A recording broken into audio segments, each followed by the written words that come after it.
Good morning, everyone. Welcome to the Sacramento County Board of Supervisors. The date is June 10, 2021, and this meeting is hereby called to order. And I'll ask the clerk if you'd please call the roll and establish a quorum. Yes, good morning. Supervisors Desmond, here. Kennedy, here. Natoli, here. Cerna, here. Frost, here. And you have a quorum. This meeting of the Sacramento County Board of Supervisors is cablecast live on Metro Cable 14, the local government affairs channel, on the Comcast, Consolidated Communications, and AT&T U-verse cable systems. The meeting is closed caption and is webcast at sacmetrocable.tv. Today's meeting will be repeated Monday, June 14th at 8 p.m. on Channel 14. Supervisor Desmond, would you mind leading us in the Pledge of Allegiance? Pledge allegiance to the flag of the United States of America and to the republic for which it stands, one nation, under God, indivisible, with liberty and justice for all. Thank you.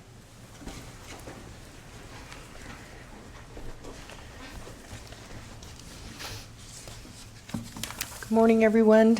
Today we continue our agenda item 1 and our board discussions with additional report backs from several of the county departments, and I'm sure they'll have information that the board has requested. We're looking forward to hearing from them. Those discussions will be followed by public comment, and then we'll bring it back to the board for deliberations and a vote. Yesterday there were callers, individuals who came in from the public and waited for literally hours, and I just wanted to let the public know that we're doing everything we can to make this process efficient. Unfortunately, the phone system doesn't have the same flexibility as the in-person chambers, and so it makes it a little bit challenging, but we want to make sure that you have that opportunity to speak, and I just wanted to thank you for your patience. And with all that said, I will go ahead and do our meeting announcement, and we'll get right down to business at hand. The Board of Supervisors encourages public participation during the meeting and in-person I'm sorry, I'm going to start over. The Board of Supervisors encourages public participation during the meeting in person, telephonically, or in writing. In compliance with the directives of the county, state, and Centers for Disease Control and Prevention, this meeting is broadcast live and open to in-person attendance pursuant to guidelines related to social distancing and minimizing person-to-person contact.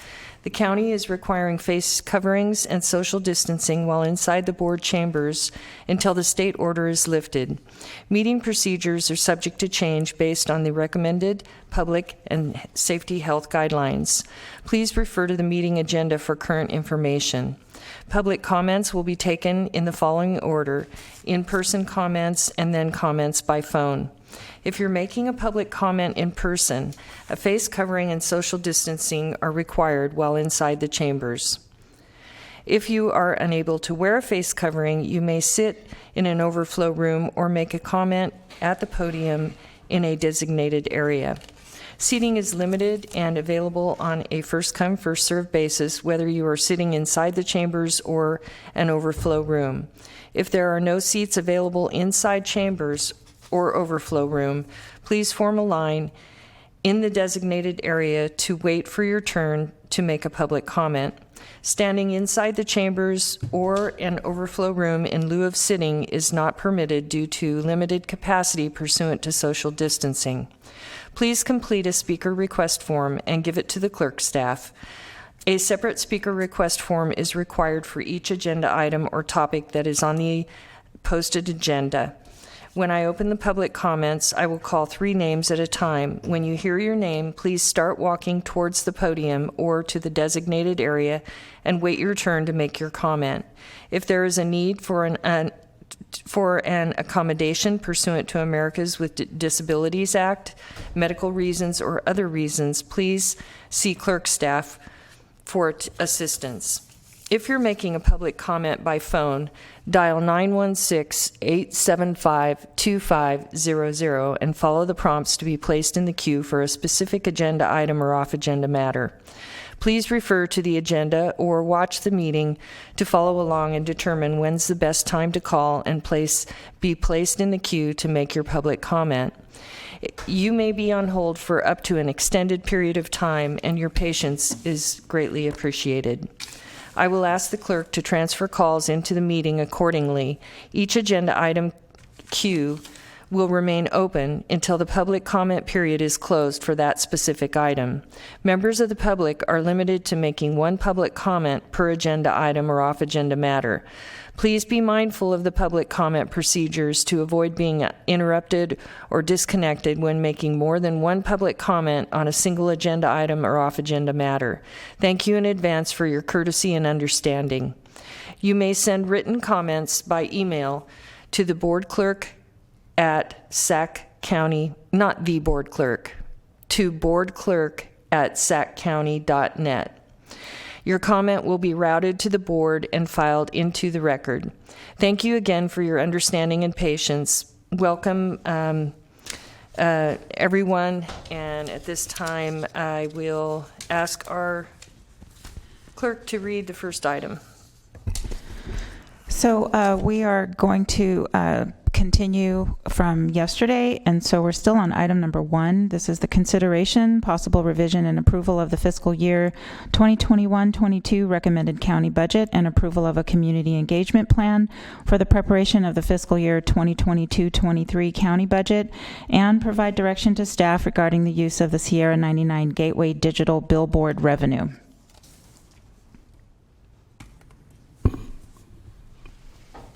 So we're going to provide a series of report backs from yesterday, and Mr. Ferguson will read a list of what those items are and then go through them one by one. Thank you, Ann.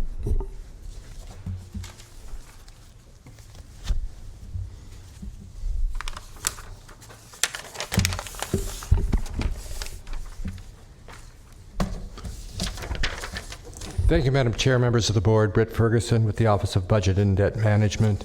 As Ms. Edwards indicated, we put together a list of the various questions that you asked, as well as the budget issues that you identified for possible consideration. And our plan was to first go through the list of questions and respond to those questions. I'll be responding to some of them. Ms. Edwards will be responding to some, and others, county department heads and others, will be responding to others. And then following providing a response to the questions that you asked, we'll be moving to the specific budget requests or issues that were identified by board members yesterday. So the questions we'll be addressing this morning are the issue of the difficulty in filling positions in correctional health and why that's the case, why that is the case, and what we're doing about it. A number of questions about how sales tax is distributed that the county receives, and particularly related to sales tax on not purchases from brick and mortar stores. Questions about the sheriff's dispatcher's current staffing level and what that issue is there and what's going on with dispatching. Question about climate action plan. Question about emergency medical services funding and staffing. Question regarding the proposed senior shelter growth request. Question about provide an overview of the sheriff's budget. Question about the proposal to move the clerk recorder's office. A fairly high-level overview of the American Rescue Plan Act, and specifically the state and local fiscal recovery fund. And then a number of questions about the animal care budget that were not necessarily specifically identified, but Mr. Dickinson is here to respond to those specific questions. Then in terms of the budget requests, and the first one is sort of also a question, but the issue of probation and the public defender pretrial programs, what they are, what the differences are, why we recommended one, and well, we didn't really not recommend one, but why we didn't recommend growth for one. A request for additional funding for the Black Child Legacy Campaign, $400,000 in funding for this year. Request for additional funding for park rangers, 4 rangers and equipment vehicles, about $698,000. Request for additional funding for the wildlife program, $25,000. A question and potentially requests for additional funding related to jail janitorial services. That's about $322,000. A request for further information about possible financing of the purchase of the new property tax system, and then request for a discussion of, I think the issue was sort of what's in the Neighborhood Revitalization Fund, and more broadly then what options there might be to address issues of neighborhood revitalization, sort of small n, small r, in the unincorporated county. So with that, and of course if the board has any other questions, you I know will not be shy about asking them, and we'll try and respond as quickly as we can. But if that, I'll turn to the... Excuse me, Britt. We do have a question. Didn't take long. And it's from Supervisor Cernan. Thank you. I just wanted to correct one thing that you mentioned about the Black Child Legacy Campaign. It's not a single year $400,000 request. It's a 3-year request. If we want to consider that a lump sum in a single year and reserve it for future years, but I just want to be clear that it's a total request of $1.550 million, I think is what the total is. $400,000 this year, $575,000 in subsequent 2 years. Okay. Thank you. So the first issue that was raised I'll be addressing, and that is the issues around the difficulty in filling positions in correctional health. And of course, this was raised by Supervisor Natoli, and of course you're correct. There have been difficulties in filling those positions. Really the issue, and Ms. Katari is here also if there are any questions, follow-up questions, but there are issues that we have had difficulty filling those positions. This is both doctors and physicians and nurses, and the issue really is that licensed medical staff are in high demand right now, and frankly our compensation package has just not been competitive. The Department of Personnel Services has completed salary surveys for those positions and found that, in fact, that they are too low in the case of both classes. We are currently in negotiations with the unions representing those positions, and these are the sorts of issues that will be addressed, we expect, in those negotiations. In the meantime, the department believes that once the compensation issue is addressed, we will be competitive in recruiting for those positions. As you know, some of those positions are hard to fill just because of the location that they're in, but they do believe we'll be competitive once that compensation issue is resolved. And in the meantime, we are able to hire physicians through the registry. Those registry rates have been increased, and we are able to do that. So we are, able to get by, even though not in the way we would like to, and the way that the Mays plaintiffs would like us to, in terms of filling those permanent positions. Yeah, sure. Excuse me, Supervisor Natoli. Yeah, thank you, Brent. And I guess what I would kind of like to know would be what the numerical standing is for authorized positions, because my point yesterday was, and you understood it, was that we're authorizing more permanent positions as a part of our ongoing work to,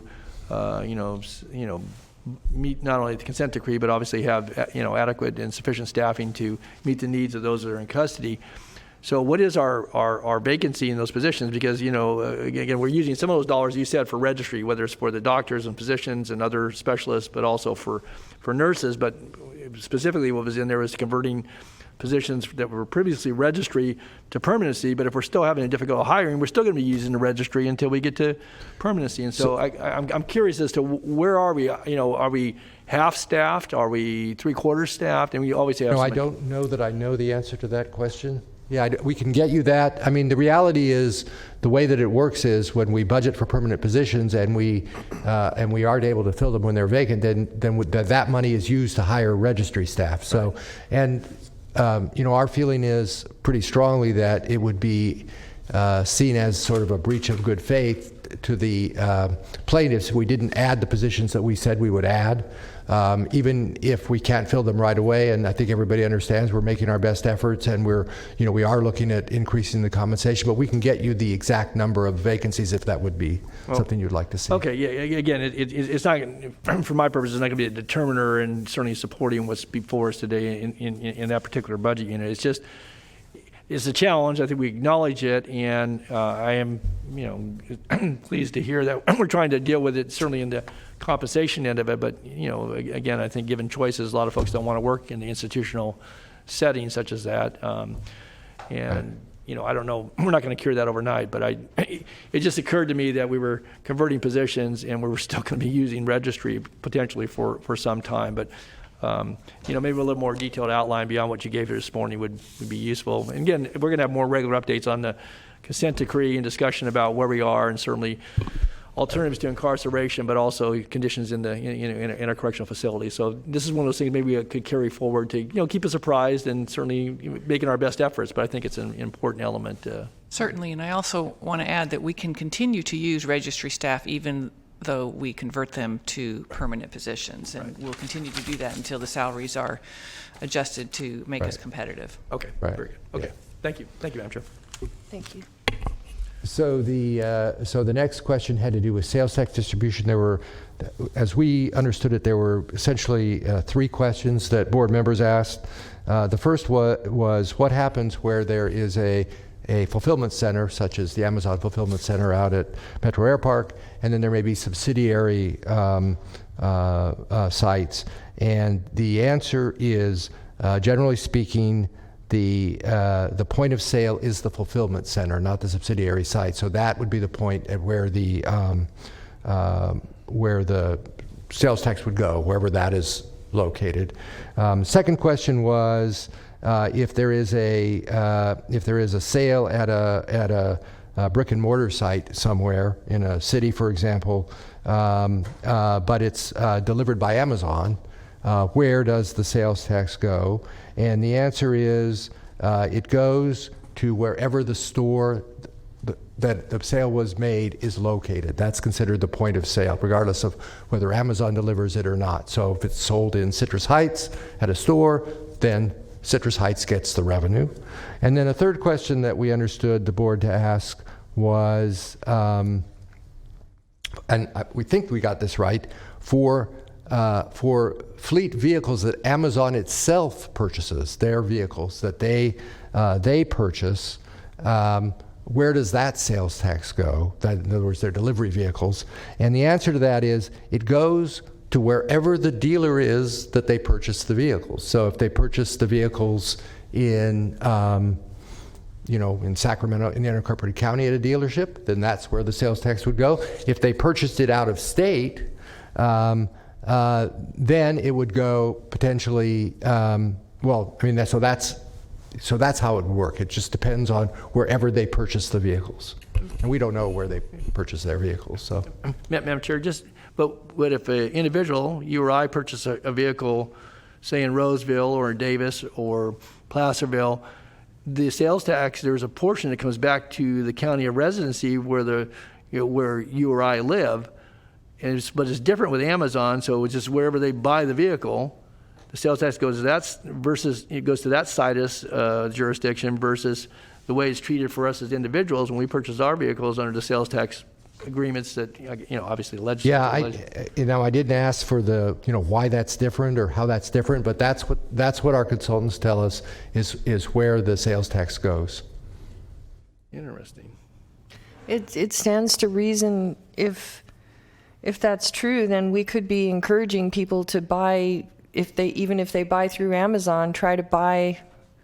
But how do you do that? You can't well, remember, identify. I'm talking about the vehicles that Amazon itself purchases for their own use. Their fleet. No, I know, but I'm talking about. I guess I reverted back to the sales tax and the point of sale. You can't decide where you're buying it from if you're buying it from Amazon. You can't say, I want to buy the book from Citrus Heights. But you could, Can you? you could condition the approval of a fulfillment center that, that Amazon purchased the vehicles in the county in which that distribution center is located. Back to vehicles, yeah. Sorry, I confused it, but, It's a thought. well, this is Yeah, I like sales that. I like tax. that. We got to Fulton try and Avenue. capture everything we can. Yeah. And what if they have their own Air Force? What about the lease back? Because they have their own planes now. Right. Yeah, I don't know. They can buy Sacramento-built planes. Yeah, okay. Thanks.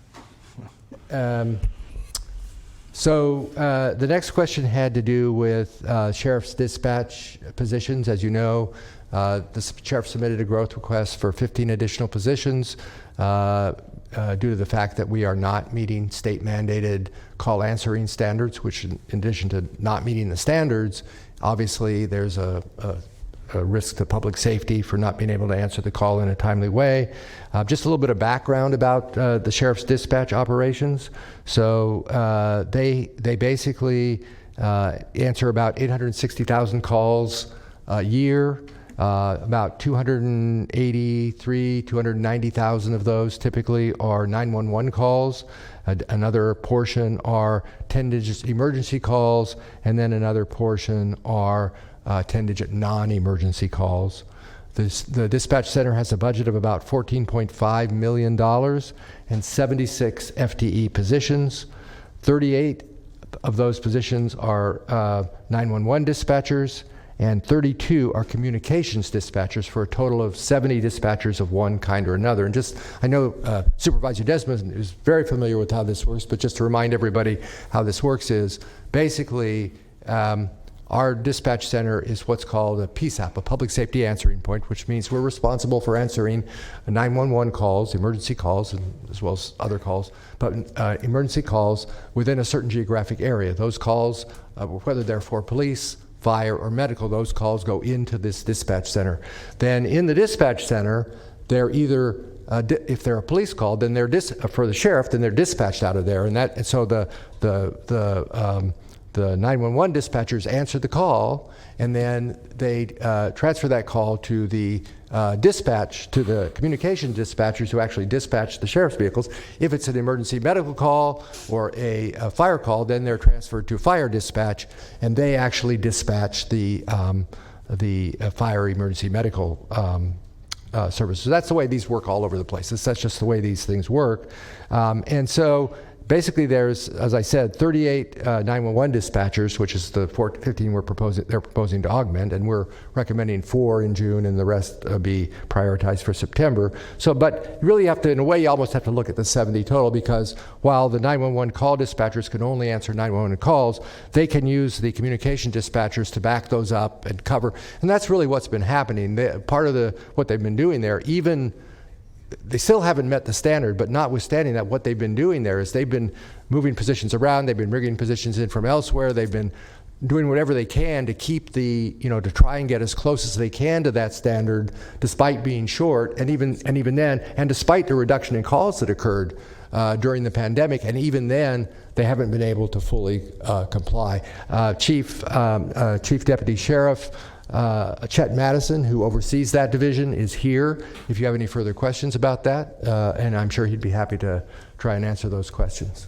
It makes sense, because I'm getting feedback from my constituents that the response is, they're struggling to get a response, so it's showing out in the districts. Right. And the other factor, and again, Chief Madison can talk about this better than I can, but the other thing that's happening is they also have essentially a dropped call volume. So in other words, before the call is answered, people hang up. Now that can be for a couple of reasons. One, people just realize, oops, I called by mistake.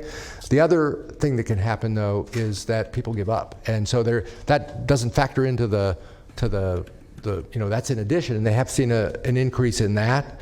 The other thing they've had to do in order to try and deal with this problem is they've shifted staff from answering the 10-digit emergency lines and the non-emergency lines, which means those have been impacted. Again, he can speak to that more if you'd like, but that's essentially the situation in Sheriff's Dispatch. Okay, Supervisor Cerna. Great, thank you. I don't know if this is a question that's appropriately directed at you, Britt, or the sheriff's representative that's here. But is there? I got to assume that the inability or the struggle to meet the standard didn't materialize over the last fiscal year. That inability to meet the standard is something that has probably been the case over several years. If that's the case, do we have a history in past budgets where it's been requested Yes. and it wasn't funded, or if it was requested, it was funded but not in its totality? Yes, so I'd have to go back and look, but at least I think in the last 2 budgets before this one, there was a request for additional dispatchers, and we just didn't have the resources. Last year we were, we thought we're dealing with the reduction in revenue due to COVID. The prior year we made $45 million in reductions. So we recognized the problem. We wanted to fund it because we realized it's a life safety issue, but we just couldn't. And so, yes, it's not a new thing. We were well aware of it. And so this year we thought, we really need to address this problem before, something really, bad happens, basically. Thank you. Thank you, Supervisor Cerna. Madam Chair, since Chad Madison's here, I'm curious about the 10-digit. So why does the 10-digit kind of fall out in the order of things?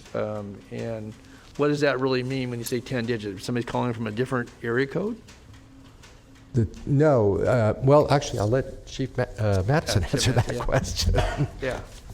Because I saw that was in the summary, and it talked about just what you recited, Britt, but I just was, so in the order of priority, if it's still an emergency call, but what's the 10-digit versus, I guess, a 7-digit call?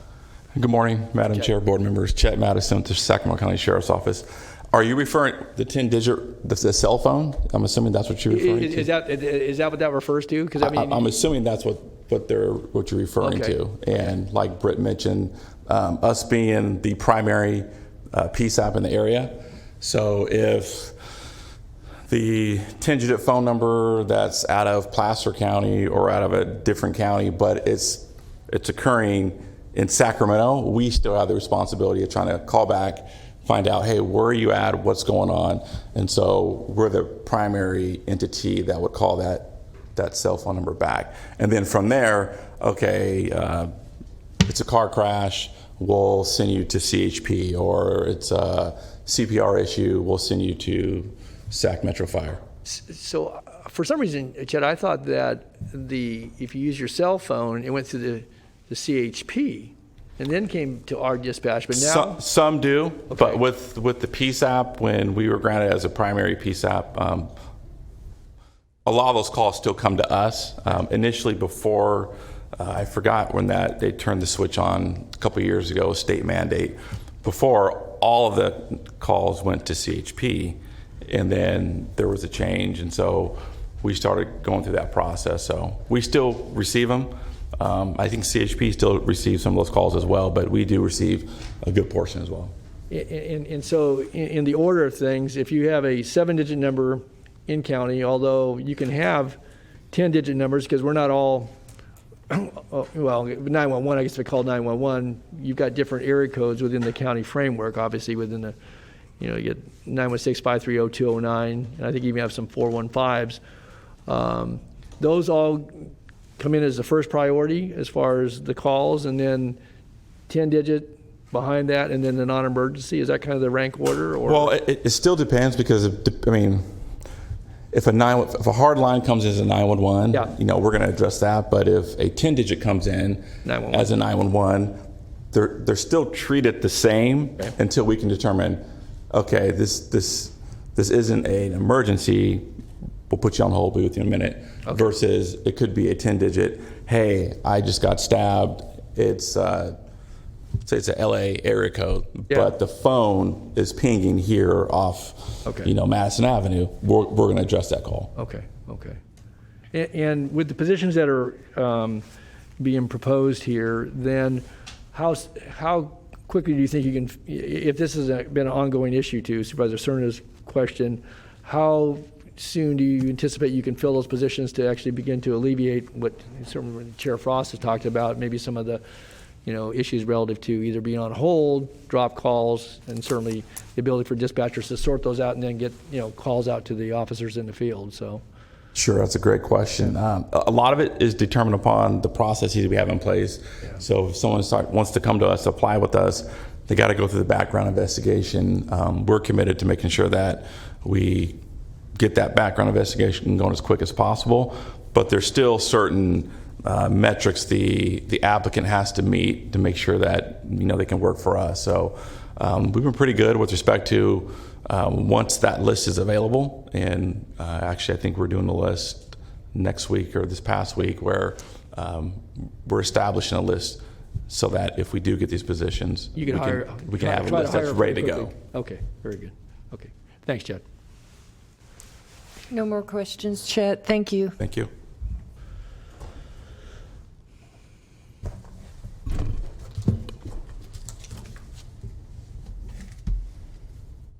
The next, sorry. It's a whole new ritual you have to learn. Right? I know, but it does help because you can't hear when you can't see their mouth. So the next issue is the Climate Action Plan funding. I'll turn that over to Ms. Edwards. Thank you, Britt. So we have a full-time principal level position that we will be filling to oversee the Climate Action Plan implementation. This position is currently resides in the planning department, but we're going to actually move the position to the CEO's office so that we really want to express that the need, this is a county-wide issue, this is not just a planning issue, and emphasize the importance of working with all of the departments on implementation. Planning will also provide some assistance from our larger pool of general plan funding. And it's really important to note that other departments really need to be engaged in the implementation of this as well, because this is not just a planning thing, it's actually not just a county thing, this is a community-wide issue. Leanne will be making a presentation to all department heads in July so that we can get everybody engaged in the process.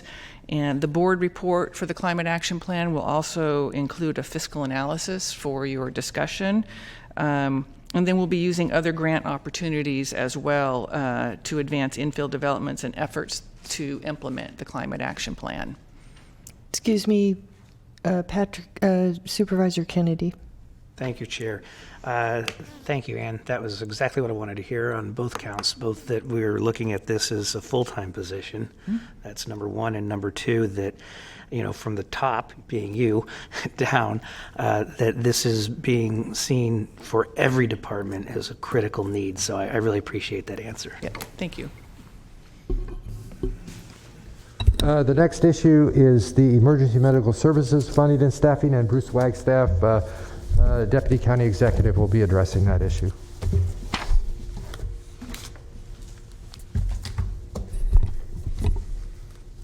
Good morning. The question yesterday was, what had we included in the budget essentially for EMS?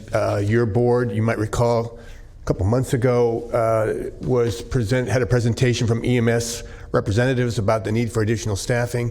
So during the budget preparation process, we met with the Department of Health Services, as we did with all departments.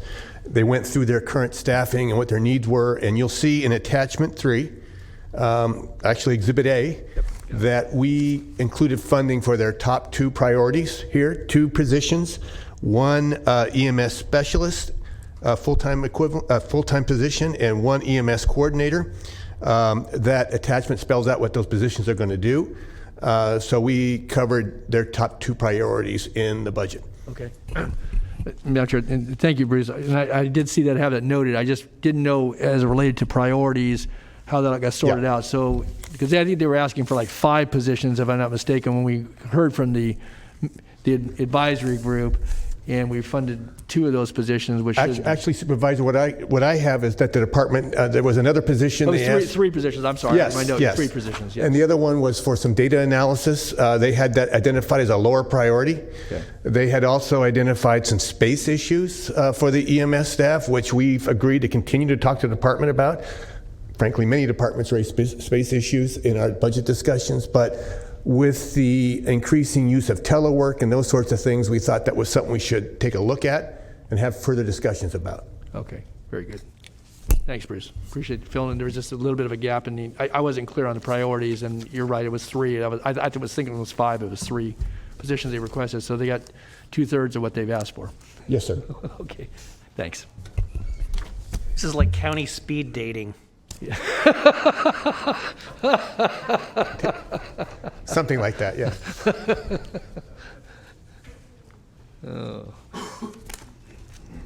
So the next item on our list was going to be the senior shelter, but before that, Ms. Katari, Siobhan Katari, the Director of Health Services, can address the question that you asked regarding the actual vacancy level in correctional health services. Well, thanks, Britt. Thanks, Siobhan.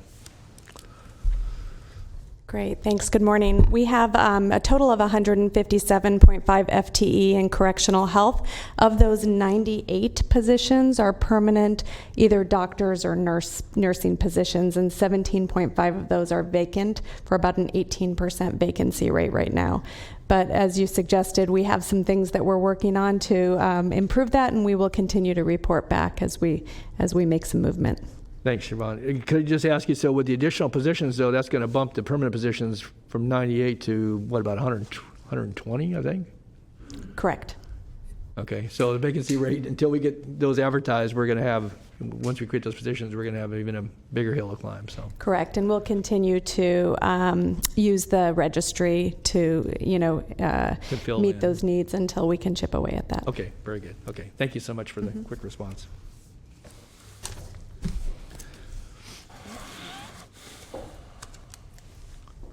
So now Michelle Chaos, Director of Child, Family, and Adult Services, will address the senior shelter issue.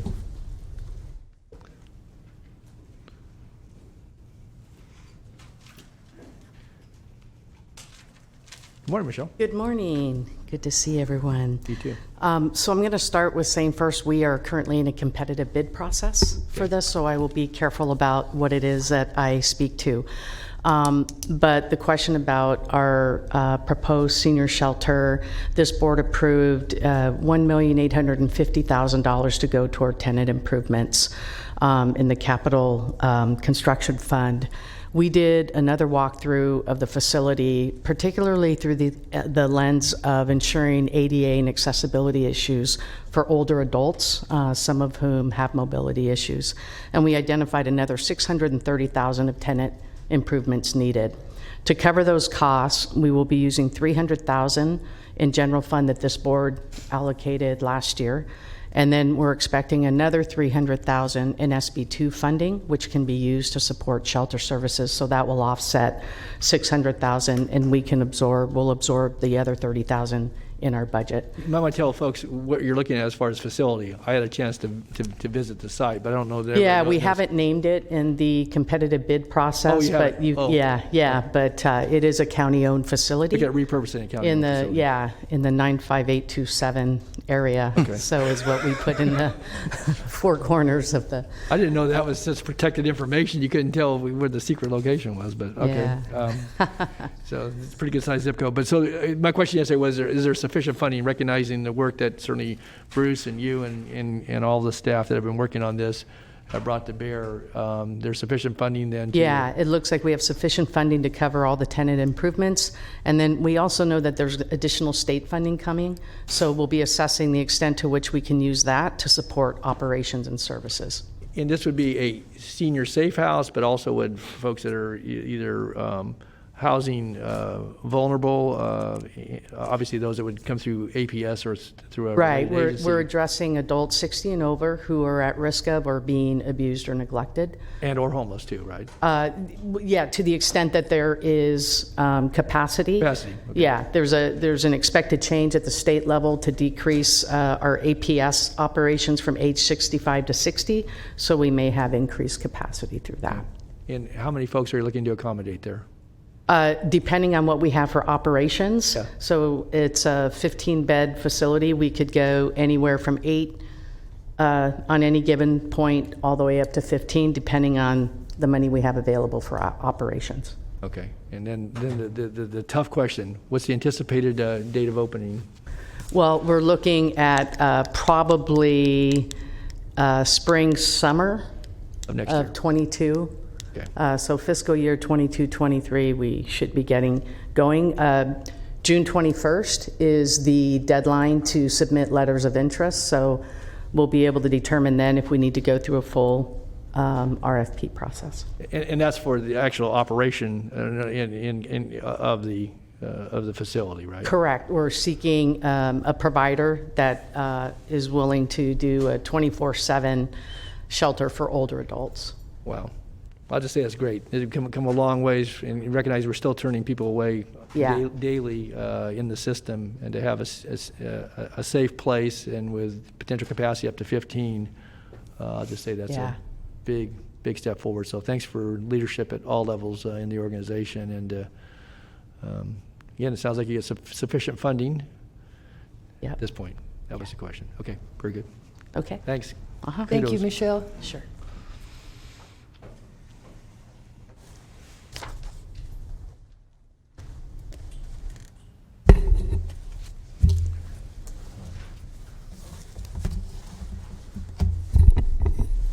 That was very good news, by the way. Thank you.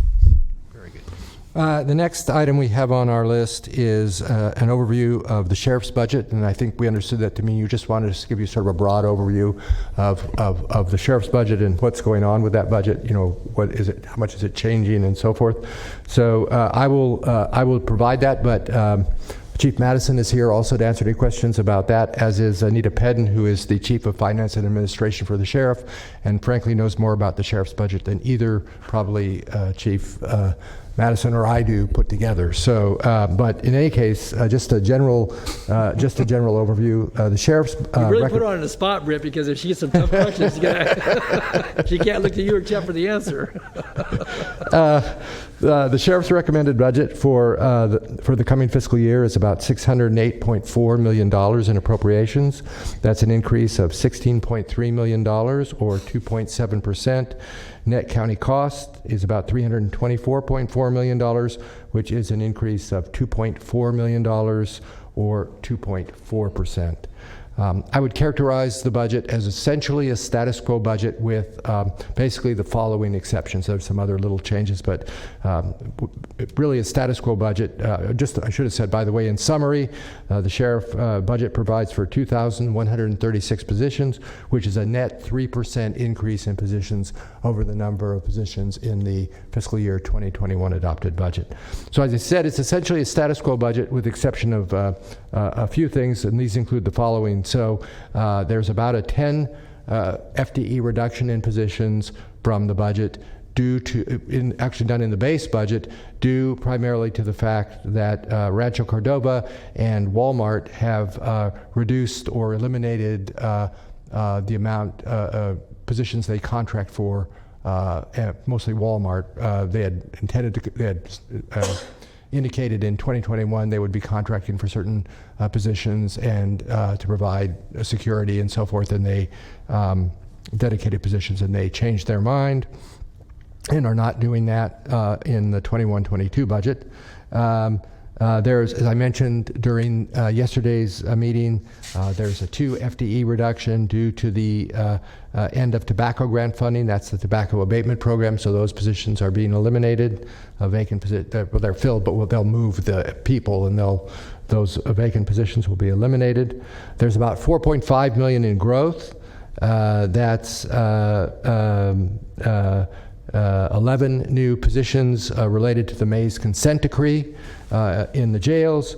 That's 2 new positions related to the further implementation of body cameras, which was part of the plan that was presented to your board. And then there are the 4 positions that we're recommending as the first step in adding the 15 positions to deal with the meeting the standards for dispatchers.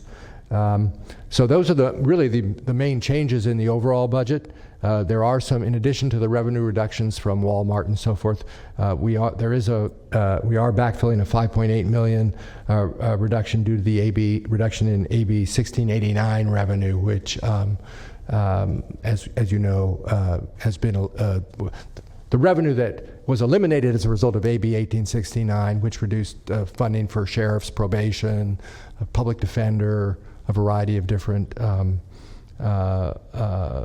funding sources. So that, in a nutshell, that's the sheriff's budget. I'll just remind you, and I should have said this at the start, there are basically 5 main programs in the sheriff's budget. There's what's called contract and regional services, where they provide contract services, say for the airport, for the courts, where we provide court security services, for the federal government, for the I think for like Folsom Dam security and things like that. Then there's correctional services, which you're all familiar with, the jails, running the 2 jails, as well as the programs that we run related to getting people out of the jails, the various programs for preparing people for release, the community-based programs the sheriff runs. There's department support services, which includes communications, the dispatch center, and other essentially overhead type functions in the department. There's field and investigative services, which is the actual patrol and investigation services that are primarily focused on the unincorporated county. And then there's the offices of the sheriff itself, which is the sheriff, the undersheriffs, and a few other ancillary services. So with that, again, as I said, Chief Madison and Ms. Pedden are here, and we'd all be happy to answer any questions about the sheriff's budget. Supervisor Cerna has a question. Great, thank you. I don't know if you have this offhand, Britt, but do you, you said 16% or 16+% total growth request, right? 15%. I didn't give a percentage. It's 4.5 million in growth. Okay. How do you know offhand the percentage of the growth request that is attributable to contractual increases in salary and benefits? Oh, I see. Okay, you mean growth with a small g, not growth like new and enhanced programs. So basically, there's a total increase of $16.3 million, and I can just hang on a second, and I will get that for you. Is it significant? Yeah. Is it? I mean, it's basically if you take out the growth, it's going to be pretty much everything else. Okay. All right. That's what I need. All right. Thank you. Yeah. Okay. So if there are no other questions, the next issue is the clerk recorder move. David Villanueva, Deputy County Executive for Administrative Services, and Donna Allred, the clerk recorder herself, will be up here in a moment to address that issue.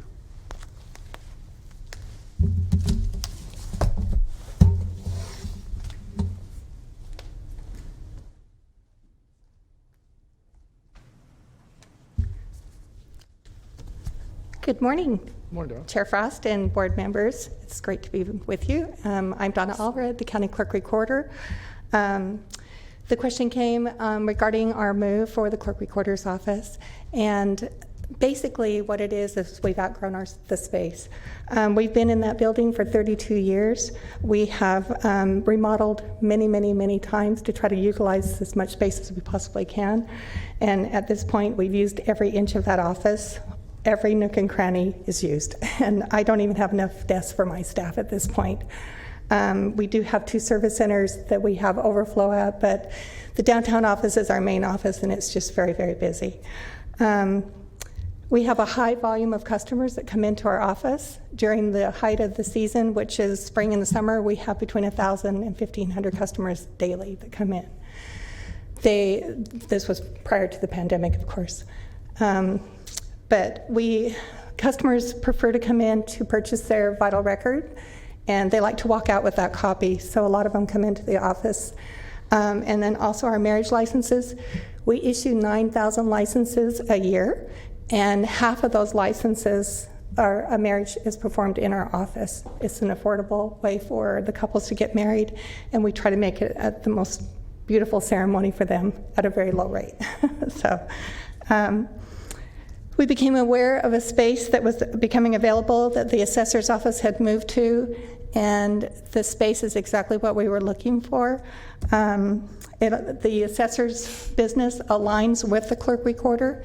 In fact, in a lot of counties within this state, the clerk recorder and assessor are together. And so it seemed like a great marriage for us to be with the assessor.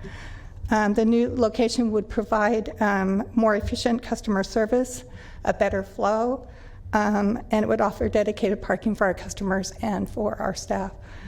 We have really learned through this pandemic that we need how important spacing is. We just don't have it in my office right now. The other item I wanted to bring to you is that we do plan to keep the clerk recorder services downtown by either moving one of my service centers I have right now or finding a space within the admin building to have those services downtown. Thank you, Any Donna. questions? Yes, we have a couple questions. First from Supervisor Kennedy. Thank you, Chair. We have 2 overflow offices. That's the same as the service center? Yes. Okay. Which ones are those? Which ones are open still? I have the service center in South Sac, and then I have a service center off Madison and Hayes. One in South Sacs, just like off of LC, right in that area, off of 99. It's off Stockton. Yeah. What's the volume at though? Because I mean, I've just stopped in there occasionally, and it's like empty. I mean, is it worth having? Well, are you talking about recently with the pandemic? Well, no, I'm not Okay. talking about recently with the pandemic. Actually, it took a long time for the south area for the customers to find it Right. because it's kind of hidden in Yeah. an area. But I've been really surprised over the last couple of years, especially last year or prior to the pandemic, excuse me. The volume has increased quite a bit there. Okay. We have schedules for our marriages, and the couples, they schedule those appointments, and those are busy. They're full at all the locations, especially during our busy time. Oh, great. Thank you. So it's definitely picked up in volume there. Okay. Thank you, Supervisor Kennedy. Supervisor Cerna. Great, thank you. Thank you for the explanation. I was wondering, though, do you keep track of any of the data around how many of our constituents use your services here in your downtown main office that rely on public transportation? I do not have that information. The reason I asked the question should be somewhat obvious. I mean, this building and the surrounding blocks are probably some of the best served offices in all of Sacramento County when it comes to both bus service and light rail service and the frequency of both. And so one of the concerns wearing both hats as a supervisor and also as a member of the Regional Transit District Board of Directors is if your intention is to move, is there any consideration being given to making sure that there is, I wouldn't say equal, but at least good accessibility for those that don't have a private vehicle and that do rely on our regional transit bus and or train system? That's a good question, and that's something that I will definitely look into, but that is why I do also want to keep a satellite office here or a service center here in the downtown area. Yeah, I think I would actually like a follow-up. I'm not sure if it's directly from you or through Ms. Edwards' office, but that's important to know, especially when you think about like for instance, the marriage services, as you noted, it is a relatively inexpensive way for our constituents to be wed, and based on that concern for cost, I think it's important for us to try and understand as best we can how many of those citizens are relying on public transit, which is a relatively inexpensive way to be mobile and to access those particular county services. Yes, it's a great concern. Thank you. Thank you, Supervisor Cerna. Supervisor Natoli. Yep. Thanks, Donna. Good morning. So it sounds like you're moving to Granite Park. Is that where you're looking to go to? Is it the Granite Park where the assessor's office? Power in. Yes. Power in. Well, it's not Granite Park. It's their new location off of Watt. Oh, they moved? They've moved to 3636 American River Drive. I didn't know that. I didn't know that either. So that's where you're proposing to move to? Yes. Not to where they were formerly, you're going to move to where they are now? On American River It's where Drive? they just moved to, yes. Okay. That location. I think then, because I was thinking if you were at Granite Park, you're pretty close to the Power Inn light rail station, but if you're on American River Drive, you're not close to any light rail. Well, you get the Watt Avenue station, but it's a bit of a walk. Maybe there's a bus connection there. I'm not sure. I sit on the RT board as well as Mr. Kennedy. I think answered in part, because I think having the presence downtown, that was part of my question yesterday. Not that your facility has been remodeled, and I know, Donnie, you've made good use of it, and there is a heavy traffic, and I'm appreciative of that old building. You know, the building was kind of shaky to begin with, and you know, you and General Services certainly have made the best of it, and it is a very well used location. But I think having the presence downtown with the courthouses here, vital records, I think to what Mr. Cerna said about access to these locations is probably some of the best in the entirety of the county. And so, but that wasn't mentioned in the summary I saw. I didn't see that there was going to be a presence of satellite office here where people could obtain those records and conduct business. And again, I'm familiar with the other two locations, certainly your Northeast Center and the one in the South Powder County, which certainly abuts the district that I represent. And I know volume was low there, but as you responded, that when I talked with you last, you told me that the volume was picking up, particularly when when it was pertaining to weddings. But so what would the presence remaining downtown be? You know, that building would no longer be in use. You're talking about coming to this building here, potentially, or to Possibly if there's... Or 727? Yeah, somewhere downtown. And you know, I think with the county administration facilities and, you know, and I don't know what space is available in this building. Obviously, you know, David and Jeff will probably have a much better handle on that. But again, I'm not objecting to the, you know, to having another location. But when you were describing, I was thinking it was Granite Park, and so where on American River Drive? Are they just east of the Watt Avenue Bridge? Is that where they're at? Next to the Tiger building? The assessor, I'm not familiar with and where the assessor's office is, and where they're proposing to move to. Where is that location? The assessor's office is right off of Watt Avenue on the north side of the river, off of American River. I just was asking that. I was asking. I said, on the east side of the bridge. I mean, Yes. Upstream. Where Tiger. Towards Fair Oaks. Yes. Okay, that's Yes. what I was asking. Yeah. Okay. Yes. Where the business centers are there. So. Yes. yes. Okay. And I think what we can do is look at whether there's a bus line that goes there. I drive that road every day, and I think there's a bus stop, but we would just have to check that out. Yeah, there's a bus stop there. It's right across from Selby Ranch, I believe, right? You know where that is? Yeah, that's Just where east. that. Okay, so there's Yeah. it's where Tiger is. Okay, all right. Okay, all right. Thanks. But you'll get us maybe a follow-on relative to transfer, but also to then what the plans are for retaining services downtown and where that would be located. I think that's a key piece. Yeah.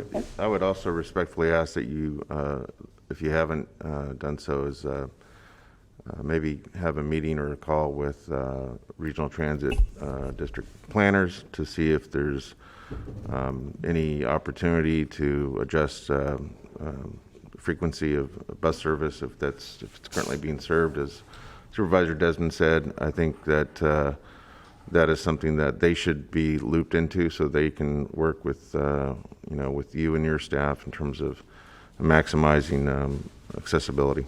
Yes, we will do that. Great. Definitely. Thank you. Okay, good. Thanks. Thank you. Thank you, Donna and David. Appreciate it. No more Thank questions. you very much.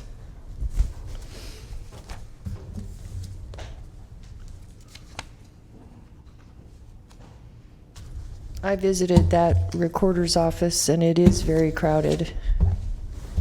Can understand.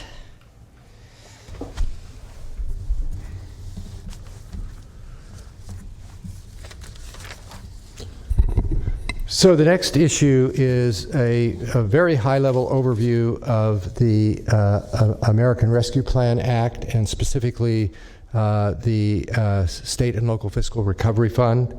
And let me start out by saying that the American Rescue Plan Act, as you know, is huge. It involves funding in a whole variety of streams, not just the State and Local Fiscal Recovery Fund, which gets us our $300 million, but there's many, many other funds that you heard about, some of them here yesterday. And I don't, at this point, pretend to know all of the details about all of those. In fact, I'm not even going to try and explain all the different funds and sources in the Act. One of the tasks that the consultants we hired are doing is basically have developed an inventory tool that actually identifies all of those and the different criteria and all of those things, and that's one of the reasons we selected them, because of that that capability. So that is not what I can do for you today. I will try, though, and address generally, again, recognizing that there's a lot we still don't know. The interim final rule from the Treasury Department was issued a few weeks ago, and just the other day there was a list of frequently asked questions issued by the Treasury Department, which further clarified things. And again, our consultants, who have people dedicated to this, will be here on the 15th, and they'll be able to go into more detail with you on this. But I will try, and so hopefully I've inoculated myself enough so that if I can't answer a question or get it wrong, you'll understand. But I will try and give you a general overview so you understand what's going on there. I do have an overhead, which I'm not quite sure how that works. That's going to be, is there a way to bring that? Yeah. Even then, it's sort of hard to. There we go. Okay, so in the period of time from when this request was made to today, and again, there's going to be a much more elaborate presentation from our consultants. We didn't have time to prepare a special presentation. The page you have in front of you is a page from a summary overview of the local, state and local fiscal recovery fund that was prepared by NACO, and I'm going to use that as a guide to sort of go through and explain what the different funding categories are, and just get some samples of the sorts of things they can be used for. And keep in mind, there's rules around all of this. It does, just because that's the sort of thing you can use it for, you might not necessarily be able to use it for a specific thing, because it there's rules. We talked about supplanting rules yesterday. There are rules regarding supplanting, and sometimes it ties to a specific funding source. If it's not in the American Rescue, it's not in the State and Local Fiscal Recovery Fund, there could be specific rules regarding supplanting. One piece of good news, we think, based on discussions I had late yesterday with our consultants, is we think that any funds that are used to replace lost revenue probably do not have a supplanting provision, which sort of makes sense, right? Because it's to replace lost revenue. But the other categories may have supplanting provisions, so you want to be careful about making decisions in that regard. So just generally, the 5 categories are support public health response, and that's to fund COVID-19 mitigation efforts, medical expense, behavioral health care, and certain county public health, public safety, human services, and other related staff. And I'll be coming back to those and providing a little more detail. The next one is to address the negative economic impacts, and that's to respond to economic harms to workers, families, small businesses, impacted industries, and rehiring of public sector workers. And that includes county staff. And again, all this has to be tied in some way to the COVID pandemic. And I'll explain. Excuse me, Britt. I thought you were taking a breath, and I try so hard to pick that right moment. And you almost hit it right on. I'm so sorry, but Supervisor Cerna has a question, and I know it's important. Thank you. Actually, I was going to wait until you hopefully got down to their premium pay for essential workers. One of the things I wanted to get clarity on is that to me sounds like something that this board should absolutely have front and center in terms of our ongoing closed session discussions about various bargaining unit contracts. Is that the way I read that? That sounds like it's teed up perfectly for in that context. So it could be for county employees. It could also be for other non-county employees who are involved in, could be programs for, grocery store employees, others who were impacted by having to, be on the front line of dealing with the COVID response. Yes, but one area would potentially be county employees. Okay, very good, thank you. Yeah. So it could potentially be those. There are a lot of businesses who are having trouble getting people to come back to work because they're making more on unemployment. Yes, so that could be potentially. Again, you'd have to look at the specific rules, and again, our consultants can help us with that. But yes, it would be, clearly people like grocery store workers, agricultural workers, people who don't have the option. One of the sort of criteria is they don't have the option of working in the office, right? They have to be out and dealing with the with COVID. So I think that's something you'll hear about. You probably should probe more deeply with the consultants when they make their presentation. And it's actually designed for folks that had to come to work. So it's not for folks Yes. that didn't come It's to not work. for recovery. Yeah. It's no. for folks that did come For to essential work and they were at services. risk because they were dealing with the public Correct. all day, every day, that kind of thing. Right. And Right. it goes back to January 2020. Is that what I? Yes. So this one is yes. So talked about the negative impacts. I'll talk a little bit more about that in a minute. Replace public sector lost revenue. We spent some time on that yesterday. One thing to keep in mind about that I didn't mention, I mentioned sort of the projection, and there's this elaborate formula and so forth. But that is based on actuals. So basically, you go back to 1819, and then the next, then every December 31st after that, you sort of do a calculation. So it's not based on fiscal years, it's based on actuals, so it's retroactive. And so if that's something you want to do, and the advantage of that is that that's the most flexible money you have. It's basically discretionary with some exceptions. So, but what you'd have to do is really set money aside, because each year you're going to have to go back and do that analysis, right? You won't know how much until you actually get to the end of that year.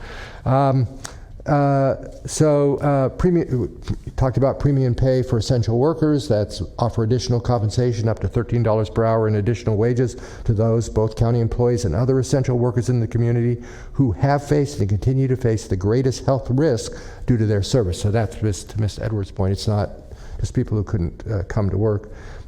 County should, the language specifically says, the guidance from the Treasury Department, county should prioritize low and moderate income persons with additional written justification needed for workers above 150% of the state's average annual wage. So again, one of the themes that runs through not partly the Act, but not just the Act, but the rule, is a real emphasis on focusing these resources on communities where there's disproportionate impact, where there's people are particularly disadvantaged, and you'll see that throughout probably the discussion that our consultants provide. And as you rightly pointed out, this can be retroactive back to January 27th of 2020, which makes sense, right? Because that's when people were dealing with this. And then a water, sewer, and broadband infrastructure, and that's to make necessary investments to improve access to clean drinking water, invest in wastewater and stormwater infrastructure, and provide unserved or underserved locations with new or expanded broadband access. And again, as I mentioned yesterday, those are the only types of infrastructure that are allowed under this category. But under the category where replacing lost revenue, that is basically discretionary. And if you wanted to use that for other infrastructure, you could do that. Excuse me, Supervisor Natoli. Yeah, just on that last point, and again, we'll have more time on Tuesday, but I know when it comes to sanitary sewer, that we need to work very closely with Sanitation District, because we have a number of projects. They're fairly small in their geographical scope, but both in Delta communities, but in Florin area, and Linda Manor, and areas in South Sacramento and in the north area. I've been working to do septic conversion to actually bring sewer into unserved areas, and there's been a bit of a gap. I think there's EIRs on a couple of those projects as they proceed. Been working through some state granting programs to try to get secure dollars, and the district obviously is standing up for some of that. But it would seem to me this would be a tremendous opportunity. We've identified 5 or 6 communities in the unincorporated areas of the county that, again, for a variety of reasons, either were passed by or never connected to sanitary sewer. So it would seem to me those projects, all of which have been identified, would be prime for that particular effort. And so, again, I think as we're moving forward in discussions, a couple of those are, pretty much ready to go, and others they're doing environmental work and have done the engineering, at least in part, behind them. And then I see Michael Peterson in the audience, but I know we've got replacement of water lines in certain neighborhoods. We've got other, we have small elements of the system scattered throughout the county, and it would seem to me that it might be a prime opportunity to look at some of that work that's been contemplated, but otherwise hasn't been completed either because we're looking at ratepayer impacts or other financial challenges.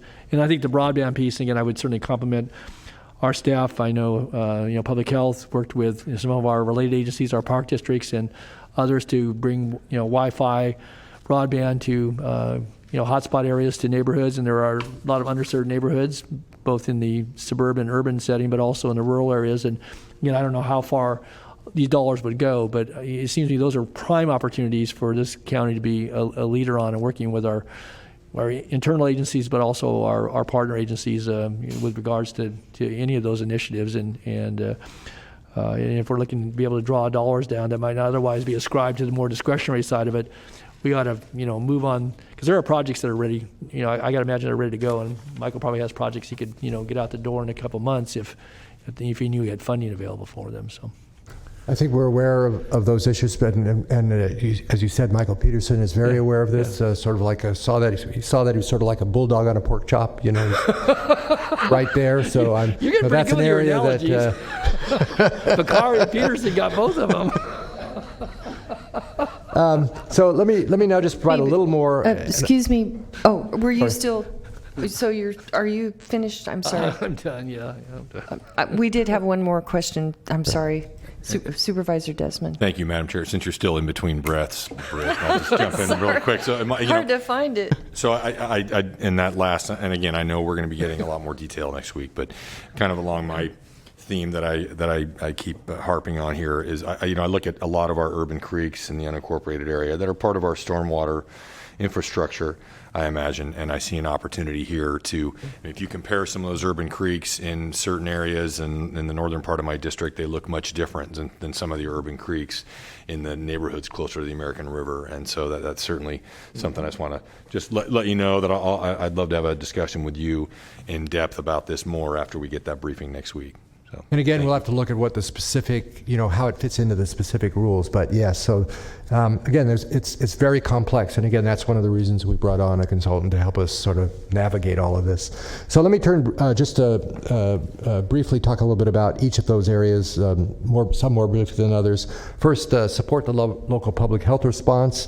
Fairly self-explanatory, but actually it includes a variety of things. For example, a variety of things that would fall under the heading in the rule of preventing and mitigating COVID-19. That would be things like vaccination programs, testing, monitoring, contact tracing, supporting isolation and quarantine, paid sick and family and medical leave to public employees related to COVID-19, compliance, public health surveillance, case monitoring, enforcing public health orders, emergency medical response, including emergency medical transportation related to COVID-19. It always comes back to COVID-19. Various communication efforts, purchasing personal protective equipment, prevention and mitigation in congregate living facilities, ventilation improvements in congregate settings, capital investments or adaptations to public facilities such as hospitals or health clinics. Another area is COVID-19 treatment and medical services, and that's funding to enhance healthcare capacity to treat and provide care and services for near and long-term medical needs for COVID-19 patients, as well as genomic surveillance, things like that. Enhanced behavioral and mental health services, funding for newer enhanced services that meet behavioral health needs exacerbated by the pandemic. Again, you have to sort of tie it back. And one thing we're learning from the consultants is really in a way that was not the case with the CARES Act under the Trump administration is this Treasury Department is doing this in a much more sort of normal federal way. They're issuing rules. They've made it clear they're going to be auditing. They're going to be expecting us to document and support. If we say it's related to COVID-19, we're going to have to show how it's related to COVID-19, and they're going to be auditing for that. So, but in any case, and related public health needs, and that could be things like mental health treatment, substance abuse treatment, hotlines and warm lines, crisis intervention services, overdose prevention. Again, as long as you can sort of tie it back to COVID-19 or the impact of COVID-19. So support for the local health and safety workforce. That's payroll and covered benefit expenses for county workers. That's public safety. That would be sheriff, fire potential. We don't have fire, but fire would be an option. There are fire districts. It doesn't have to be our employees. Public health, healthcare, human services, other similar. It's similar to the language in the CARES Act in that regard, but a little more narrowly constrained. So you recall in the CARES Act, by the time they'd issued all their guidance, it was pretty clear. They basically said, we will assume, you can assume that all public safety and health employees are, meet this test. That is not what they are saying with regard to this money. It has to be either people who are devoting their time or most of their time or a substantial portion of their time, it's not clear exactly, to dealing with COVID-19 or are part of a unit that is devoting most of their time to dealing with COVID-19. So it's not as broad as the language in the CARES Act. Then improving the design and execution of health and public health programs. And that's working to improve the design of those programs through planning and analysis, such as targeted consumer outreach, improvements to data or technology infrastructure, impact evaluation, data analysis, those sorts of things. And then addressing disparities in public health outcomes. I mentioned to you that one of the themes in all of this is targeting those communities and those people who have been disadvantaged one way or another. And so basically what the rule says is, and I'm just going to read it directly because I won't do that in most cases, but this is a pretty important provision, and it says, in recognition of the disproportionate impacts of the COVID-19 pandemic on health outcomes in low-income and Native American communities and the importance of mitigating these effects, the interim and final rule identifies a broader range of services and programs that will be presumed to be responding to the public health emergency when provided in these communities. Specifically, Treasury will presume that certain types of services are eligible uses when provided in qualified census tracts, to families and populations living in a qualified census tract or other households, businesses, or populations disproportionately impacted by the COVID-19 public health emergency. So they're sort of focusing it in that area. And those services could include community health workers, public benefits navigators, housing services, lead paint remediation. I think I mentioned to you evidence-based community violence intervention programs. And specifically, this also covers programs that address housing insecurity, impacts of COVID-19 on education, and childhood health and welfare. So that's an area. If we're going to make that presumption, again, we're going to have to justify it carefully. But that is one of the important provisions of the Act. So with that, if there are no questions there, and I really am not in a position to provide much more information than that, but you might want to save that maybe for our consultants on the 15th. I'll move to some more detailed information about addressing the negative economic impacts. Excuse me, Supervisor Cerna. Great, thank you. I do have a question that hopefully you can respond to, and that is based on what you just described in terms of that guidance around disproportionate health impacts associated with the virus. I think we have a pretty good handle on here in our county, but it's certainly the case across the country, that not just neighborhoods or census tracts that are quote unquote low income or reflect a majority or high concentration of Native Americans, but those areas of our county that people of color live in, work in, and play in have in some cases been have encountered significant differences in response to the pandemic. We're currently seeing differences in response to the availability of vaccines. So I assume that guidance gives us that latitude to really explore, if necessary by ethnicity, where we could apply resources from ARPA to those communities, not just income-based and not just relative to Native American populations, correct? So, I don't know the answer to that question. I think that'd probably be a question for the consultants, and they may not know yet. I think what they've told us generally is, like anything, there's it's sort of how risk tolerant are you? Some things are pretty clear, like if you use a qualified census tract, you're probably safe, right? That's all you need to say, it's a qualified census tract, you're good. Mm-hmm. When you move beyond that into more subjective determinations, I think what you'll hear them say is, but I could be wrong, is, it depends. You need to have that analysis. You've described, you need to have some data. You need to have something to show that there's a basis for making a determination that these areas or populations, in fact, are disproportionately impacted by the COVID-19 public health emergency. And so I think that would be the logic there, but again, they would be more expert in that than I am. Okay. Thank you.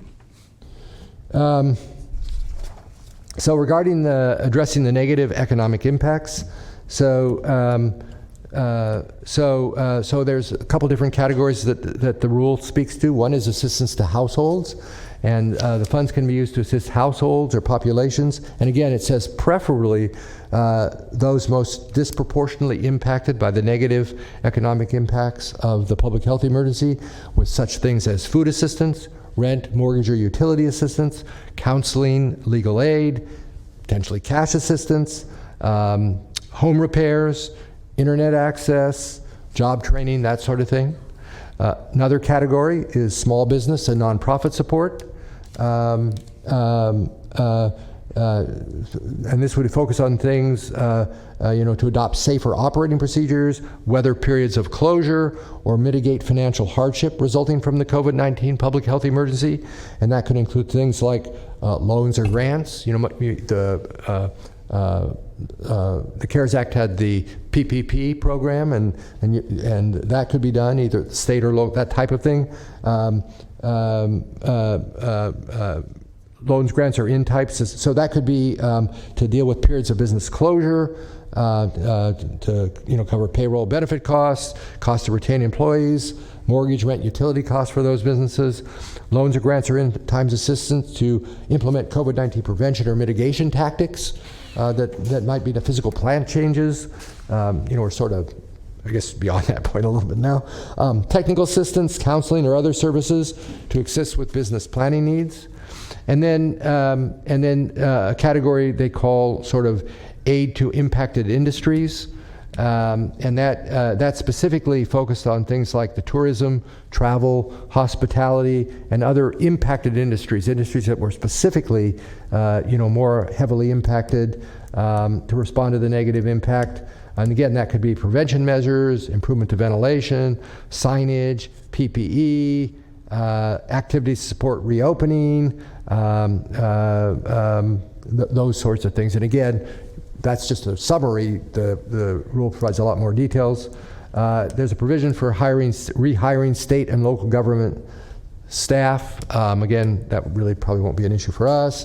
And then assistance to unemployed workers. And that could include things like job training to accelerate rehiring of unemployed workers. And that could focus on workers unemployed due to the pandemic, workers who were already employed when the pandemic began and remain so due to the negative economic impact of the pandemic. And basically it would be individuals who want and are available to work, including those who have looked for work sometime in the past 12 months. So in other words, you can't just arbitrarily do things. You have to make a finding and figure out a way to do it within the rules. Then that also includes expenses to prove the efficacy of economic relief programs. So that would be things like funding the use of data analysis, targeted consumer outreach again, impact evaluation. And again, there's the language regarding services for qualified census tract and other disproportionately impacted communities. And basically that says, that outlines additional rules these funds can be used in qualified census tracts or to families, individuals living in qualified census tracts, or to businesses or populations disproportionately. And that could be things like investment in housing and neighborhoods. This is maybe an issue that Supervisor Desmond, you were sort of getting to. Investments in housing and neighborhood, services to address homelessness, affordable housing development, vouchers for residential counseling, or housing navigation assistance.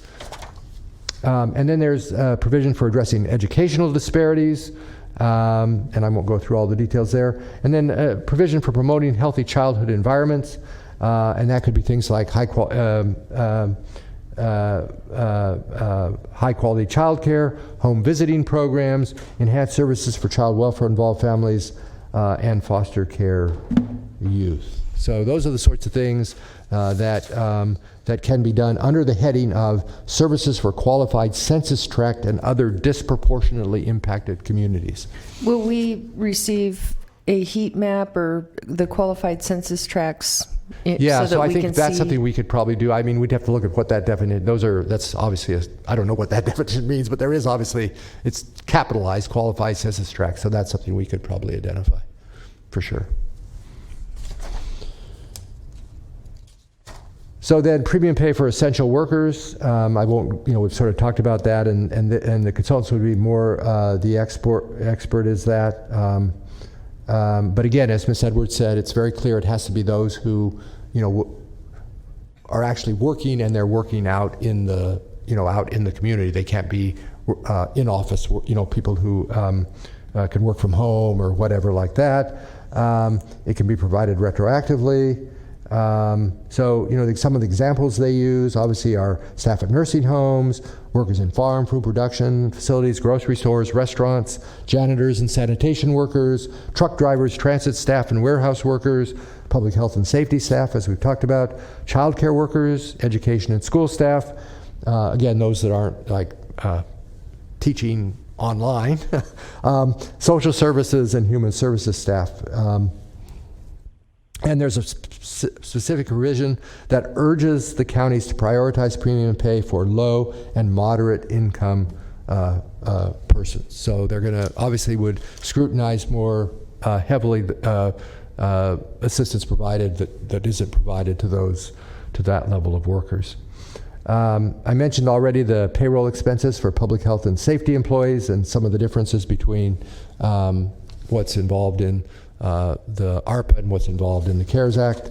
Already talked about replacing public sector revenue loss. Again, I could show you the formula, but I'm not sure that would be very helpful. Water and sewer infrastructure. This specifically, and this may be helpful for the board to understand, and this will probably mean something to Mr. Peterson. The way the interim final rule addresses what's an eligible use is that it can be used to fund types or categories of projects that would be eligible to receive financial assistance through the Environmental Protection Agency's Clean Water State Revolving Fund and Drinking Water State Revolving Fund. So those would be, you'd have to look at what types of projects are eligible under those categories. I know that can involve things like wastewater treatment plants, control non-point sources of pollution, which may get to the issue that you raised, create green infrastructure, protect water bodies, and then drinking water side, a variety of risks to human health, stormwater runoff, a variety of things like that. So again, we'll have to look at the details in how that works. And then broadband infrastructure. So again, basically, the idea here is to use of these funds to sort of based on the following guidelines. So one is to focus ideally on unserved and underserved households. And the Treasury Department defines unserved and underserved at speeds below 25 Mbps, which I have no idea what that means, download, and 3 MTBS upload, but that will mean something to Rami, I'm sure. And then Megabytes. I won't go into all this. But that's the gist of it. There are some things that I think we talked about briefly yesterday. There are things that are clearly ineligible. You're not allowed to make extraordinary deposits to pension funds. You're not allowed to backfill reductions in tax revenue that are caused by reducing taxes. So we don't really increase, for the most part, or reduce taxes, but the state could. If they, for example, increased property taxes or sales tax, or decreased that, if that was decreased, not because the revenue dropped, because people weren't buying things, but because they actually decreased the rate, you can't use this to backfill that. Have they ever done that? Have who? Have they ever done that? I don't know. I don't think so. But if they did, we couldn't use this revenue to backfill. We can't use it to fund debt service. We can't use it to pay legal settlements or judgments. We can't, as I mentioned, deposit it into any sort of reserve or rainy day fund. And we can't use it for general economic development or workforce development activities unless they directly address the negative economic impacts of the public health emergency or are related to the revenue loss provision. So those are some of the and then there's a whole series of reporting requirements which are very extensive. And again, one of the reasons we hired the consultants was to help us make sure we're able to comply with that and not run afoul of any rules. In terms of what you do with all this information, my advice to you, and I think our general advice is, don't do anything now. Don't try and adjust the budget unless, well, the one thing, if you really are concerned about the supplementation issue, then our recommendation will be, don't put anything in the budget that you think you might want to supplant with this money. Because we're not sure yet how the supplementation rule would work in every case. So if you're, and we're also not sure whether the supplementation rule in every case applies to what you actually spend or what you budget, because in some cases, under certain federal rules, it applies to what's budgeted. So if you are concerned about that, then don't budget it, take it out. Just, I would argue, reserve it, because you don't, in case it isn't eligible, you want to have the money, and it would mean a delay in maybe starting certain growth or doing certain things. But if that's really your concern, if on the other hand, other than that, if you're looking at this to augment things or willing to take the risk that it won't run afoul of the supplementation issue, then just go ahead and don't factor this into your budget decisions. It'll take us a while to figure out outreach to the community and see what the need is, so you can take that into account when you make decisions, and then as we're going along further, figure out what the rules are that allow us to and what we can do with the money. Thank you, Britt. Supervisor Natoli. Yeah, just on that last point, so as we get into deliberations today, Britt, in light of what you've outlined here, and it's been very, very helpful. It's best overview, that I've heard, recognizing there's a lot more detail behind it, but thank you for that. And I think it helps inform us tease it up for next week, but also going forward. I guess my point being, though, if there's something as we get into deliberations that you think might be in those categories that we might be cautioned, could you maybe red flag that? I'm of the things that we kind of left on the table yesterday, I'm not so sure any of those would necessarily. They might be discretionary dollars that could support them, but each of them could use probably even more of a boost. But just again, as you're watching us deliberate here in a bit, I wanted to ask you though. So the money, have we received any of the money yet? We received half the money. The federal government deposited $150 million in our account, and we have it sitting there, and they're depositing it in basically sort of two tranches. They're going to give us $150 million, and then another year from now or so, they're going to give us another $150 million. And part of the reason for that was they specifically remember, we have 3 years to spend this money, and they want to make sure we don't. I guess they want to make sure we don't just go ahead and spend it all at once, don't sort of think long term. And the other, it's important to keep in mind, this is not ongoing revenue. So whatever we do with it, we have to be really careful that it's not you don't put it in something. Do we get to keep the interest? I'm sorry? Do we get to keep the interest? Are we drawing interest on $150 million?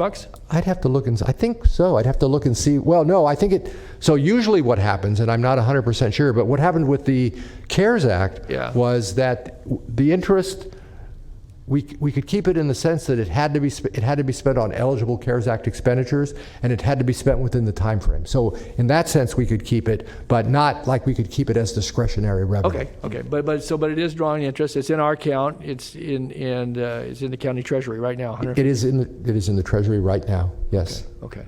Britt, can I just, on something you were saying to Supervisor Natoli, it says here it has to be obligated by the 2024 and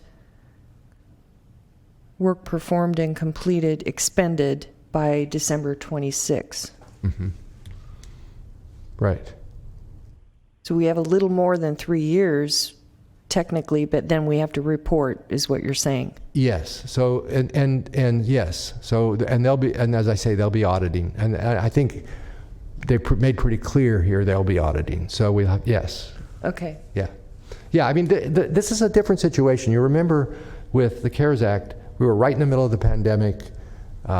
We thought we had massive revenue losses. There were urgent needs to sort of deal with that, we thought, and we had only at the time, they extended it, but we thought we only had 8 months to spend that money. This is a very different situation. We have the time to be thoughtful and do public outreach and do planning and stage what we're going to do and do it in a much more thoughtful way than we were able to do with the CARES Act money. Okay.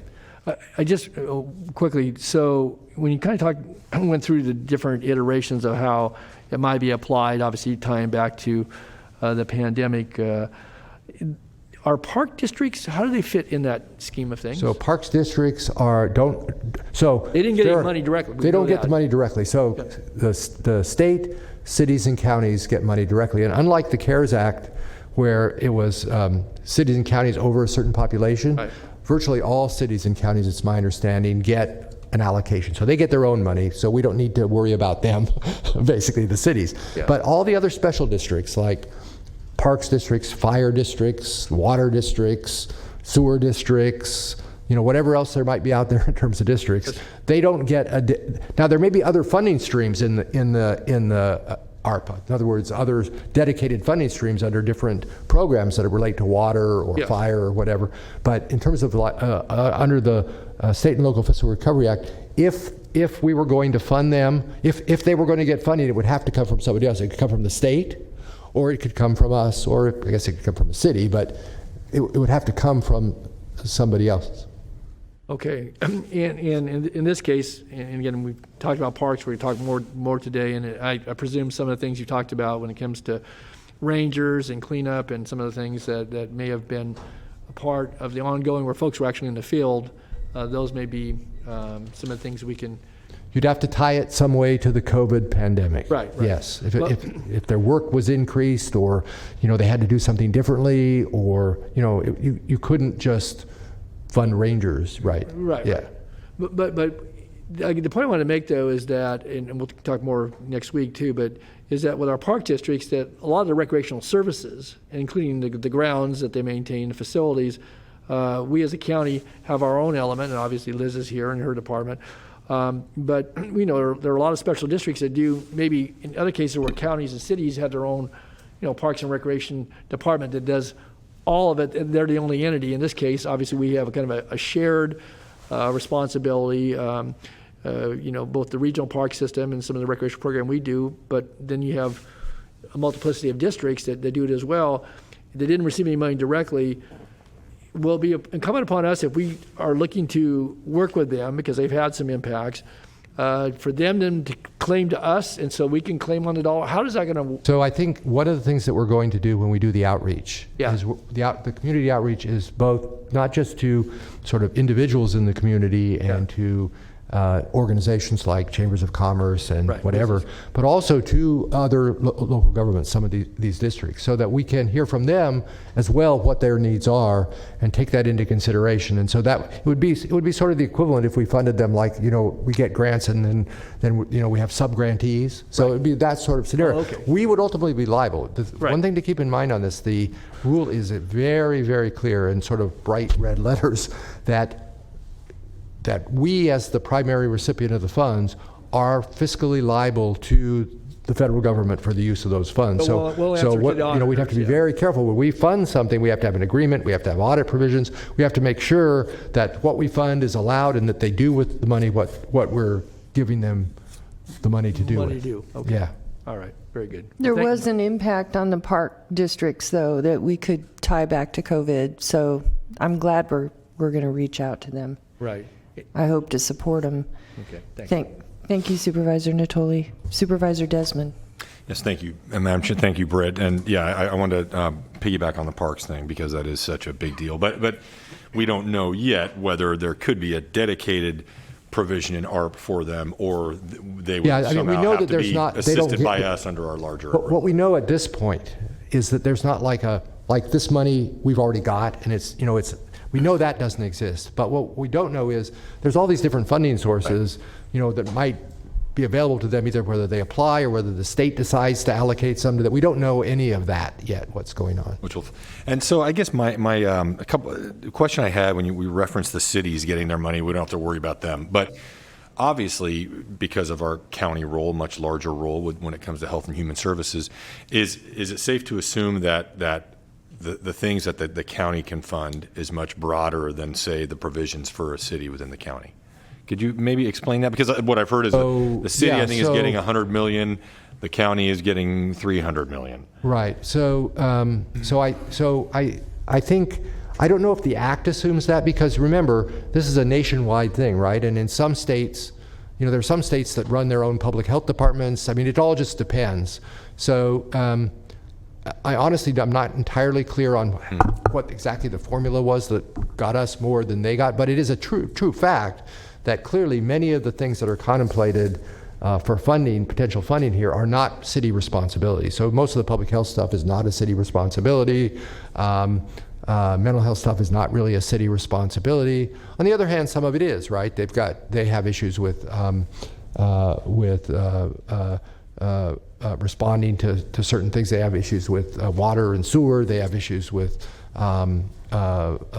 impacted neighborhoods with things. So, there's some things that, and so what that could suggest too is that depending on what you're proposing to do, because they could also spend it on those things, right? So if you've got an impacted neighborhood that's in a qualified census tract and it's in the city, the city could fund things there. We could fund things there. There could be a partnership to fund things there. Those are all issues that could be addressed. And as you develop your plan, those are the things you might want to consider.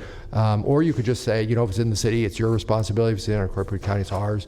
Unless it's one of these broader issues like public health or mental health that sort of crosses, it's really just our responsibility. Right. So those are the sorts of issues you need to grapple with as you develop your plan and how you're going to use the money.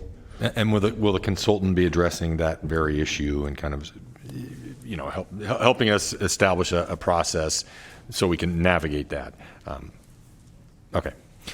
And then the final thing, as we deliberate, this afternoon about some things that we've requested, I'm hearing you say, on the one hand, don't approve it in this budget decision we make today because we may not be eligible to get it through ARP. But on the other hand, don't shy away from getting in the budget today because you may not get it through ARP. So what do you recommend? So I think you need to it's a risk and importance issue, right? So if you think the project is important enough that you want to get it going and you're willing to take the risk that it may run afoul of the supplanting provision, then do it. Don't let this be, okay, we're just not going to do anything until we resolve this. But it's a 2-month delay, right? More or less. I mean, it's going to take a while to figure it all out, but yes, 2 or 3 months. But if it's maybe something, maybe we can wait. Or if you're thinking, at a minimum we're going to do this, and then we're maybe looking at this to augment funding, then go ahead and do it too. In other words, don't let this be something that my advice would be, don't let this be something that impedes you for something you think is really important and needs to start now. Because if it needs to start now, it needs to start now, and it's important, right? On the other hand, don't be foolish. If there's something that maybe could wait, or we can wait and we'd like to see, well then put it off. But don't spend the money on something else, because if you can't, put that money in reserve and hold it until you get this issue resolved. So that's the third way, to park it in reserve somehow. Yeah, park it. Okay. So, because what if there's a problem or you can't use it for it or whatever, Right. well then or you decide, oh wait, we've had this other priority, we've got all these, water pipes we need to repair, and that's what we're going to spend all our money on, or something, So don't, Thank you. don't. No, Yeah. that's helpful. Thank you. Yeah. Britt, I just wanted to ask, tie into something that Supervisor Desmond was talking about also. Do we know that all the cities got American Recovery Act money? Like Ileton and Galt, I don't Yes. believe they did. I believe they. Oh, they did? I believe they did. Okay. I think all the cities got money, but I can confirm that. But and the But consultants would know I that. think that's important too, because I've Yeah. talked to friends, like, that's not my district, but I've talked to friends in Galt who have said we don't get the same resources. Well, so they didn't get CARES Act money for sure. There was a threshold. Okay, So- maybe and that's smaller where I got counties that didn't from. get it dedicated. Yeah. Now the state stepped in and did provide some CARES Act funding for cities and smaller counties. But yes, but I believe under this all cities and counties were supposed to get an allocation. But we can talk to our consultants and confirm that. Supervisor Cerna. Thank you.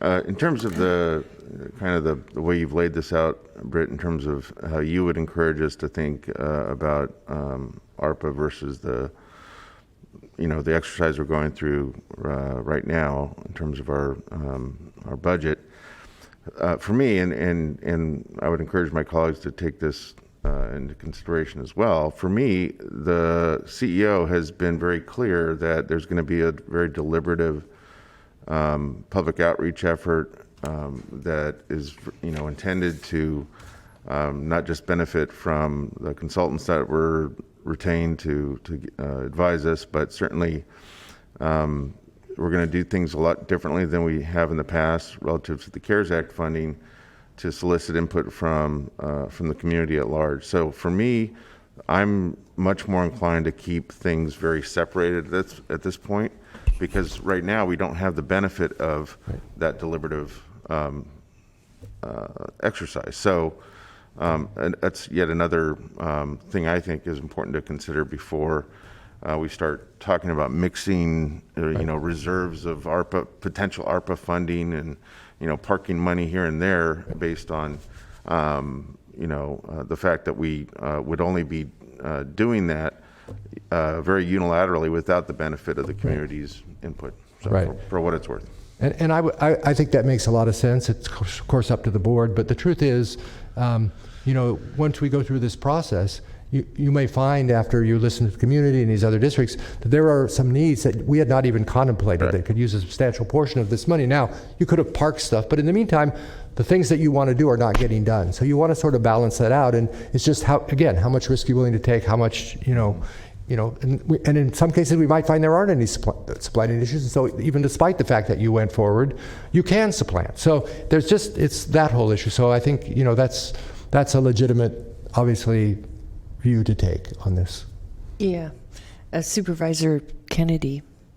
Yeah, I just want to chime in and agree 100% with Supervisor Cerna on that these are separate issues, and I don't want to get into this, let's park it over there in case, and let's do, I don't want to get into that, because then we're going down the slippery slope of doing this piecemeal again. And, I've been asking for this plan, and the CEO has come forward with an idea of how to put together a plan, and I would like to stay that course. We're not even on the course yet.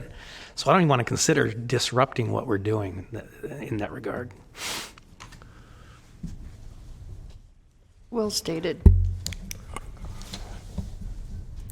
Okay, We have no more questions on if that. there are no more questions on ARPA, or at least today on ARPA, I'll turn the podium over to Dave Dickinson, the Director of Animal Care Services, to talk about the animal care budget.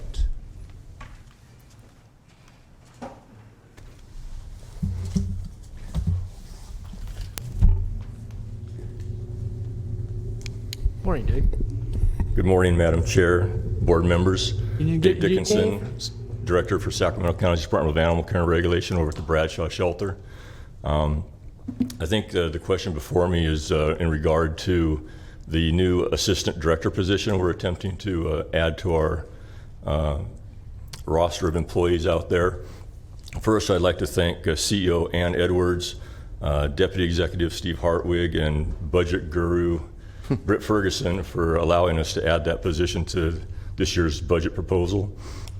And it is a very vital position, I feel, to continue the hard work that we've been doing out at the shelter for the past 8 years. Specifically, we have been trying to attain the highest possible live release rates with the resources that we have out there, with a 90% sustainable live release rate as being the ultimate goal. We have at times reached above 90%, other times just below 90%, and during certain parts of the season, the lower 80%. Fiscal year 1920, we had an 87.92 live release rate for the year. This current fiscal year 2021, right now today we're sitting at between 86 and 87% live release rate. So we're real close to that 90% ultimate goal. But I think there needs to be a little more structure out at the shelter with assistant director position that can have the direct oversight of all the life-saving programs that the shelter has in place right now, whether it be the foster program, the rescue program, the return to field program for cats, the medical division, dog socialization, and dog behavior rehabilitation. I think there needs to be somebody out there with direct oversight above the supervisor level that can bring all those programs together and interweave them so that the high release rates can be achieved. I hope that answers the question that was before me. Yes, Supervisor Natoli has a question. Hi, Dave. I was going to say, when you were introducing yourself, that you almost got away without having to do one more budget session down here at the board, but I know you've appeared here many times and want to thank you for your service. I know you've announced your pending retirement, but again, you certainly, I know, of many, many years with the county, and certainly have been instrumental in saving hundreds, if not thousands, of animals' lives, and have certainly taken to heart the safety of our community, but also with great care and concern for our animals. And I personally thank you for that. But I know that this board probably echoes that, as well as obviously the community. The reason for the question yesterday, and again, over the years, over the past nearly decade now, we've this board many times, and you've been here as we've attempted to not only boost the budget, but to help you as the leader of our animal care program to navigate a path that gets us to the 90% live release rate, sustainable, and puts us in a no-kill status as it relates to the criteria, because the number of the other criteria we do meet. We've got medical staff. We have, as you said, identified programs for foster rescue, for return to field with our cats, and certainly with the behavioral, and done a lot of good work. And again, I want to give credit where credit's due, and thank you for your efforts. One of the concerns and I ask this just generally, and I've talked with Ms. Edwards about this, and you and I've talked about it as well, is though where, again, and might be much to your chagrin, I received a daily list and track that. And when I have a question, I've certainly gone to you directly many, many times. But I'm concerned that as a part of this, we're going to bring on the additional administrative capacity under the position. But where does that leave us with where I see it as a really critical component? You and I talked about this as it relates to behavioral socialization, because that's key. I mean, the whole idea is not to shelter dogs,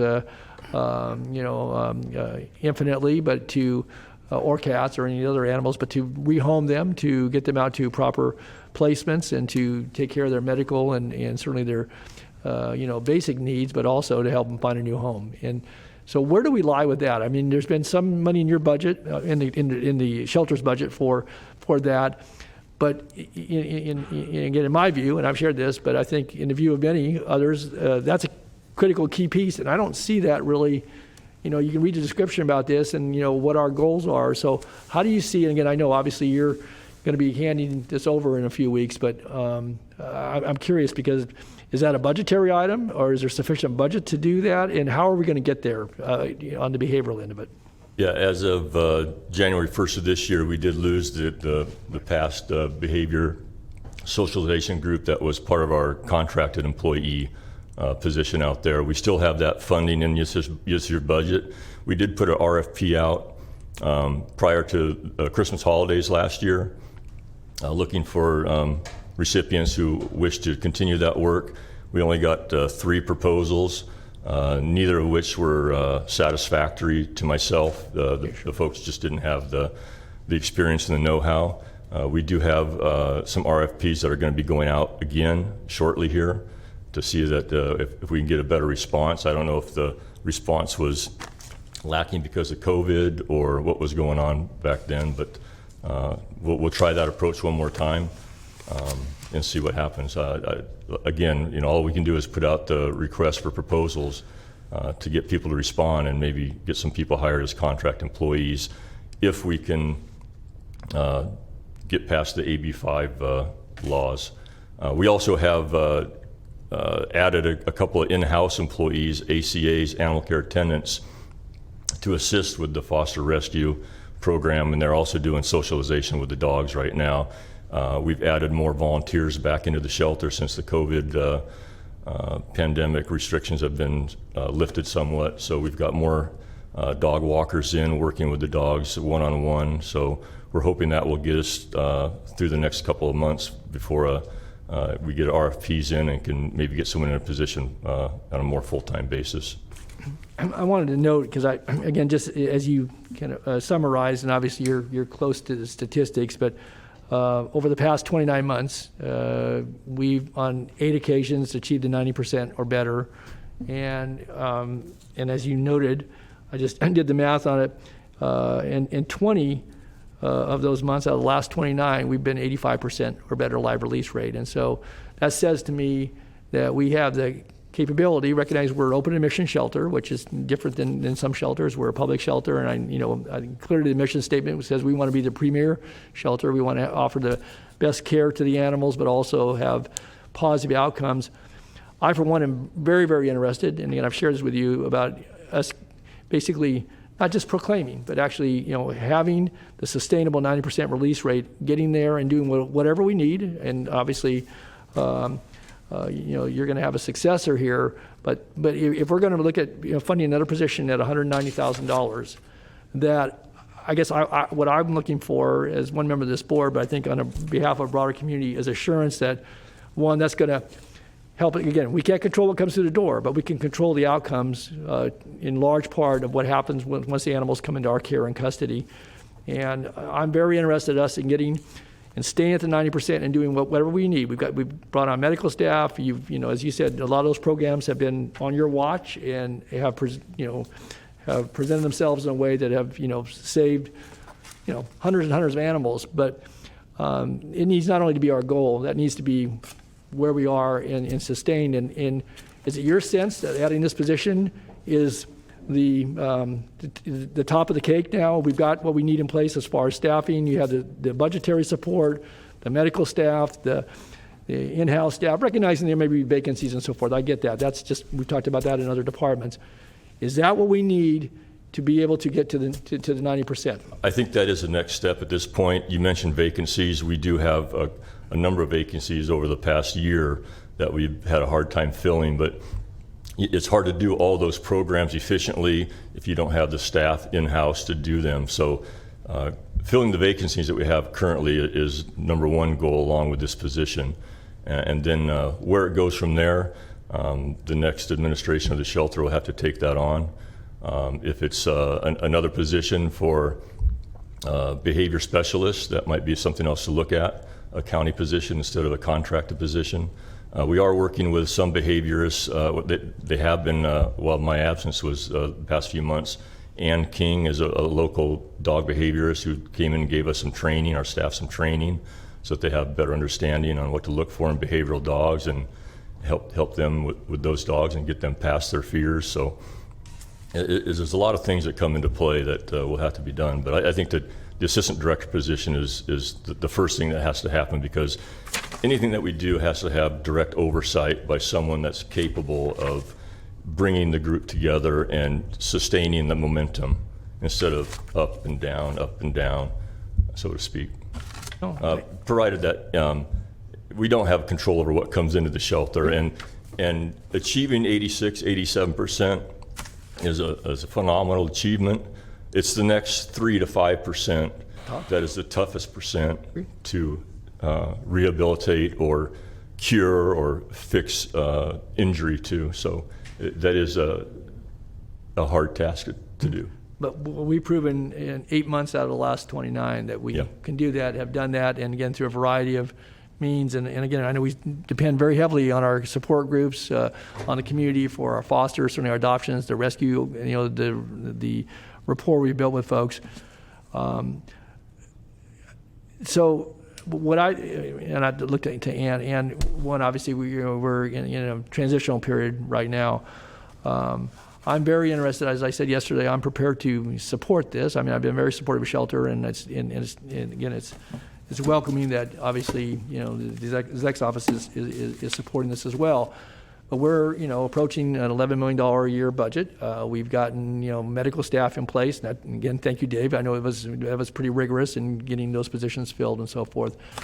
I'd like to then, and we don't, not for necessarily for today's purposes, but that we'll tie it to some performance metrics, and that I'm very interested, as I've said. I certainly would give, Ms. Edwards and our transition here, and I'm hopeful that we'll, go and do a nationwide search for, Dave's replacement ultimately. But I would also ask that we can, have the metric that we would, work towards, and maybe in the first quarter, once we've had a chance to assess this and look at it, to actually have before this board consideration. Again, it's still up to this board, not just to proclaim, but actually put those things in place, whatever those key, other key pieces are. And Dave, you've cited some of them, recognizing the ups and downs, but to actually reach the no-kill status, and then be able to not only say that's what we want to do, but then we're holding ourselves accountable to do that in a way that gets that next 5%. I agree. That's my knowledge of it is not as great as yours, but I think that needs to be a piece of it. If we're going to put another $190,000 toward this and have the personnel to do what Dave stated, and this board's been very supportive over the years. I thank my colleagues and certainly others who've been very supportive of this. But we're to a point where I think we're going to be the premier shelter, and we need to demonstrate that we can do that and do it right with the public protection certainly is a part of this, but animal care being our premier focus on this, and the ability to get those animals rehoused. So again, maybe as we come back in September, we could have that as a part of the consideration to then, as you get a chance to look at the organization and figure that out. So I'll give a little more breathing room, but I'm very interested in doing that. But it's not a conditional approval, but it's where I believe this county needs to be from a standpoint long term, is to, and we would be the first shelter that actually, I think, one of the first public shelters in Northern California. There are a few that would, Correct. And again, I think we're there, or we're close, and we need to be there. So I don't know, Anna, you want to add anything? But I just want to make a brief comment. I do think we're pretty much there, and I know that we might have an opportunity when Mr. Dickinson actually retires, but I do want to take the opportunity to thank him for actually getting us where we are now, because I think he's been a leader in that effort. And yes, we do have to protect the community, but we also have to care for the animals. And I think Mr. Dickinson has done a phenomenal job of doing that. And just want to acknowledge him for his years of service with the county and the work that he's done to allow us to have a premier shelter. So thank you, Dave. Thank you. Yeah, and certainly I would echo that. I will just say this, and I know I reached out, but I'm concerned. We've had, a pretty high euthanasia rate in the last couple of days, and that affects obviously our live release rate, but I'm concerned that, I know we had a spike in the number of cats that have come in the shelter. Yeah, when I returned to the shelter Tuesday afternoon, this is the breeding and birthing season for cats, and we've got dozens and dozens of litters of feral kittens or unweaned kittens in the shelter. And I did have to make the tough decision Tuesday afternoon to let some of those animals go. They weren't eating or drinking, hadn't been for a day or two in some cases. They'd been losing weight. They had chronic upper respiratory infections. Okay. And when kittens that young are in that state, oftentimes it's called failure to thrive often. They don't come back from it no matter what you try. So I did make that decision on Tuesday to let some of those go. So- It's more humane to do that than to let them suffer another 24 hours without food or water, and they just go downhill, and then you find them dead in the kennel the next day, and I didn't want that to happen. Right. No, I appreciate it, David. I know you look at that. You and I have talked about that. And I would just say, if that's, I don't know if there's anything else, if you had a nursery for kittens, if you had a program Well, element. we had four foster orientations, strictly for neonate kittens over the past month. And all the applicants, people that pass through those orientations, they are full with kittens now. We didn't have any openings, so to speak. And even if we had, the kittens that were let go, they wouldn't have survived at that point anyway. They were that far gone. So. Okay. Well, I appreciate the explanation. And again, I would just compliment our fosters too, because we have at any given time probably twice as many or three times as many animals out in foster or foster to adopt than we have in shelter. And so without that, our not only our live release rate, but our success in helping animals gain a position where they can be adopted and so forth, we wouldn't be anywhere close. So, okay, well, thank you, Dave. I appreciate you being here again, and hopefully get a chance to say goodbyes in another setting. But I appreciate your work and thank you, and thank you to all the board members for the support given the shelter over the years. Before you go, Dave, I just want to echo what Ann said. Thank you for your commitment to the county. When I heard that you were retiring, it's always hard when someone retires that is so good. It's a hard person to replace, and you've done a lot. You've brought us a long ways, and we really appreciate your commitment to the animals, your kindness and your compassion, and your leadership. And I know that Supervisor Desmond also has something to add. Thank you. Just really briefly, and Dave, I never met you before, but thank you for the work you've done. You've obviously done some great things, and I also want to applaud Supervisor Natoli for his leadership and commitment to this, and I share that commitment to do whatever we need to do to become a no-kill shelter. I think that would really be a wonderful thing for Sacramento County and certainly for the animals. So, but thank you, and Godspeed to you. Thank you very much. you got a big Thank you, heart, Dave. Dave. I know that. You've done a lot for the animals. Thanks.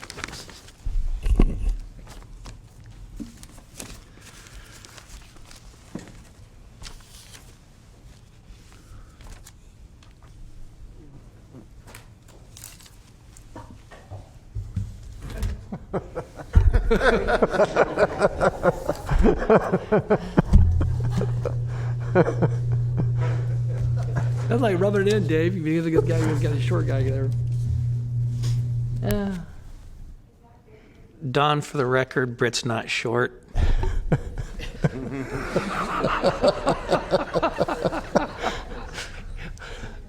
So that concludes the portion of our presentations that are purely response to questions. And some of the next ones might be considered a response to question, but also could basically be a budget request. And the first of those has to do with the two programs related to pretrial release of inmates from the jail and keeping inmates out of the jail. One in the public defender's office and one in the probation department.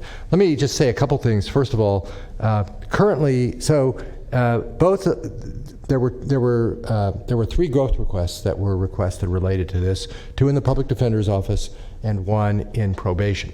Probation, as you know, although it was growth request with a big G, that is, it was sort of the end of a pilot program and the beginning of a non-pilot program, if you will, with a different funding source. It's not a new program. It's not growth with a small g. That program existed before, And what we're recommending in the budget is that program continue without any change, basically. And that it is a program that focuses using evidence-based practices, using risk assessment tools, and levels of supervision and services to retain people out in the community. As I indicated yesterday, that program has basically a case of around 500. So those are people that have a current caseload, and over time they've obviously let out more. They've arranged the release of more than 1,700 individuals, but it's an ongoing program. It's not new. The public defender, and you'll hear in a moment from both from Steve Garrett, our public defender, and Marlon Yarber, the interim chief probation officer. The public defender also has ongoing programs, pretrial programs, and we're not proposing to change those. So the growth request, one of the differences between the so-called growth request for the public defender and the growth for the public defender, the growth request for probation, is that the growth request for probation really isn't anything new, it's just continuation, whereas the growth request for the public defender is an enhancement to those programs. And that's there's another distinction too, and again, I know that Steve Garrett will talk about this, but the public defender is really two growth requests. Yesterday you heard commentators talk about $1.2 million, but it's actually two basically $600,000 growth requests. One is for what would be a form of a pretrial release program, which operates differently but is similar in goal to what the probation department is doing, and the other really is an enhanced expungement clinic, which really deals with people sort of after they're out. It's focused more on expunging their records, which would hopefully reduce the chance of recidivism in the future. But it's not a direct release program out of the jail, so they're a little different, and I'm sure Mr. Garrett will talk about that. I wanted to give you some idea of our logic behind why we recommended the continuation of the probation program, but not an enhancement to the public defenders program. And sort of it's just that we didn't want to reduce any of these programs, but we felt it was. And you heard some of this criticism from some of the speakers previously when we talked about the various efforts we have to get people out of the jail, and I think it's an accurate criticism, which is up till now. We've been doing a lot of things, but it's been in our efforts to get people out of jail, we've been just sort of doing what we can. People come up with ideas, we implement things. There's grant money, we do it, but we haven't stepped back and we haven't really said what is it that is going to be the most cost-effective thing we can do to have the most impact on reducing the jail's population. And that will require a very careful, systematic approach involving use of data, involving reviewing the different programs that we have to make sure they are faithful to evidence-based practices. Both the public defender and the probation department are trying to use evidence-based practices, and hopefully they're using them faithfully, but there's been no independent assessment of that. That's one thing we want to do as we look at these things. We want to look not just at pretrial, but also at sentenced offenders and decide where is the most appropriate place to focus those resources. And so before spending another $600,000 or $1.2 million on new programs, we thought it was time to step back, and that really feeds into the recommendation to create the Deputy County Executive over Public Safety and Justice. In addition to that, as you know, we added an additional analyst in the County Executive Office to deal with criminal justice matters, in addition, not criminal justice matters, but criminal justice planning. In addition to what we have now, we added $300,000 for consultants to help us do that. So we want to really get the most bang for our buck, and we want to evaluate the effectiveness. One thing that really we don't know about either of these programs, which is really how successful are they at getting people out of jail. They have caseloads, they've got a lot of people out, but the question that always sort of has to be addressed in these programs is, are these people that would have gotten out anyway? Are we really having a significant impact on the population in the jail? And we don't know for a couple of reasons. One, frankly, because they're new, right? Even the probation one's only a couple years old. It's hard to know, and even more significantly, because of COVID-19.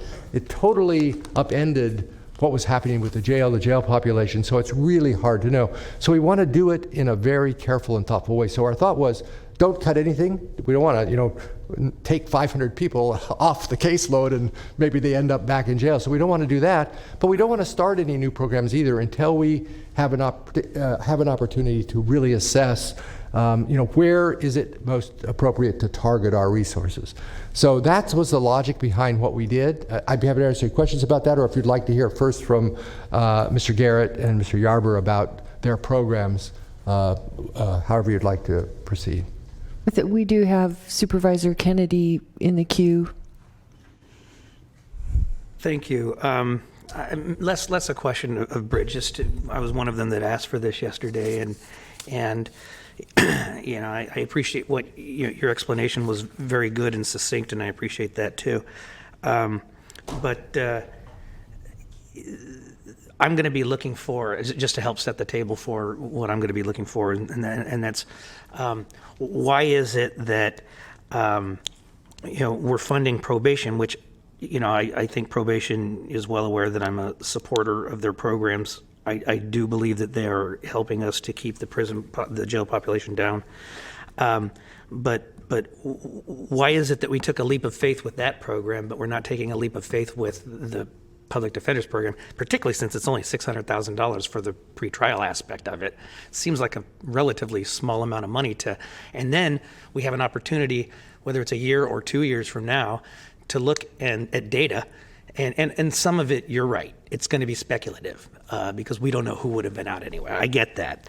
The separate issue that I want to hear about, particularly from Mr. Garrett, is on expungement, because I am a big believer in expungement. For $600,000, I believe that we not only can reduce recidivism, but this will have, there are people that are homeless because of their records that should be expunged.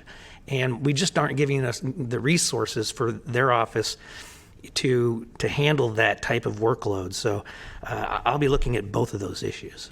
Yeah, and just to briefly answer, I think you're right. But expungement is a great idea, and it is a beneficial thing. Again, our thought was we realized that there's only limited resources available, and you're right, $600,000 in a $3 billion general fund budget, but it adds up, right? And there's only limited resources, and our feeling was, let's just wait. We really want to target it where it's going to be most productive in terms of meeting the Mays consent decree obligations. You'll recall we took a chance initially on the pilot program with probation, using realignment innovation funds and using state money, and the public defender started many of their programs too with grant money. So that was the impetus behind it. One of the things we're going to have to look at when we do this, and one of the things we have to look at, and these types of programs are done in different ways in different counties. Some public defender's offices have programs, probation departments have programs. There are some counties that have dedicated pretrial release units. I think Santa Clara County does, where it's neither probation, it's just dedicated to that. It's done differently, and that's one of the things we're going to have to look at as we go along. But again, it was more along, recognizing there's only limited resources. Let's really focus on deciding where we can get the most bang for the buck, because we really took the message that your board provided, which is you don't want to build anything new. We really need to get people out of the jail, and if one thing is even a little bit more effective, that's what we want to fund. But yeah, you could take that approach. You could say fund it. If it doesn't work, we back out, and then we'd have to find a way to fund it. But I agree, and I'm also looking at this through, as someone who's been intimately involved with Mays, I'm looking at this through the lens of Mays, and I think that for our obligations that we have for Mays, and this board voted not to go forward with building the health facility because, and I believe, I'm not speaking for my fellow board members, but I said, until we exhaust all of the other things that are cheaper and, easier to accomplish, I think this is one of them, and that's why I wanted to hear from staff today. Yeah, and I will say, one of the things that we've heard from the Mays plaintiffs' attorneys is they would like to see us come up with a plan rather than just sort of an ad hoc approach. That makes sense. And I think it's fair to say they were reacted positively to the idea of creating a dedicated high-level position to lead this forward. So it all sort of feeds into that, but I'll let them go ahead and then we can follow up. Excuse me, Britt, Supervisor Cerna had a question. Great, thank you, Madam Chair. I just wanted to respond to your brief comment, Britt, about, while it doesn't seem like it's a lot of funding, the $600,000, but it all adds up, is what you said. We up here can't just look at it that way. I think we also have to look at with an eye towards, well, what's in the long term, what's going to be the most fiscally responsible way to accomplish the goals of reducing our jail population. So I'm looking at this from the standpoint of is it a good investment to have perhaps complementary programs that are both attempting to do the same thing that will actually save the county money in the medium and long term. So while I understand from a CFO's position your concern for incremental growth requests and how that affects the overall budget, I'm looking at this from the standpoint of years down the road. Are we going to be able to say that yes, we accomplished the intent and the objective of reducing jail population, and oh, by the way, we actually saved taxpayer dollars in the process of doing that. So I get it. It may be nickel and diming from your perspective to some degree, but for me, it's also about making sure that we're investing wisely, both in keeping people out of the jail, keeping people from offending again, but also saving the county, revenue in the process. Thank you, Supervisor Cerna. Supervisor Natoli. Yeah, just a question, Britt. This may not be for you as much as it may be for Marlon or Mr. Garrett, but as relates to the public defender's program, I assume, and the probation, there must be some correlation between the programs. They're different and distinct in some respects, but I, just my limited understanding about criminal justice system and the various parties that are involved in that, I trust there's a level of cooperation here between the two departments, and they may have different approaches or similar approaches. Could you just maybe clear that up for me? I'll let them address that. My understanding is they pretty much work separately, and they have different approaches and they work separately.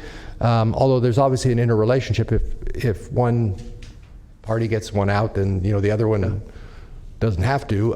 But again, they could. I don't know the details of how much they correlate in their different approaches. So I'll maybe leave that to them to address. And just one follow-on, because it's come up several times. I've in some of my meetings with folks who have advocated for alternatives to incarceration, but it was even mentioned yesterday in some of the testimony that there's been this request for data as it relates to demographics, and I would trust that both of these programs, they're both publicly funded, that there is without breaching confidence with program participants and any privacy issues, that there must be demographic data, and as it relates to who's participating, obviously what they may have been charged with, if you're working on expungement in the PD's end of it, if you're overseeing somebody, but also, gender, and other things. So I guess I'm curious as to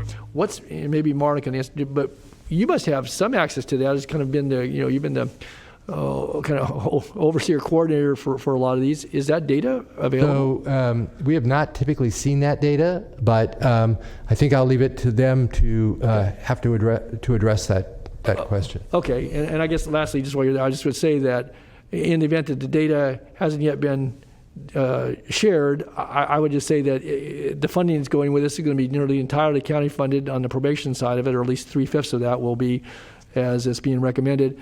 And if we choose to continue to go forward in public defender, that data needs to be kind of essential, I think, to the evaluation, to some of the things you were talking about who's being served, how we're best being served, both within the criminal justice system, but also within the community framework. So. One of the things we really want to do is develop the data's out there. There's lots of data out there in the criminal justice system for these programs, other programs. Yeah. We want to, working with the various, the Sheriff's Department, probation, the public defender, the district attorney, we want to make sure that we can get the data that we need and that for the analysis that we need to do, and also the portion of that data that's appropriate to make public is made public. That's one of the goals that we have for the new, this whole new deputy county executive and all of the analytical support that would go with that. Because again, we hear it frequently, and I mean, it's backed up by the facts that the incarceration rates for certain folks in our community and diversion rates and so forth. And I think as we're the resources go into it, but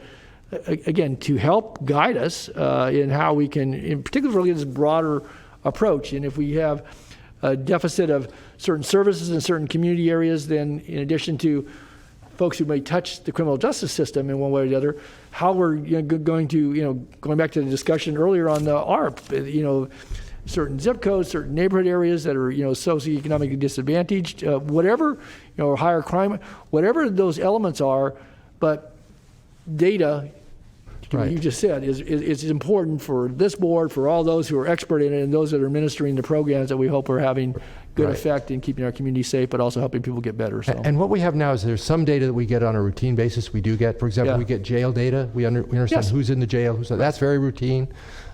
Some data we only get if we ask for it specifically. We don't get it on a routine basis. So that's the sort of thing we need to keep working on in order to get a more sort of comprehensive approach to making that data available. Okay. Hey, can I just chime in too? I think, to that point, it's not rocket science.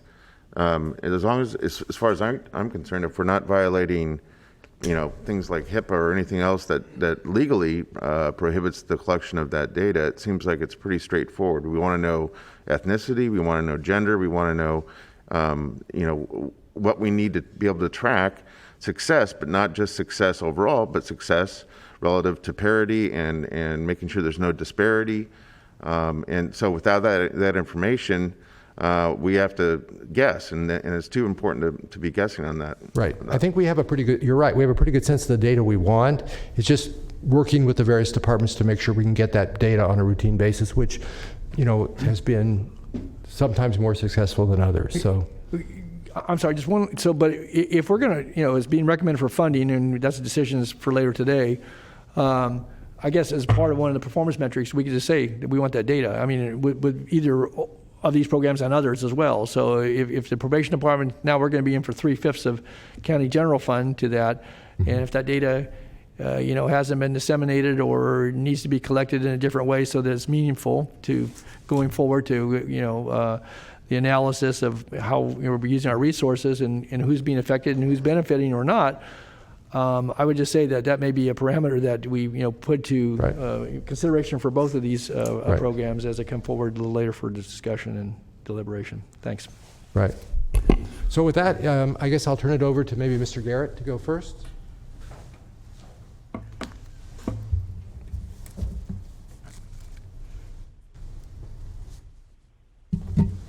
Good afternoon, Mr. Garrett. Good afternoon. I want to thank Mr. Ferguson, and good afternoon, Madam Chair, and honorable supervisors. First of all, and I've heard a lot about data. We have data. We're trying to get it right now. I've seen some data. We're also checking in terms of that with, we did a rough study on mentally ill people in general and see where they came from. We found that most of them come from, almost all of them came from qualified opportunity zones, and that's part of the grant that we created. So we do have some data that I'm hoping we'll be able to tell you, and other than I remember it kind of like this before we're done on that. But we are, the history of what we have done is we saw a study that was done a few years ago from San Francisco Public Defender and by the UC Berkeley. And we tried to emulate it for a couple of rounds of budget, and we couldn't get anything of that, but we tried to copy it. We eventually saw a grant and decided to do it the way we would want to do it. And the grant gives us only $250,000 a year. We felt that rather than use investigators that they used in the San Francisco model, 2 attorneys, 2 investigators, we would use social workers because we thought that made more sense. And that's what we proposed. We have essentially 2 social workers, that's what the grant pays for, and some law students. That's what we got. COVID has made it hard for us to talk with everyone that we've tried, and at times we've tried to use telephones when COVID was at its height in the jail, and at times the sheriff couldn't accommodate. So there were times when it's been start and stop. But we've spoken to, I can say very preliminarily, because we have a data person that's supposed to help us get actually scientific data rather than us look at what we think it shows. But I can talk to you about what we think it shows. I want to do that inoculation that Britt Ferguson talked about, because what it's really going to show when we have a real data scientist working on it could be different than what we think. We think we're getting and first let me talk about our program so you understand what it is. And it's different, and we're not in the same space that probation is, although we certainly work with probation, and probation, as the courts have not been willing to release people from probation supervision after 6 months of successful releases with no problem. There's been discussion like, can you guys take over helping those people rather than us have the more expensive probation officers doing that? So those discussions are going on, and I would say that I know Marlon well, and I have the highest respect for him, and we have worked together in the past on disparate minority contact in the juvenile facility. And so we have, a history of working together. And so, I would not say that the relationship is anything other than have been very productive and frank between the 2 of us over the years. But our program does something different. What probation is basically doing, as I understand it, and I don't want to speak for him, but this is how I understand their program, they take a computer data of each person who is going to be on for arraignment, and they run them through the computer and give you a risk assessment based upon their record. And that has some advantages, as they'll tell you, in that they're not seeing the person face to face, and so there's no systemic bias in the person doing the evaluation. It's not, that's what they'll say about that, I think.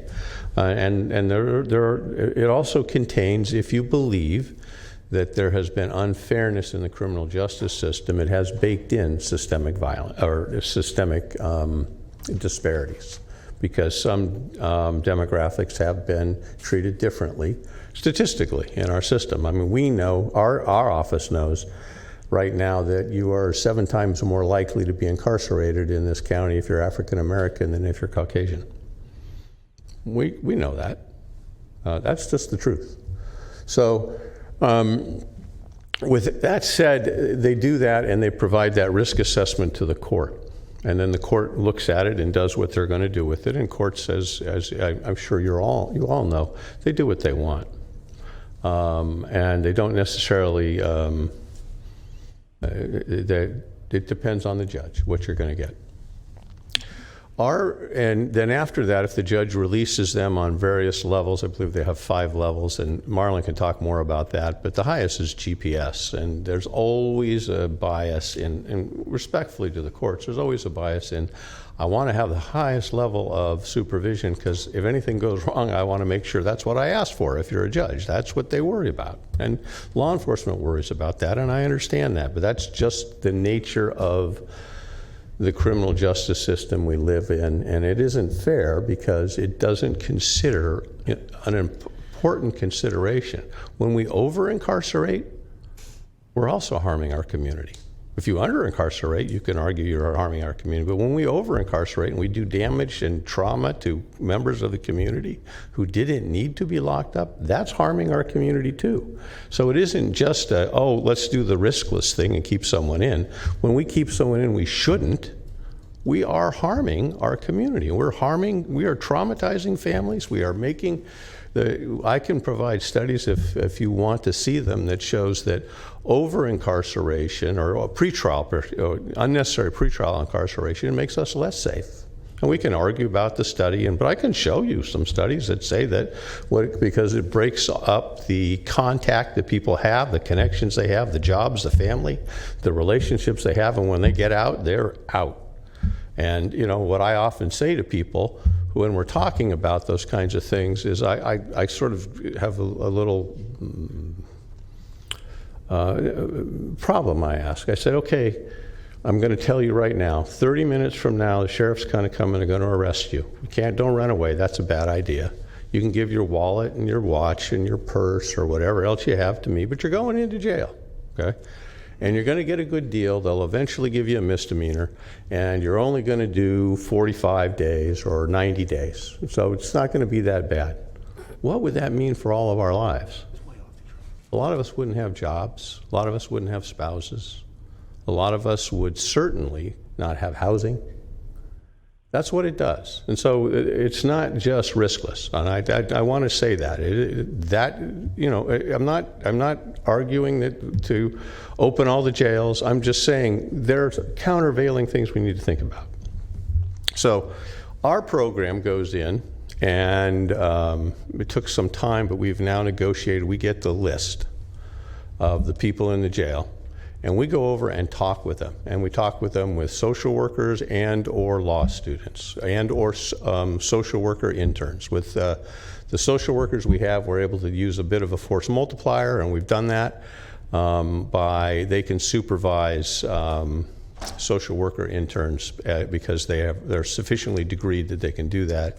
And turns out we're a pretty desirable place for a lot of social worker interns to want to volunteer at. And so we have a fair number of them. We can't supervise an infinite number, but we do have them who come. So we talk with them, and we've developed screeners, as we call it, and I don't know why we called it that, but screening tools, and they're evidence-based. And you're probably familiar with one of the ACEs study, the Adverse Childhood Experiences. That's one, that's very quick. We also do a mental health screener, and we do a screener for need for AOD, alcohol and drug things. We screen for their needs. That's what our program is, screening for what the needs are, and then we try to provide linkages to the services that those needs are disclosed. That's what we're doing, and that's why it's different. Probation is providing a risk assessment, and the court, and they have a statistically valid tool, or at least scientifically valid tool with its own issues, but it's a valid tool. And the courts have to talk to you about what they think of it. But we're actually looking at what are your needs, how can we try to meet them, and how do we try to meet them by linking to services that exist in this county. So we have, I want to really inoculate myself about the data, because this is what we're looking at when we're adding it up with a pencil, okay? And we don't have a scientific or a math statistics guru helping us with it. But we're basically finding that half the people we talk to, we get out. We're finding we got about 200 people we're supervising right now. Supervising is the wrong term. We're following. We're giving them social worker follow-up to try and help them while they're out, to meet their needs, see what they need, those kinds of things, before we can get them a warm handoff. Of those people, we're finding that less than 2% have recidivated in that time frame. Now, I'm going to say over time that number may come down. That seems pretty high. But, it's what we would expect, too. We would expect to see, when you test people for what are your needs, and you try to meet their needs, that you will have an improvement. There are other evidence-based reasons to expect that what we're doing would work. One, the UC Berkeley study I talked about, that what they did in there, they saved themselves, $500,000 to $900,000 over a few months by getting more people out. And they weren't linking to services, they were just litigating hard a case early on.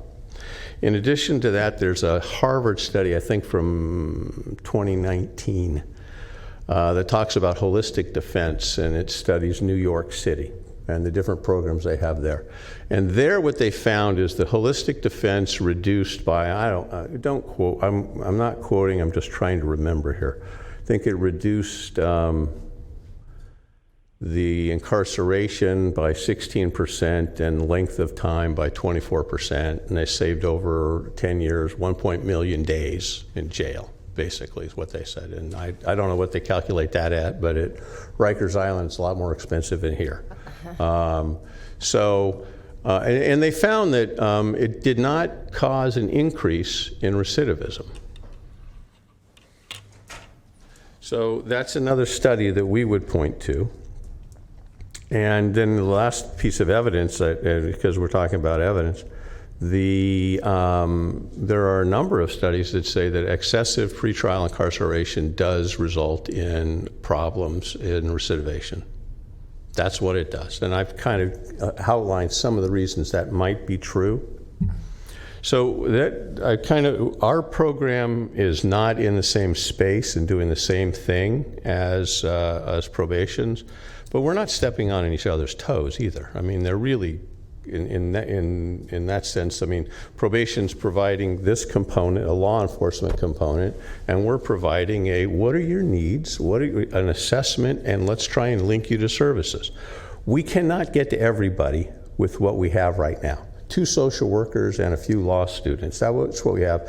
And I want to just take my hat off to the people that are working in there on that. They've managed to get, I think, 10 to 14 volunteers to help us this summer to work on this, because it's something that the community feels strongly about. Mostly it's law students, interns, social work interns.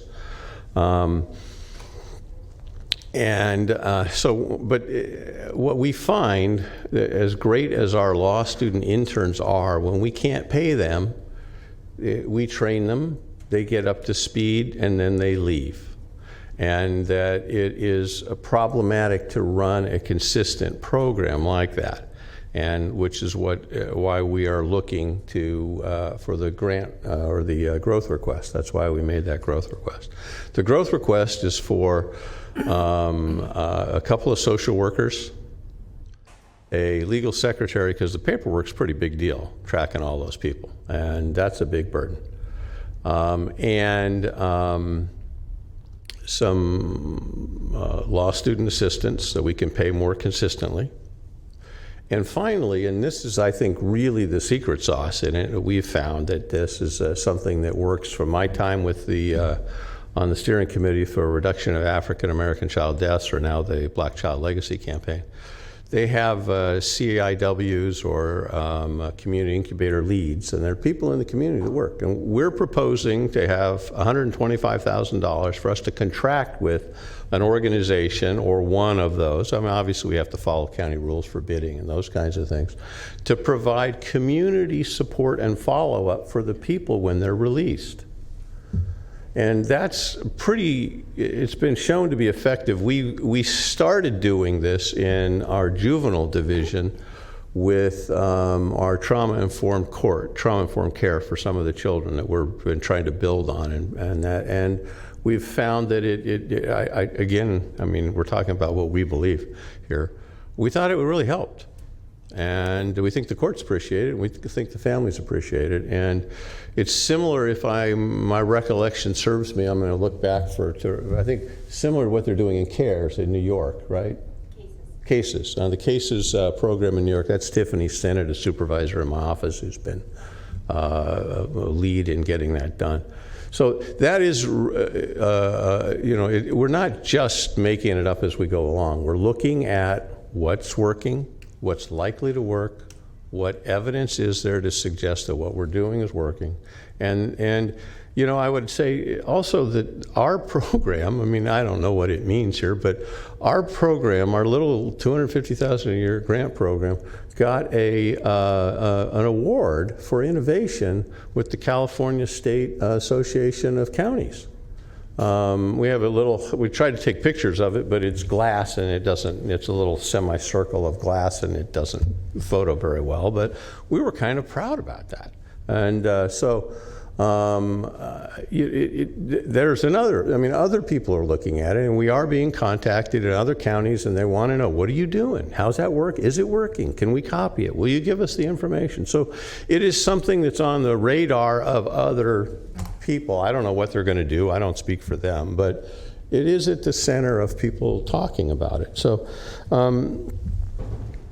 the other thing I would say is that our program really is aligning well with county values, especially enunciated by this board.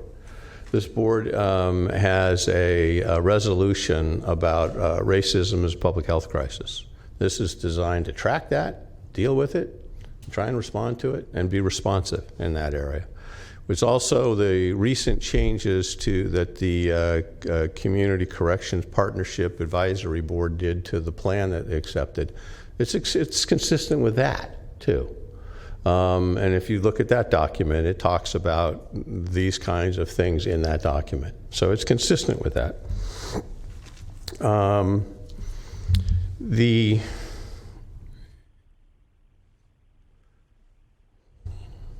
Doing the same thing we've always done and hoping for a different result may not be, it may not succeed. Maybe it will. But that's why we're here. And that's why we proposed that we sought this grant. We've been trying to do something like this for a period of years. It's a hard lift for us, but we're doing it. And I think we're succeeding at that. The financial potential benefits, I heard Supervisor Cern, I think, talking about what's the investment on that. What would that be? Well, I would say that if we were able to get 20 people out a week,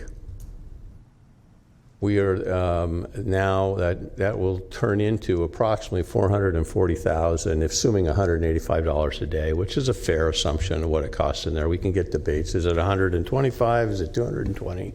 Is it counting psychiatric services or not? That kind of thing. So that it can pay for itself pretty quickly. And you know, our program, I mean, it's been humbling to see the grassroots support and people calling us and what are you doing? How are you doing that? We want to work with you. We want to help you. I mean, that's kind of surprising for us. And it has grassroots support. And I think that you know, that's something to be considered. Our screeners are showing this right now. About 70% of the people we talk to say, I want social work help. I wrote them down because they change over time, but they've been relatively consistent. 48% are reporting they have some mental health issues. 37% alcohol and drug, and these are, some people report in more than one domain. That's why we're going to have more than 70% here. 43% have homeless issues, although that varies dramatically by the time of the year. Mm-hmm. When it's warm, not so many people report having homeless issues. When it's cold, they start reporting it. And our social work caseload, we have 2, is pretty much is filled right now. They're at over 200 cases for the 2 social workers they're carrying right now. And as they get warm handoffs, some come out and come on, but they have a full caseload going on right now. The other benefits I want to talk about, and these are harder for us to quantify, but we really do believe they're there. One, because we're now pushing to get people out at the first opportunity rather than the way it would normally go. You're arraigned, come back in 2 days, or now with COVID, a week, and then we'll see about a bail hearing then. We're pushing hard to get them out now. When we get them out now, that saves time right then. 2, the screeners that we're doing provide information that our lawyers are using to negotiate alternative resolutions, and earlier in the case where people get out of jail or they get linked to a collaborative court or a rehab facility and those kinds of things. So that's what we're doing with that.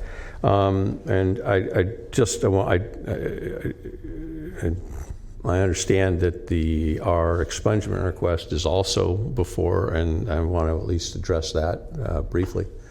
That's a little under $600,000 for a couple lawyers, a legal secretary, and some other additional help. That's what we asked for there. And you know, the demand is high for that. The studies show that it reduces recidivism, it increases earning potential when you can do that. We are, I don't know if it's daily, but I know many times a week. Let's see if it's daily. If it's daily that we get calls and saying, can you check on warrants for this person so we can get them into housing? Can you clear up warrants for this person? And I think it's daily that we do that right now. Yeah, right. Multiple times a day we're doing that right now. And this builds on that. So when we can expunge someone's record, then they can qualify for housing they don't otherwise qualify for. When we can expunge their record, it's the difference between being able to afford an apartment and health insurance and being on, not being able to afford that. 20%'s a lot, and I've seen as high as 30%, but it opens up doors that don't otherwise open, and it particularly opens up doors in our communities of color that have been most harmed by or have the greatest need for this. And so certainly we would appreciate that as well. I think, close with saying that our request on the pretrial is important, designed to be modest. It's 3 FTEs. It's 2 social workers and a legal secretary. And then it's some other money for basically law students so we can have some consistency in how we do that, and $125,000 so we can contract with the community to participate. And I do want to say something about our track record in participating with the community. There were a couple of large-scale releases from the jail where, because of COVID, where we cooperated, and the sheriff, I want to thank Sheriff Jones for working with us on that, to have volunteers meeting people at prearranged time that the sheriff worked with us on, to meet them at the jail so they're just not coming out and stumbling out and wandering around. And we had them met with food, phone, water, blankets, connection to services, information. We had people out there. My lawyers, out of their own pockets, bought food and blankets and water and provided that, and so the community. The community did that, and they really stepped up and did it. And it's an example of how interested your community is in wanting to help with this problem. And when you talk about things which are efficient with taxpayer dollars, when you have community members who are willing to do things like that without charging you for it, you have a potential to unleash something special here in order to change things. And so I'm hoping that you see that, and I hope that you have listened to me fairly. I'd be happy to respond to questions. We do have a question. Thank you, Steve. Supervisor Natoli. Yeah. Thank you, Steve, for the in-depth explanation, and I think some of the background as to why it's proven successful, and certainly the dedication of the folks that are partnering with your professional staff to assist folks. My question is so the request, is the grant expiring, or will it be an overlap? This will be a supplement to some of the things that are already funded? Because at some point in time, I assume the grant runs out. Will this be over and above for a while, but then we're going to have social workers? You have 2 under the grant right now. Right. I presume when the grant runs out, you lose those, and so we're going to add these positions. So what's the overlap, or what's the timing on the? I think we have about a little over 18 months left on the grant. Yeah, a little over 18 months left on the grant. Okay. And I think we've previously stated that it's our intention to seek to re-up get other grant funds too. And I don't want to comment on how likely it is, but the grant gives us some advantages, I would say.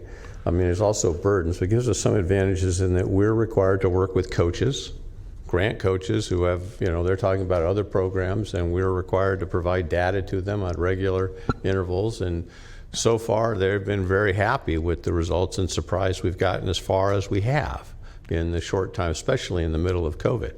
It was difficult, but we've accomplished a lot. And I do want to thank the attorneys and the social workers and the staff in my office, because it's really their dedication to the health of our community and justice that's really done it. I mean, they've gone over and above that because they care, and they're hoping to make a change which can help this community.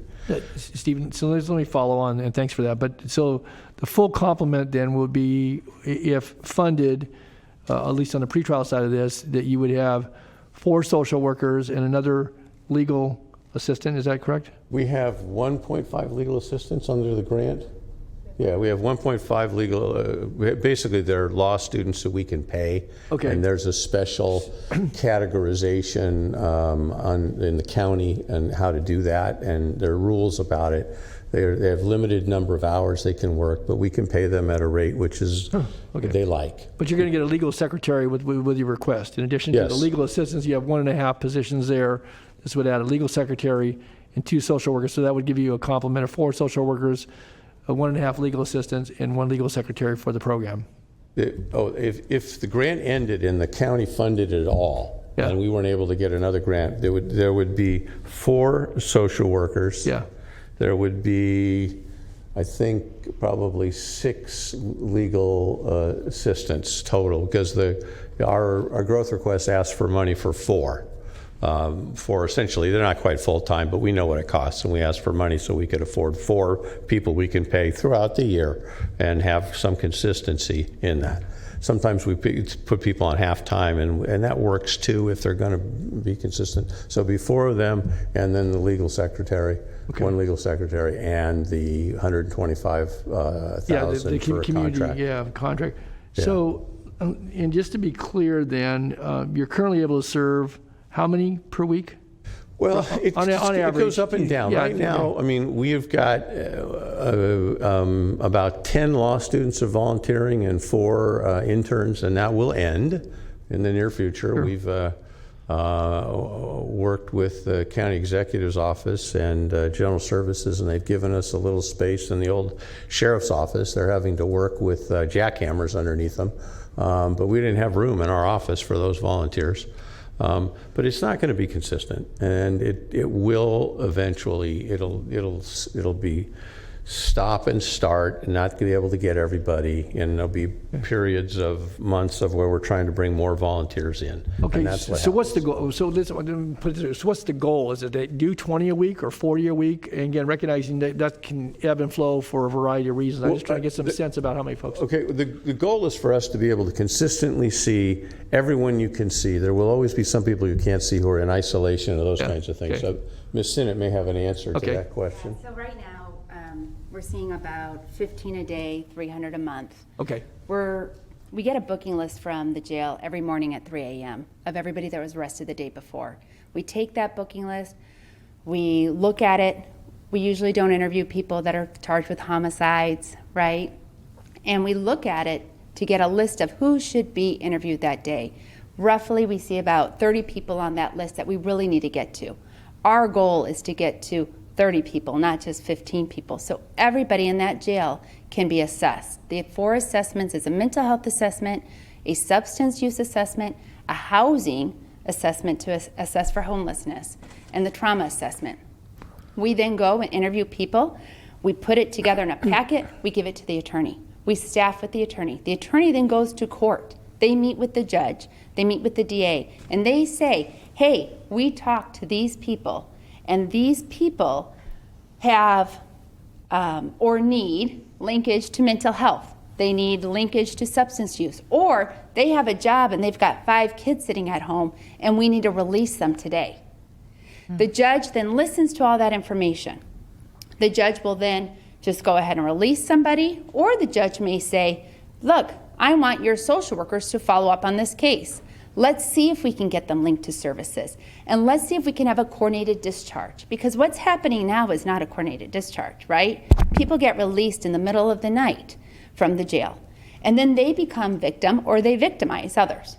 And so what we're trying to do is stop that. We're trying to stop that recycle into the jail. And so the hope is that if we have that social worker that can work as a catalyst behind the scenes, because you've got the criminal justice system, which is this huge beast of itself, right? And you've got all these great resources in our county, but we have a gap trying to get the two to work together. That's where our office comes in. That's where our social workers come in. You can have this assessment done under the attorney-client umbrella, and then what you have is an opportunity for the client to be connected and to say to the judge, Judge, we have Shelter Inc. down the street. We will have a bed available for this individual tomorrow at 10 a.m. How about instead of releasing right now, we wait till tomorrow at 10 a.m. We have the social worker there, warm handoff. We walk them over to Shelter Inc. and make sure they get in. That's what this program does. That's why this is so different than we've ever done in this county. And I appreciate it, and thank you for sharing that too, Tracy. I just wanted to understand though, so with the funding that's being requested and what's currently in place with the grant, you could potentially see everyone on, again, That's recognizing the there are goal. limitations within the system and for certain offenders and so forth, but that's the goal, and this would certainly give you at least a lot more capacity to reach that goal of trying to see everybody on that list every day. Absolutely. That's Okay. our goal. And we do work with probation. Probation right now has some capacity issues, so they'll give us a list. Hey, these people have been on our probation program for so long. Tiffany, tell us about them. Are they on your social worker program? Do you have them linked to diversion or the collaborative courts yet? Right? And so we are working together. We are figuring out ways to say, hey, probation, maybe you don't need to have them at that high level probation supervision if you know we have them now in the collaborative courts with Judge Brown. Okay. Right? I do have the demographic data, if that's helpful for the board too. Let's give it to him. I'd be interested in hearing that. And I'm sorry, I called you Tracy. I meant Tiffany. So. You're This right. is Tiffany Stinnett. She's the You're right. I know who she supervising is. attorney in the Public Defender's Office. So since August, we've seen 1,000 people, approximately. Of those, 83% are male, 17% female. 41% are African American or Black, 31% Caucasian, 16% Hispanic, 7% Asian, 3% other. As Steve said, of those 1,000, 48% need mental health support, 37% need AOD support, 43% needed housing support. What's fascinating is 70 to 80% of everybody we see need some sort of social worker follow-up. Okay.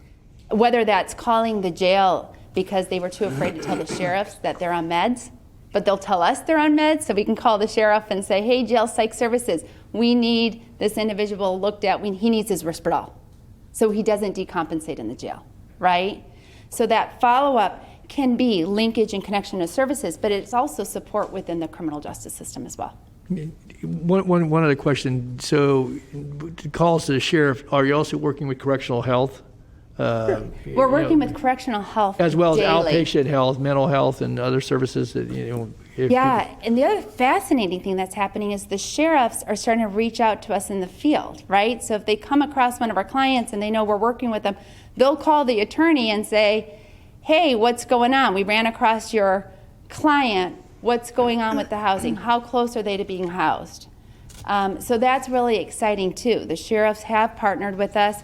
This is brand new to get this booking list, the collaboration that they're giving us. Jail psych services, we have our social worker calls all the time with them. Hey, we have somebody that we think could get out into outpatient. Can you help us link and support them? Are you also working with WellSpace or those kind of people? Yes. For because- detox or? Yes, in fact, yesterday we had a guy get out of custody because we got him linked to inpatient drug rehab, right? And so Sacramento County is really rich with resources, a lot of community resources. So we are not just using our system county resources, but community resources. That's really why we need that community engagement piece, that $125,000. Community on the phone yesterday was on the phone for 7 hours and 30 minutes. We are so lucky we have these dedicated community citizens that want to help us with this issue, and so many of them are linked to different programs, and we're trying to do that. So yes, we use WellSpace, we have connections with Kaiser, we have connections with the veterans. When we do these assessments, we don't just do these for assessments. We find out, are they employed? Are they vets? How many kids do they have living in the house? What is their educational level? Do they have adults living in the house that are dependent upon them? So that the judge and the DA has a full picture. Probation has a PSA tool that uses rap sheet, but the rap sheet won't tell you if somebody's mentally ill. A rap sheet won't tell you if they've got 5 kids at home. That's the information judges and DAs need to make the decisions they have to make. I also have the demographics on the expungement if anybody's interested. I think, Madam Chair, I think we're ready to. I think we have enough information, and maybe we can hear from Chief Yarbrough at this time. Thank you very much. And we appreciate it. Thank you very much. Madam Chair, before you hear from Chief Yarbrough, may I just correct one statement that Mr. Garrett made, just Yes, for the record, because please. I know you know this, and so it probably just went over your heads, but the public doesn't understand this. He mentioned that they could save $400,000 with 25 people, and as you know, that's not the way it works. Actually, the way you actually save money is you're actually able to shut down whole sections of the jail, and so 25 people, depending on where they're housed, may or may not. It's a mathematically correct calculation in terms of sort of theoretical. Yeah.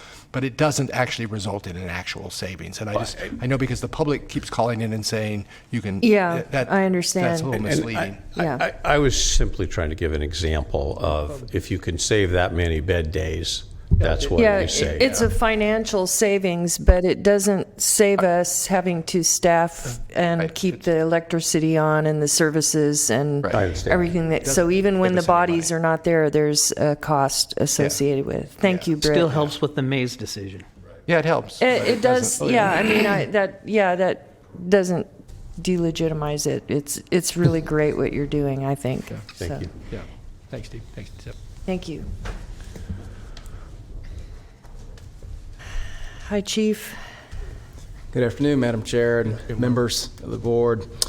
First, thank you to Steve. Also appreciate his personal comments as well as professional comments because I do need a job. So, Marlon Yarber, your interim Get your resume chief. in. So a little bit about kind of where we're at, what probation does, and maybe response to some of the questions that I think both I've heard from members of the board as well as the public yesterday in anticipation of today. So many of you know, for decades now, probation's really been the entity that's led, collaborated, and defended oftentimes the reforms that have gone on in criminal justice. And sometimes that's been at the consternation of our law enforcement partners. They kind of look at us, with that side eye, like, oh, here you guys are again, pushing people out of custody and saying you can supervise and connect people to treatment. And yeah, that's what we do. That's what we believe in. That's the value that probation presents. So, whether it was, on the adult side with things like 678 or public safety realignment, or on the juvenile side, back in 2007 with the first round of juvenile justice realignment, or addressing disparities in the juvenile justice system. We went from here in Sacramento specifically, almost 4,000 kids under our jurisdiction just in 2013, and now we're right at about 1,200 kids total. And so, still with crime going down, it may be leveling out a little bit, but with crime still going down. So we know this work, pretrial is a part of this work. It's part of the strategies that we believe in and that we employ out in the community. So, despite what some of the public, I think, represent, probation really is an alternative to incarceration, to Supervisor Natoli's point. We believe in that philosophy. So our program, as Steve references, is very different in some respects, many respects, let me say that. So we utilize the public safety assessment tool, validated tool. I'm actually familiar with the researchers as I've had some history with them in a jurisdiction next door, and know a little bit about kind of their interests and the aspects of the tool and how it works, and the fact that we don't utilize an interview so that it can maybe take out some of that bias that would otherwise be at play. The tool looks at someone's age, prior convictions for, maybe a violent offense. It also looks at, failures to show, when you've maybe missed a court date in your past. And, with pretrial specifically, the two really main goals of it are, you show up the next time to court and you don't do anything that gets you arrested or brought back into custody in the meantime. And those are really the two goals that a pretrial program should accomplish. Right now, we're at about 575. We try to push up to 600. We're kind of reaching our capacity. To Britt's point, we're right at about 575. We have about 5 to 7 people released per day. We have officers working 7 days a week on this to do assessments. Since October 2019, we've had over 2,000 people released under the pretrial program.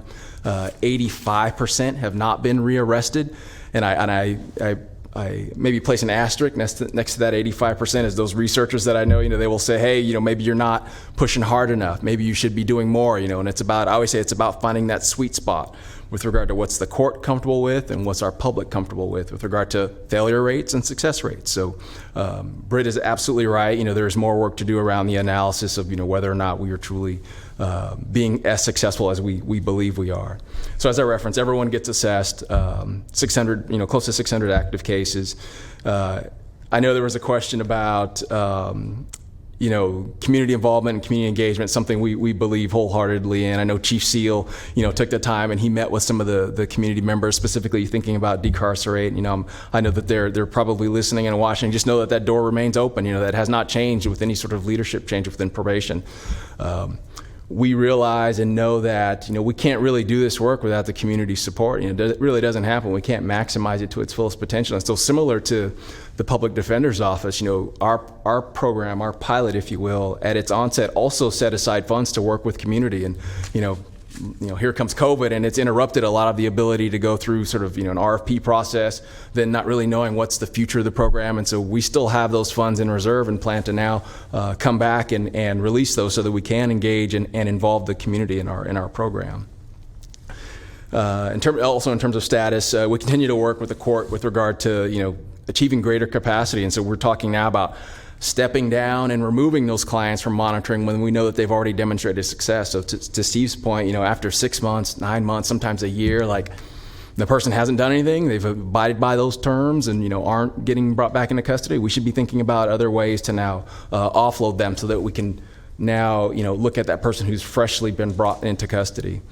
The latest iteration of our programming is now the addition of a probation liaison in the courthouse. So what this does is it eliminates the need for an office visit. So it's not, now that you're in court, you've had your hearing today, rather than saying, hey, report to probation tomorrow or in a week from now, and maybe presenting other barriers in that person's way, whether it be childcare or job or just transportation, just getting there.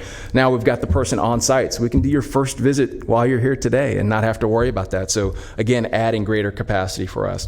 What that does also is it frees us up for those moments when we know, a person, we get a phone call and someone's got a warrant and they're not sure what to do, and we can give them some direction. Or we get a call from, let's say, a spouse or significant other in the issue of a domestic violence situation, and we can, send our armed officers out to address, hey, what's going on? Let's talk about what's going on. Maybe you guys need a timeout from each other. And so really, for us, it's important to achieve that capacity.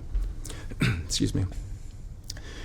In relation to data reporting, I can't speak entirely to, what didn't happen in the past, but what I can share is, I did go back. I had a chance to actually had time to go back and look at prior board hearings. And I know, Judge Connolly was here speaking on behalf of the court and Chief Seal talking about the program. And I know we did make some commitments as it relates to data. And so, in my own transition, I'm learning to say no to things. But with all due respect to the board and your wishes, this is not one of those things. This was like, oh, we've got the data. Why are we waiting? I don't need the board to tell me this. So, you'll be happy to hear that, and really shout out to the probation department. So my team has already posted on our website demographic information, some of the progress that we've made to date. And so that's available in the public domain.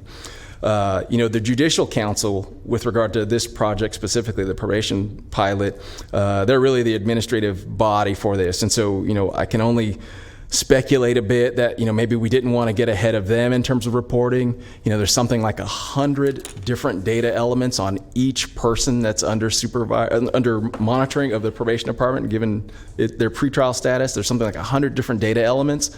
And so, voluminous amounts of data are available. And so I know that they're working on this. There's been a recent report by them released in January of 21. Unfortunately, it did not tease out anything relative to Sacramento specifically. So, I can only speculate as to what didn't happen in the past.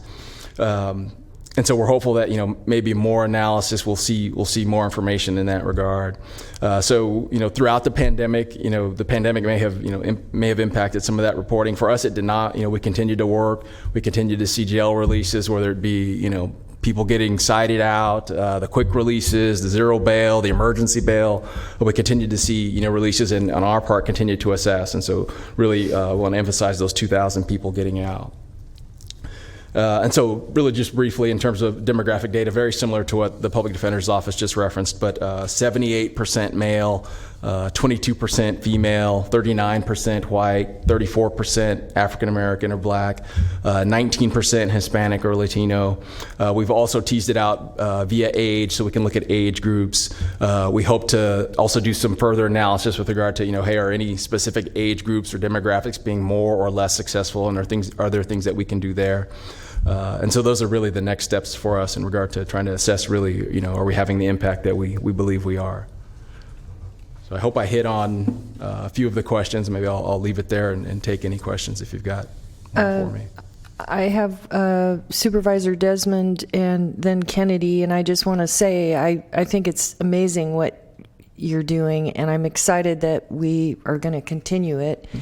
And I'm also really excited about what public defenders are doing. I wish we can do both of them. But Supervisor Desmond. Appreciate that. Thank you. Well, I think we can. I mean, this is really great to hear this discussion. And as someone who was in law enforcement, I want you to know I never looked sideways at my probation partner. So. Thank you. But thank you. Can you describe a little bit for me how it influences when the Public Defender's Office has a client that they are performing their assessment on and connecting them to services, how that influences your recommendation you make to the courts? So at the point in which we're assessing and making a recommendation, I don't know that we're aware that they're working with someone. If I understand correctly, for us, it's at the point when someone is maybe eligible, getting assessed, and then released, are they then connected to the social worker that can provide those additional support? So, I don't know that it factors into anything in regard to our recommendation specifically. Okay, I mean, that's something I'd certainly want to explore, depending on what recommendation, where the board goes with the public defenders program, because, I mean, I see so many opportunities for you maybe to change your recommendation or maybe change the level of supervision on somebody based on what they're getting connected to through the public defender's office. But just very much appreciate your efforts and your comments today. Thank you. I see no one else in the queue for questions at this time, Chief. Madam Chair?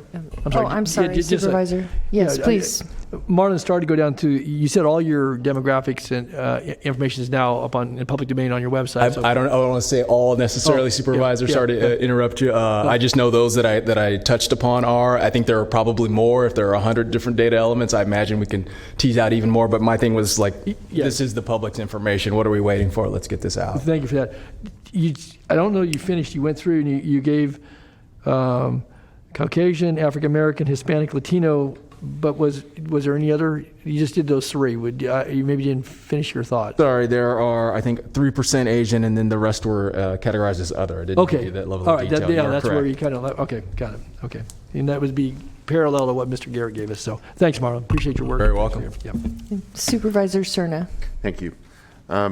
You said, Marlon, earlier that from probation's perspective, I mean, correct me if I'm wrong, but from probation's perspective, the two most critical things are to show up and to make sure you don't reoffend, basically get yourself back in an incarcerated state. So knowing that that's a very different charge by design than what the public defenders do. Would you say that, probation's model is entirely complementary to the public defenders? I believe so. I don't see any reason why we can't continue to coordinate and, if not, collaborate further as it relates to the population. The two outcomes I reference are really what the researchers who follow and understand and track pretrial across the nation emphasizes. Those should be the only two things, the primary two goals you should have as a quote pretrial program. But taking a broader view, obviously, the population we deal with, probation understands this. They've got needs across the continuum. So, well, it seems to me that with those two principal objectives in mind, that charge actually gives you the time and the opportunity to have those that the public defenders model seeks to assist, gives them that opportunity to begin to do that work. And so that's the way I'm kind of, my view of both models is evolving, is one is really intended to kind of tee up the opportunity for the more, the deeper dive when it comes to, making sure the services are available and the housing's available. So that's all I have right now. Thank you. Great. Thank you. Thank you, Supervisor Cerna. Supervisor Natoli. Yeah, not a question. But just in that last point, again, having listened to the presentations today, and certainly I know probation has been before us before, but I do see those as being complementary because obviously the public defender has a role in assisting folks when they do show up to court, and certainly they want to assist in a way that brings these other services to bear, as Supervisor Cerna said, so that folks don't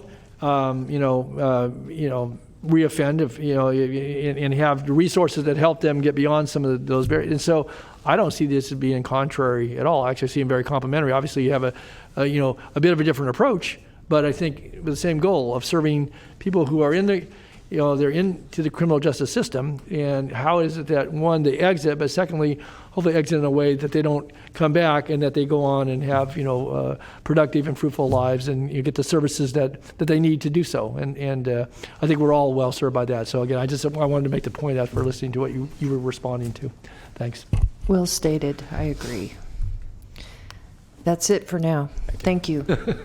And I think we may come back. We have a couple more presentations, so this might be a good time for us to take a break and then have some lunch and then return back at 2 p.m. Madam Chair? Yes. And this is for the clerk. I assume we'll have a way to keep anyone that's on the phone apprised of the break and when to come back, or to hold on or not. The announcement that we're making now, is there a way to know if we take them out of queue, they'd have to call back and get into queue? Once we take you out, we can't put you back in. My point is I just don't want them to fall out of queue if they're watching and they think they're going to hang up and then call back later. So. Exactly. So I recommend that if you're waiting in queue, just continue to wait, or you can call back and go back into the queue. They'll remain open until the public comments are closed. How many folks do you have, if I could just ask you? We have about 11. Okay. And do we have any public comments here in the chambers? No. Okay. Okay. Okay. Well, with that, we will adjourn and return at 2 p.m. Okay. Or recess to lunch and return at 2 p.m.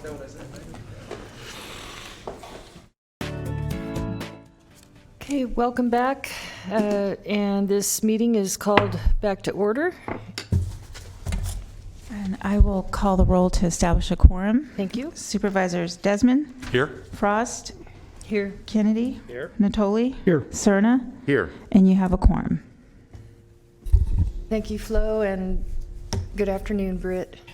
Good Are you afternoon, still Madam here? Chair. Before the next item on the list is the request for funding for the Black Child Legacy campaign. But before I get to that, I would like to, if I could, just correct something that I said earlier in the presentation. And it's a sobering thing that after being here more than 7 years, right before I'm ready to finally leave, I make my first mistake. Oh my God. Oh no, I'm so sorry. But the question was asked whether all of the cities actually got an entitlement allocation under the I didn't think they did. fund, and the answer is you were right, they do not.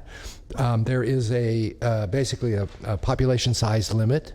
All of the cities in the county, except for Galt and Ileton, did receive an allocation, but there is under the Act. There is an allocation to each state to provide funding for these non-entitlement cities. Okay. And the California's allocation is $1.2 billion. So they don't yet have a specific allocation, but they likely will get funding once the state figures out exactly what they're going to do. So I apologize for that. Oh, that's okay. I was just thinking about my friends down in Galt were telling me, so I was thinking about the little guy. Well, they're going to need a good consultant to assist them in getting that state money. So if you're in retirement, if you want to help them out, that would be a really good thing. It'll help you, correct the mistake. That's right. We'll let them know that you're mostly mistake-free. But you'll help them get some money. Turning to the Black Child Legacy campaign request, as you know, they submitted a request for essentially 3 years of funding, or commitment to 3 years of funding. Currently, the county provides $1.6 million. We actually support the Black Child Legacy campaign in many other ways with staff from probation, the public defender, excuse me, not the public defender, Child, Family, and Support Services, and so forth. But in terms of actual direct payment for to the Sierra Health Foundation, it's $1.6 million. They asked for a $400,000 increase in fiscal year 21-22, and then basically another $125,000 on top of that in the next fiscal year for $525,000. $175,000 for $575,000, and then a similar amount in the third year. So that adds up to about $1,550,000 over the 3 years. Our office is recommending that we will be recommending that you include in the June budget for 21-22 the $400,000 that they have requested. We are not, and of course, legally you can't really commit future boards, but you can basically make a non-binding commitment to fund it for 3 years. We are not recommending that you do that at this time, and our rationale is really it's not a good practice to make a commitment like that for future years for any organization. Any nonprofit or any organization, because circumstances change, other priorities may arise, things change, and so we just don't think that's a good practice.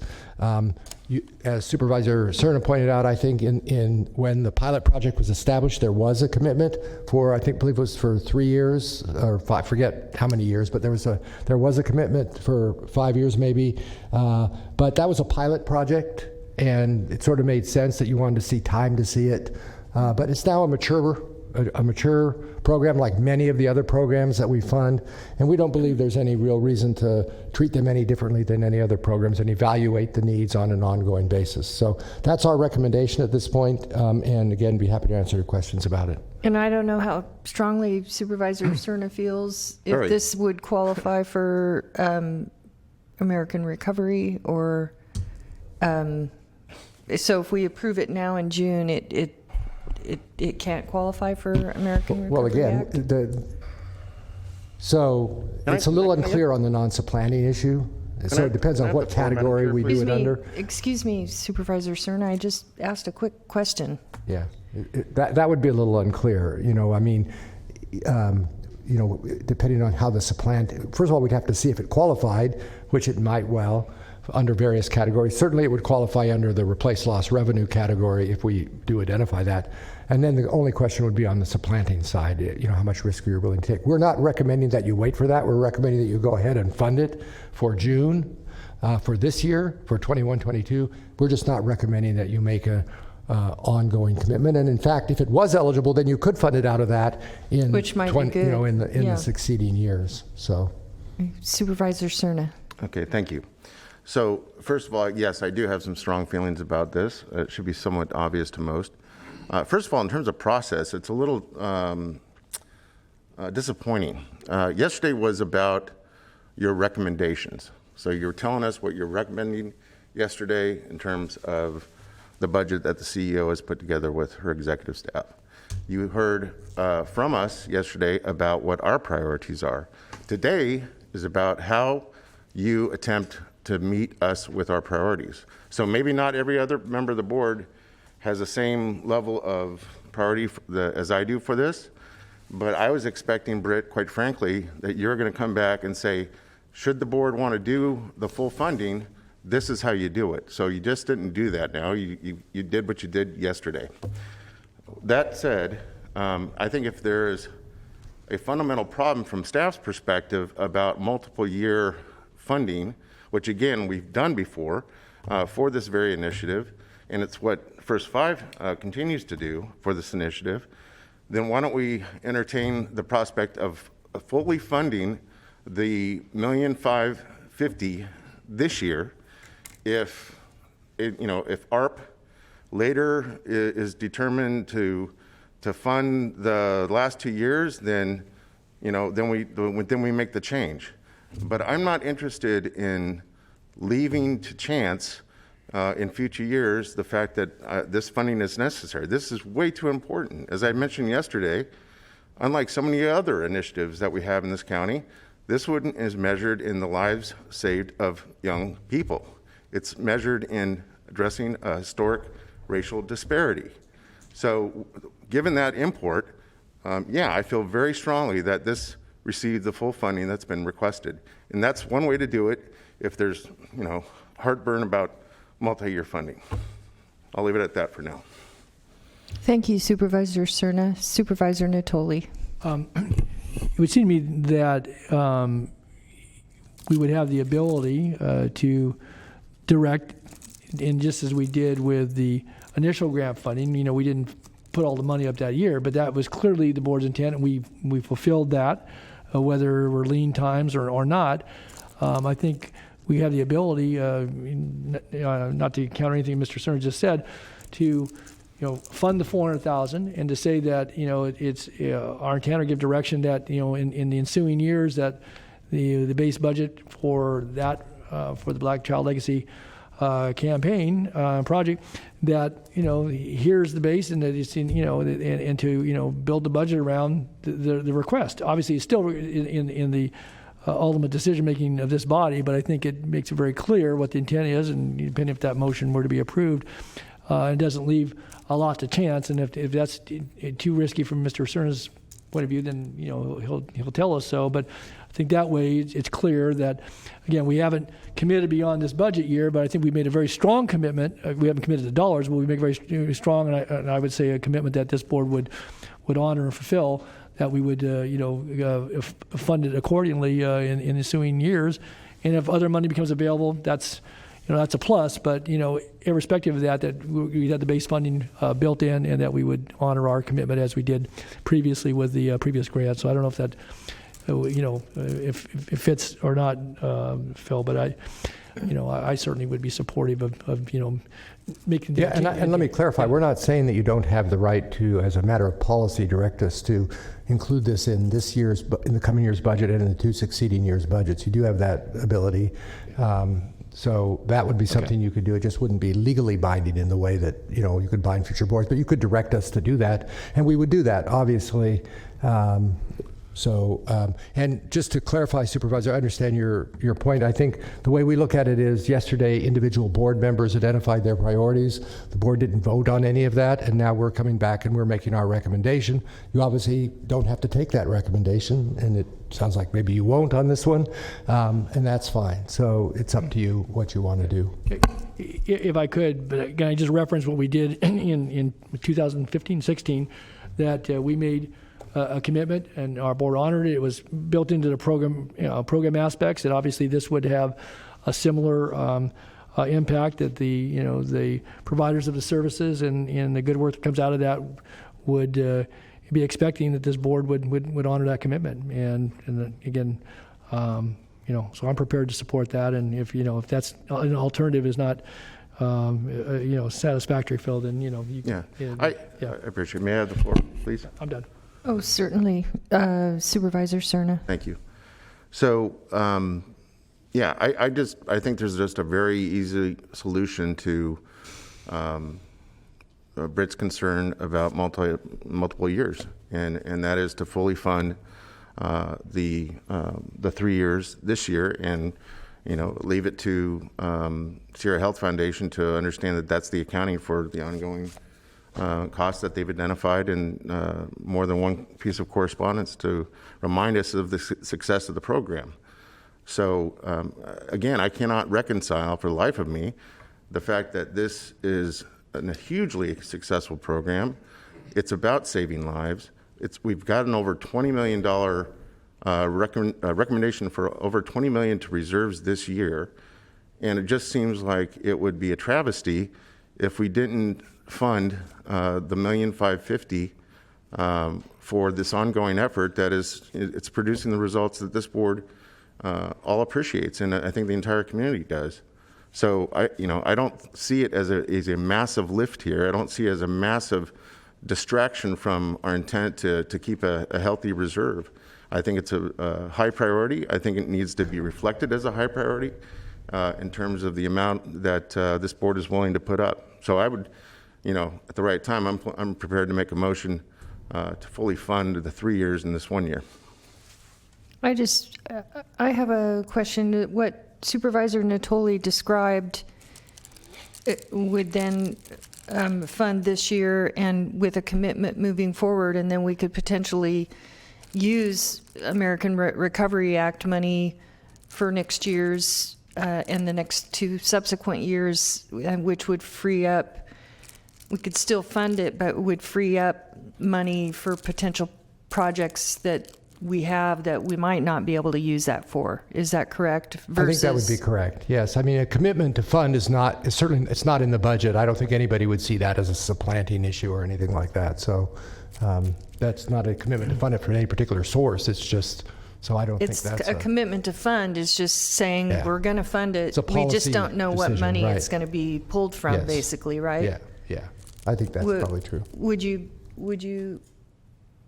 Would you be amenable to that? I don't care what the color of money is. I think it's a good program, so I'm not against it. I'm just trying to figure out how to maximize our money. I don't care about the color of money. I care about it being fully funded.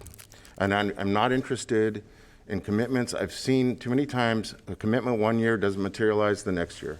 And this is way too important to leave to chance. It just is.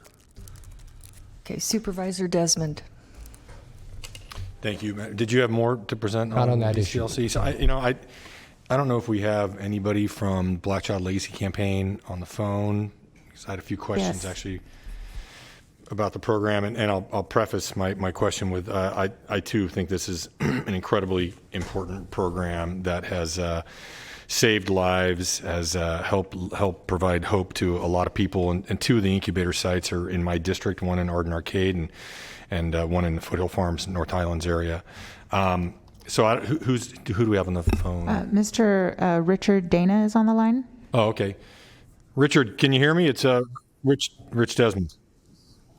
All right. So I asked to see if one of you could be on the phone because I have a question about this. Knowing that the 2 sites that I referenced, and you and I have had this discussion before, they're both in the unincorporated part of the county, and I feel like the organizations that provide the incredibly valuable services for the Black Child Legacy Campaign, the ones that are in the city, it seems to me they oftentimes have access to additional funds from the city of Sacramento, and the incubator sites that are located in the unincorporated area don't have those multiple bites at the apple. And so my question to you, Richard, would be is do you make any concessions for that? In other words, do you have any mechanism where those sites in the unincorporated area where you can kind of make sure they get evened out if they are not on the receiving end of additional funding? Yeah, great question. So first, just thank you to everybody for the kind words and for the continued support for the program. Your question, Supervisor Desmond, is really, really important.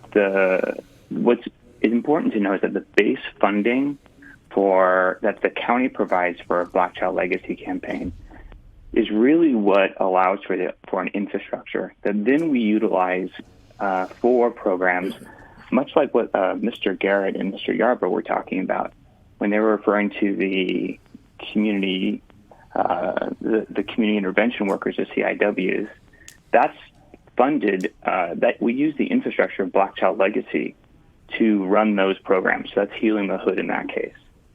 So what we were able to do is we pulled in state dollars, funding from Kaiser, funding from Blue Shield, and other places to be able to continue to grow the work that's happening using the base funding, and then, of course, the great work that's happening through the county's multi-tiered support that's happening from many levels. So what we really look at is our data across the board. And we've talked about this, that data in it's showing us in North Highlands and Arden Arcade in particular, North Sacramento, there's a rise in violence right now. There's increased health risks. And so we really utilize our data to determine where we need to be building our infrastructure even more, applying more resources, more support, more guidance, more whatever, to be able to address that issue. So utilizing that format, we've been really successful in providing an extra push in various places. So I hope that answers your question. The answer is clearly yes. Using the data we see, we can do it. Okay. I'm relatively satisfied with that. I just want to make sure if we get in a situation where, based on the data and based on the resources, if some of these funds that the county is committing to the Black Child Legacy campaign, if you're seeing that, hey, some of these incubator sites in the city of Sacramento are getting some additional financial resources from the city, and we need to make sure we give a little more attention to the sites in the unincorporated area, you are looking at that and going to be making those decisions based on the data and based on the need. Yeah, we have to. We can't allow one area, one neighborhood to suffer because of an imbalance.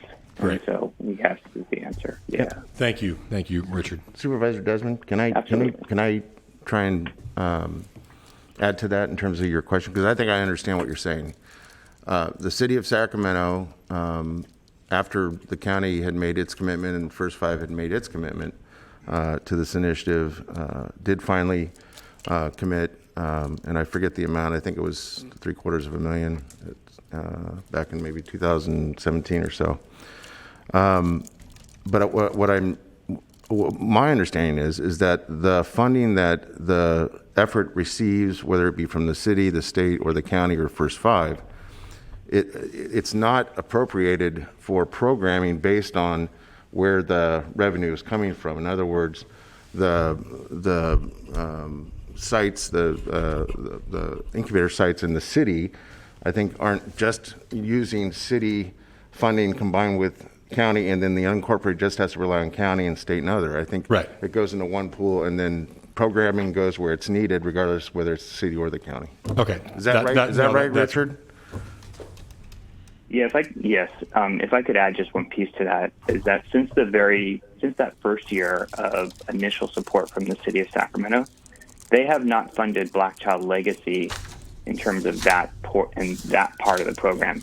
They have provided support to Healing the Hood, for example, but we're able to make sure that those funds are reaching the unincorporated areas by by looking at how it is that we are spreading other dollars out. So I hope that answers your question. No, that's very helpful. Thank you, Supervisor Cerna and Richard. I appreciate that, because actually that is a good example, Richard, because the city has shown a commitment to investing in some of these youth violence prevention programs, but where we may see a gap in the unincorporated area, I just want to make sure we're in a position to address that gap where we see it. So, thank you. In that particular case, we were able to use state dollars as opposed to city dollars to move some things around. Thank you, Supervisor Desmond. Supervisor Natoli. Yeah, this kind of goes back to the request to fully fund. So if we fully fund, is there a way to, again, because the money is not going to be appropriated all in 1 year. It's going to, it would be funding set aside. So is there a way to do that? And again, recognizing we'll still have further discussions about appropriateness of using ARP money or maybe other sources as that becomes clearer.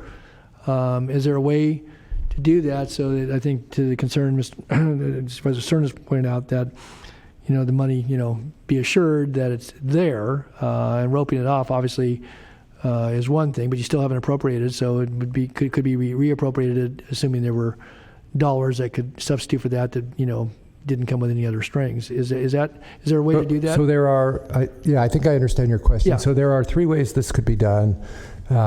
One would be the way that I think Supervisor Cerna was suggesting, which would be basically you entered into a contract for the full $1,575,000.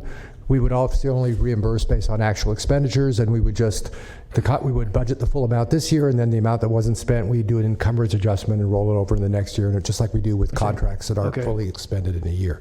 So that would be one way to do it, if that was what you wanted to do. And I think that's maybe what Supervisor Cerna was suggesting. Another way to do it would be to just appropriate the amount for this year and just sort of wait and see, knowing that you've given us policy direction to include the amount in future years, not setting anything aside. The third way to do it would be to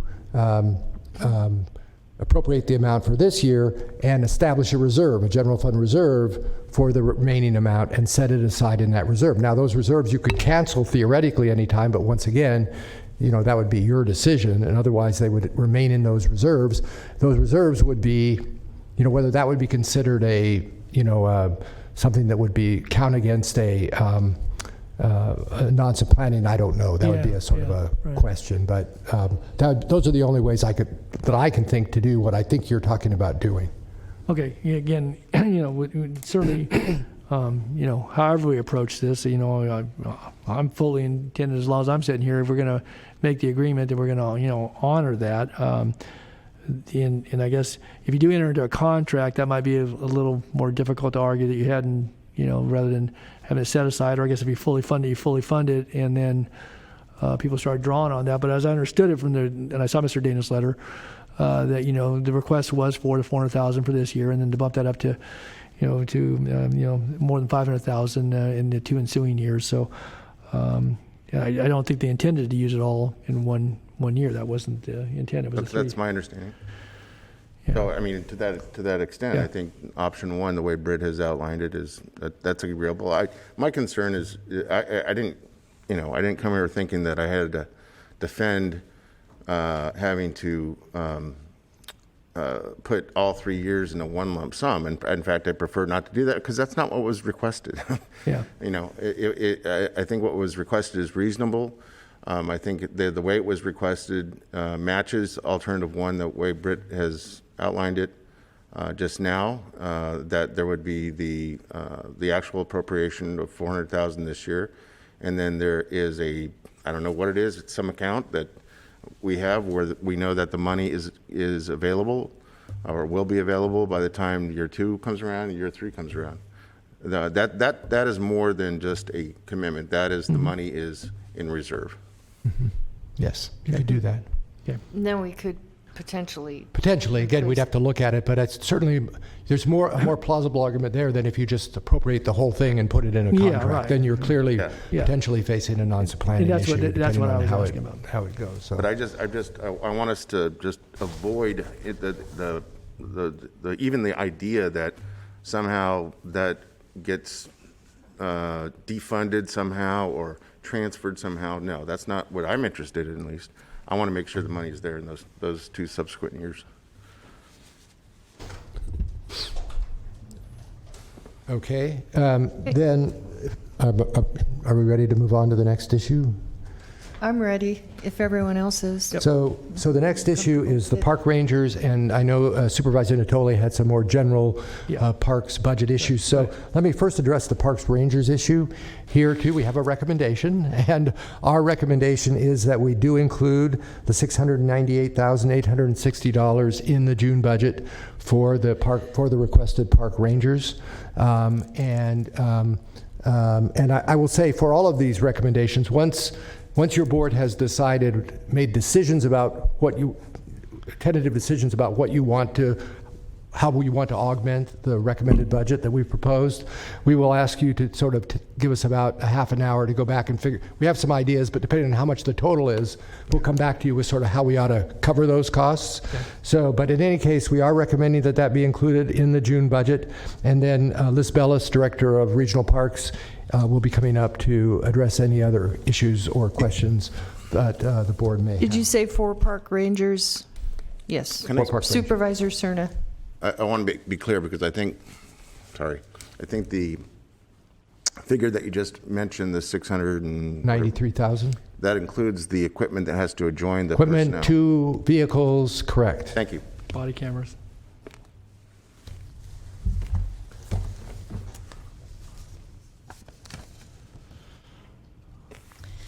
Good afternoon, Chair Frost, members of the board. Liz Bellis, Director of Regional Parks. I believe you had some additional questions. I provided some information this morning on the first crack that I took at how I might spend capital dollars. I'll put that on the screen. Well, we can fit everything on there. Oh, you need me just a little bit smaller. Kind of close.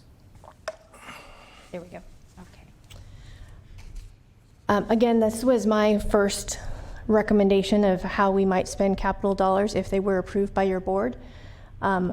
Would be taking this back to the board as a CIP adjustment in the future after I work with the county exec's office for finalizing that recommendation.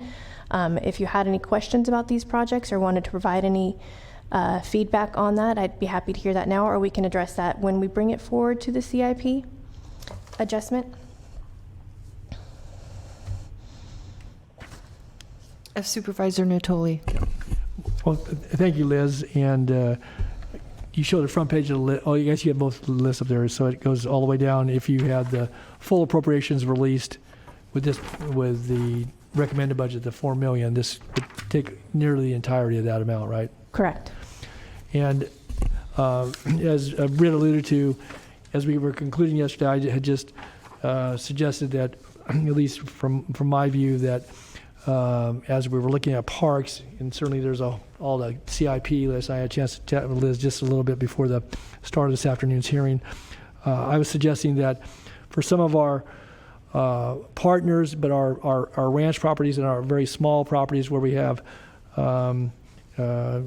playgrounds and such, that an appropriation of $500,000. I had initially listed McFarland and American River, Dillard, Gibson, Dry Creek, and Witter, but Dry Creek and Gibson are both significant sums within what your list is here. So I would still offer that. Both in the CIP, but also working. We have partners at American River Ranch with Soilborne, at McFarland. We have the Gulf Historical Society at Dillard Ranch. I know we've got a master plan underway. We're going to have some efforts with our community out there, and then just some of the smaller facilities in Hood, Walnut Grove, Harold, Wilton that aren't a big draw, but we do have some facilities out there in some of those outlying areas, and I'm glad to see your list. You've got the way outlying areas down in the tip of the Delta, Sherman Island. You go that far, and you're at the geographical end of the county, just about. So, I would suggest that as a part of our consideration, and you can certainly respond to any of the what I've offered here, Ms. Bellis, but that we have a $500,000, and we can maybe allocate $100,000 per ranch property for their projects, qualifying projects, working with our partners, and have the residual for you to work with, as you've done in this list, to see where you might shore up, whether it's Hood Park or Paul Barnes Park, or I know that we have a undeveloped park site in Wilton that has a well but no pump and no electrical panel, so we can't even put any trees for the future, not that we're going to develop the park. So I would offer that in addition to what's on this list, which is the recommended that we add a $500,000 and call out those particular locations and give some discretion to Liz to work with our partners in that regard. So that was my suggestion, and I would be prepared to support that later today when we get into deliberations. But any comments about what I've put forward as to how those monies would be best used, or you I believe I understand your intent with that funding. Yeah. Are you saying you add it to the SIP, but make the money available to immediately begin using? Yeah, okay. And there are projects in the SIP for all those properties, but it may be that the amounts don't line up. But I know there are projects that, I'll just use Soil-Borne Farms, for example, that they have underway. We know this from the Conservancy. They're doing the parking lot area and so forth, but they've got facilities that have aged in place. They've got, some other projects. $100,000 is not going to fund all of them by any means. And same thing out at McFarland Ranch. So that it would provide a boost this year, one-time monies that would help both parks, I think, address some of the CIP, but also, some of those properties that are visited by the communities in which they lie. But I know others go there frequently as well. So that would be my suggestion. So that's $500,000 added to the budget, to this year's budget. Right. It'd be $4,500,000, but the $500,000 would explicitly call out those ranch properties and some of the other smaller facilities I mentioned. There may be others on the list too. Supervisor Natoli, can I just ask a question? Are you suggesting that we add $500,000 to the money that we've set aside for parks? Yes. That would be the specific request. Thank you, Supervisor Natoli. Supervisor Cerna. Thank you. Just a quick question to Liz about the Discovery Park boat launch. What exactly needs to be done that entails the $38,000? So we had a consultant go out and look at all of our boat launches, and they made some recommendations on different repairs that need to happen at the boat launch. We're also looking, of course, at doing some dredging, possibly at that area. It desperately needs it. Is it possible that work, which I assume would incapacitate the ability to launch boats, at least in part, could that work take place in the October timeframe of this year? I'm not sure that it could, simply because of the flood plain issue that we have. It is in the floodplain, and if we have rains, then we wouldn't be able to access it and do that work.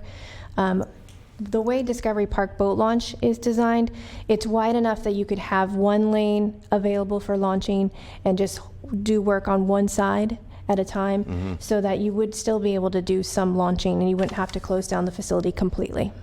Okay. All right. Thank you. Thank you, Supervisor Cerna. Okay, well, I don't have anyone else in the queue. Thank you, Liz.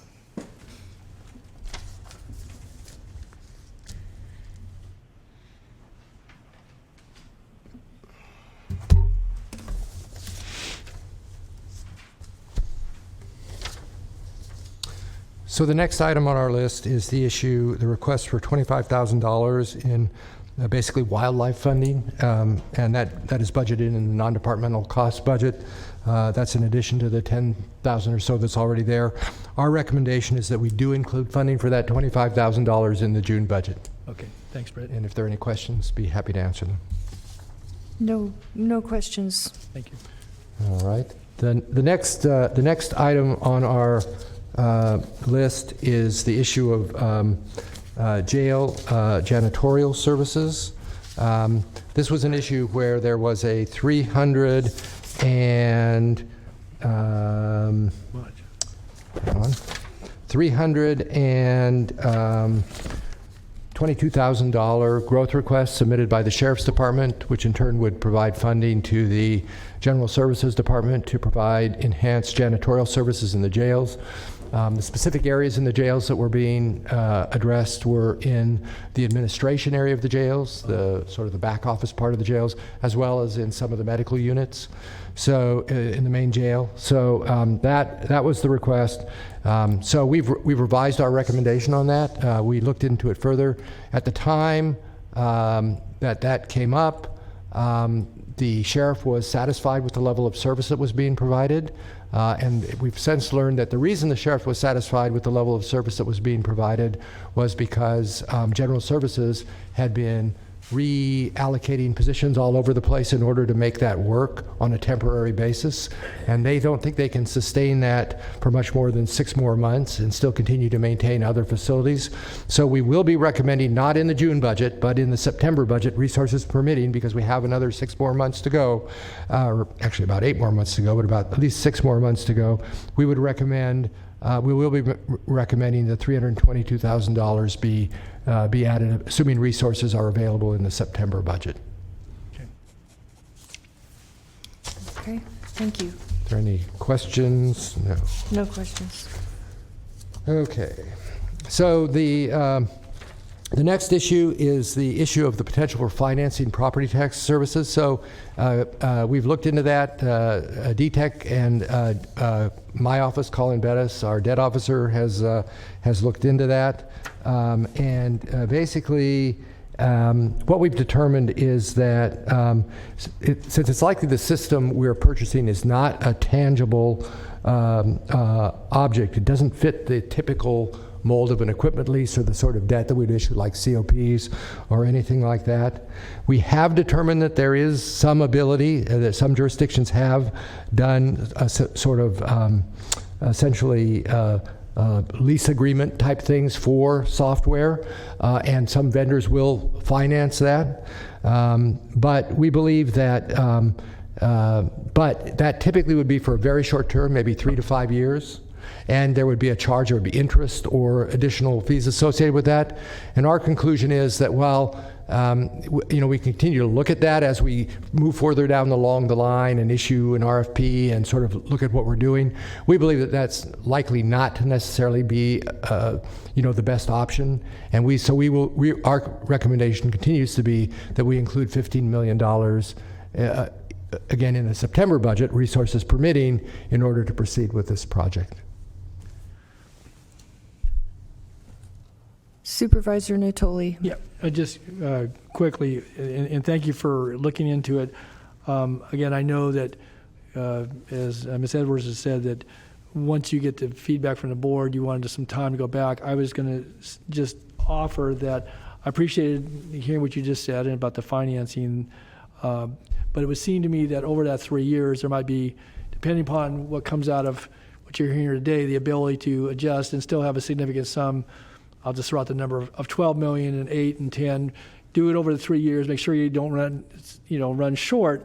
Again, there are ways, if in any given year you were going to use 15 versus 12, there is ways to float that I trust. You need to know there's a commitment, though, kind of going back to what we're talking about in a Black Child Legacy campaign, but that there's going to be an appropriation that supports all the work going forward, securing the software and implementing a new system. And again, I'm not unconvinced by any means that we really need the system, and it needs to be improved. I just taking that big of a chunk in any given year, particularly when things we're talking about here today. So I would just note that as you're going back and noodling on this, that's one of those areas I thought, well, we can maintain a significant commitment to it, but maybe you include it in next year's budget. You're going to do a 2-year. Maybe even get more money. You might do a 12 and an 8 or an 11 and a 7. We don't know, obviously, exactly. You don't, right? but I think we feel pretty strongly that we'd like to have at least that $15 million there, which is obviously not the full $30 million, before we start going through the process of doing all the work and issuing an RFP, and because that's a lot of money. And if it's not there, you don't want to start it and stop it. That would be just a total waste of money. And so, that's sort of our view. But as I said, what we would do is if as we get into it, we do an RFP and we find that there is a way to do maybe a 5-year financing, that then we would come back and we would tell you that. But we probably wouldn't know that till we're sort of a ways down the line. So. But just let me ask you though, you've expressed a preference and it's in your recommended budget. But if, again, kind of piggybacking off the conversation we had a few minutes ago on another item, so if the board made a commitment, if we're going to do 10, 10, and 10, or we're going to do 12, 8, and 10, or whatever the number, you need enough money to go into it. But you're going to do 15 over 2 years. What I just said out loud was, 20 over 2 years, which would advance it, but it just wouldn't all come in this year. We're still going to pay for it. And I don't, if we make a decision, I think there's clear recognition, the importance of having that backbone. So again, I just offer that. You're hearing a little bit of my thinking, and you're going to hear from others as you're looking to try to fit in some of the things that have come up this afternoon that may not have been in your sheet that you were figuring on last night or even earlier today. So I offer that. And of course, we're asking that you commit to that now, but in fact, you don't have to make the final decision until September. So, yes. Got it. Yeah. Okay. Yeah. But you still got to have a balanced budget when you leave here today or tomorrow. So you're right. Okay. The last issue involves neighborhood revitalization. And I think my understanding, if I'm understanding Supervisor Desmond's question correctly, is really there's sort of two parts to this. The first part is you're one of the few people that actually found the Neighborhood Revitalization Fund in the budget, and you want to understand what's in that and what can it be used for. Which someone I directed commend you me for to that. it, Brett. That's an accomplishment. Usually it's Supervisor Natoli that finds these things. And then the second question is, more broadly, how can we, deal with some of the need for revitalizing neighborhoods in the unincorporated county? And I'm going to address the first question, and Ms. Edwards is going to address the second question. So first of all, we do have a neighborhood revitalization fund, and it includes currently it includes sort of three pots of money. The first pot of money, this is where we put. Occasionally we get. Excess bond proceeds from the former redevelopment agencies. And so when we get those excess bond proceeds, we put them into the Neighborhood Revitalization Fund. Those are legally restricted to being spent within the confines of the former redevelopment areas and on projects that were allowed under the indenture for those bonds and the redevelopment plan for those areas. And currently there is $366,981 in that pot of money, and that is for the downtown and Oak Park redevelopment areas. I don't have here the mix, but those two redevelopment areas, and those are the only places they can be spent, and those are the only sorts of things, the types of things that were in those plans and in those bond indentures are the only things they can be spent on. Secondly, we have $329,259 in what's called an affordable housing pot. And this was set up a number of years ago. There was a JPA, a Joint Powers Authority, called the Delta County's Home Mortgage Finance Authority, which issued mortgage revenue bonds, basically, and used those to finance both multifamily and single-family low-income housing. And it ceased operation. And when that ceased operation, it took them a few years, but they finally figured out, they had assets left over, money left over, and so they distributed that out proportionally to the members, which included us. And what we got was basically the $329,259, minus whatever interest or whatever's been collected since then. And that money must continue to be spent on projects related to providing single or multifamily affordable housing. And that's really the limitation. Once there was a decision made about something we wanted to do with it, we'd have to go back to bond council and county council and sort of confirm that is consistent with, it has to be spent consistent with the statutory provisions for those types of things that the JPA was formed to do. But pretty broadly, it's single-family and multifamily affordable housing. So that is that pot of money. And the third pot of money, and this will begin to sound familiar to you, is this is actually where we put the Sierra 99 Gateway digital billboard revenue. And I had mentioned to you that we had about $341,000 in there. I need to make a qualifying statement about that. We have appropriations for $341,000, and what that reflected was what we thought would be fund balance carry forward at the end of this year, plus $80,000 for next year. But in fact, the board should know there is I won't call it a dispute, but the Digital 99 Gateway Billboard Company has not yet paid the amount they're required to pay for this year. We have asked them to pay it. They've said they can't pay it. They can't afford to pay it.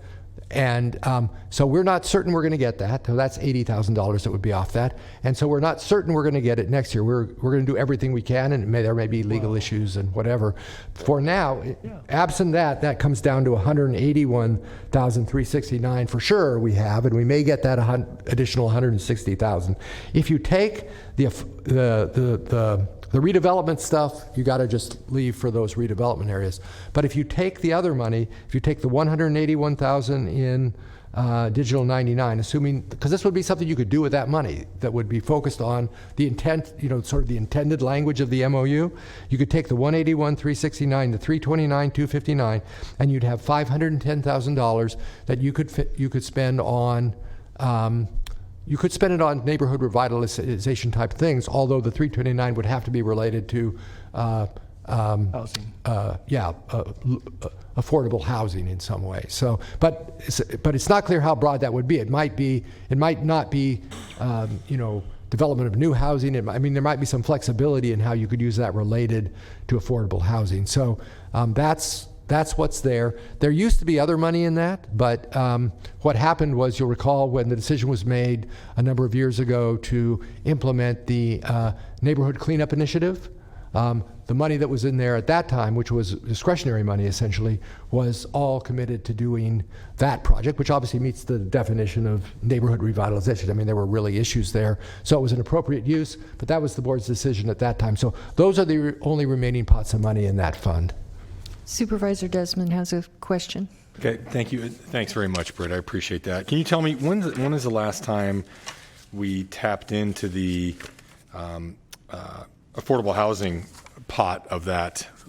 Never. To help stimulate any affordable housing? We've never used that. And frankly, and probably this is our fault, we got that money, in the great scheme of things, it's not a huge amount of money. We put it in there. We knew it had some restrictions on it, and we were just sort of waiting for there to be something to spend it on. I don't think we ever really even, it's been in the budget every year, but until you looked at it, I don't think we really sort of highlighted it for the board's attention. Yeah, first of all, I want to set the record straight. I think Leanne was the one who first brought it to my attention, then Amanda directed me to it in the binder, so I don't want to take credit for it. Okay, well, so I think we need to come up with some ideas. I know we have the Affordable Housing Trust Fund, which SHRA administers, but this is not that. Yeah. This sounds like it's something that gives us more flexibility, right? And for affordable housing.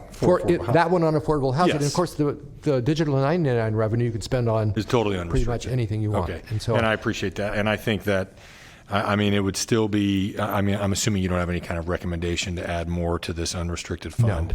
No, not now, not at this time.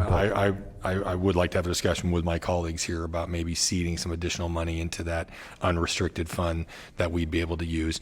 And certainly knowing that hopefully we will even have more opportunities with the ARP funding. Now I'll turn it over to Ms. Edwards. Thank you, Britt. And I just wanted to address your request, Supervisor Desmond, to have some sort of a youth program or something in the North Highlands area. And what I'm suggesting is that we spend some time with you over the next few months before September so we can sort of define what kind of a program it is you're looking at, figure out how much it might cost. But also, in light of what Britt was saying earlier about the ARPA funds, it sounds like that could be a good use for ARPA funds as well. So we may want to consider that, but just want to work with you around defining what that looks like, how much it costs, and what exactly are you looking for. I don't think we have enough information right now. Okay, I appreciate that, and it is more conceptual at this point. I think we know what kinds of programs. I do based on a lot of the conversations I've had. So I'm fine with that, Ann. I don't want us to lose the focus on doing something like that up there in that community where it's very desperately needed. And I would love for us to come up with something and maybe even team up with one of my colleagues here on that effort. So thank you. And we may also want to see about partnering with park districts to see if there's some infrastructure that's already in place and we can just put some programming in there. So there's lots of things There's to talk a lot about. of different iterations. We even have county buildings up there. We have the North Highlands Park District up there at Watt Avenue. There are churches that may have facilities right next to them. Yes. Yeah. Okay. Libraries. McClellan Park. That's right. Thank you. Thank you, Supervisor Desmond. Supervisor Natoli. Yeah, and kind of two parts of this. Just on the last part, as far as a youth activity center or a youth service center, I'm very supportive of that, and I think obviously it's proven its worth in other parts of our community, and I think it's a very important touch point. I appreciate what Ann's offered, and again, if there was some need, just we've talked about other things here to identify not just a funding source or some funds, again, not to restrict us or inhibit us from what might be available through other sources. I think it's really important, though, when you're talking with the community, and all of us know from our experience, I think, that if you have some set aside, then, people can say, okay, well, you, the county, you supervisors, you agency, have identified some money, and so now we've got something to work off of. Otherwise, it is very conceptual, and you have to start with an idea and a concept and to develop it. And I think that's really important, though. And again, in an area that may have zip codes that are underserved, and some of the things that Supervisor Desmond and others may be hearing about as it relates to heightening tensions in the neighborhood and some activities that people are being drawn to because they may not have other things that draw their positive attention. And so I think it's really important. And if September, it would be the goal, but again, I would have no hesitation today, recognizing we're in budget discussions, identifying a sum, or at least, putting that aside. And again, I heard what Supervisor Desmond said in response to you, and I don't know if you wanted to add something else, but. Well, what I failed to mention when we were talking about the ARPA money is that I don't know if North Highlands falls into one of those census tracts that is a priority need for the ARPA funds, so we would certainly want to consider that. I just wanted to add that. Okay. And one of the things, and Rich and I did talk about this a bit, and it's not lost on me, and certainly not by people in this audience, if you focus it on that, we have locations in this county that generate, we've talked about sales tax and about revenues to this county. And, when I think about, McClellan Park, and certainly the significant investment the county's made, the significant investment that the developer partners have made out there and so forth, that generates a whole lot of steam for this county and this community. And, but it all gets blended. And I can look to South Sacramento, where you have a CarMax and you have a Costco and you have a Sam's Club and a Lowe's all in one location, and right next to where the digital sign is, in fact. But, we don't have a return to situs. We look at this county as one county and do our best to allocate resources. But it's not lost on me that in an area where, again, it had to go through a conversion and still a work in progress. But that's a job generator, it's a tax generator, and certainly it's required investment by this county, and federal and state dollars have gone into it as well. But I just think that when we think about these things, we don't always come back down to that more parochial locale, but there's something to be said for that. And I think that, when we look at the unincorporated area, and again, Supervisor Desmond has the certainly population-wise preponderance of that, that some of these neighborhoods may have a layered park district, they may have other service provider, but the county still is the backbone for a lot of the services, but it could also be a positive force in addition to responding to some of the other needs in the community. So again, if Supervisor Desmond is satisfied at this point, I'm okay, but I would be supportive today if you were looking for a number to assign to that, at least as a marker to make sure that going forward in conversations with you and others, and that there's some money set aside to help capitalize whatever is going to be undertaken, and it may be a lot more than what we would talk about here today. The other thing I wanted to add, though, is concerning about the digital sign, having been a part of the land use authority, sitting as this board, and what was agreed to, and it's a for-profit operation that runs that sign, and we've talked about it in the context of Tuesday's hearing about the space that's being offered, and I believe that's a use permit. And if we get into a dispute that is protracted, and I don't know what the circumstances are, and you didn't represent it as being, things being that tense, but if they're not paying it, then I think that warrants this board's attention. And because again, I'm sorry. Was it COVID related? Signage? The fact that they didn't sell advertising. No, there's been No, There's been plenty of advertising on and it. if I may, I don't live there. if I may, they've done the same thing years past, and we had to really pressure on them, and they finally came through. So this isn't a new tactic. Okay. And we are continuing to put the pressure on strongly. No, I trust you are. Again, I just think it's really important. Again, it wasn't just a matter they came to the county and said, we'll put a sign up and we'll volunteer here. We went through quite a hearing on all of that. So, okay. Well, anyway, I think it's great that we're looking at some revitalization. And I think putting some money into that fund in the past, as Britt said, we put dollars back in the first decade of this century, and then and drew upon that money. But we were using it for board ups of blighted properties. We were looking to do some neighborhood initiatives on some of the the major corridors and so forth. And I think it would be very smart investment for us to replenish that, and again and have it available for projects. And we're looking to partner with our PBIZ, with our business groups, with our neighborhoods, and and get a boost in that. Again, we aren't unlimited dollars, but I think it makes good sense. And if we're ever going to kind of help communities come out of this, part of that's going to be bringing a few dollars to the table in addition to everything else that we do. So those are my comments. Thanks, Supervisor Natoli. Supervisor Cerna.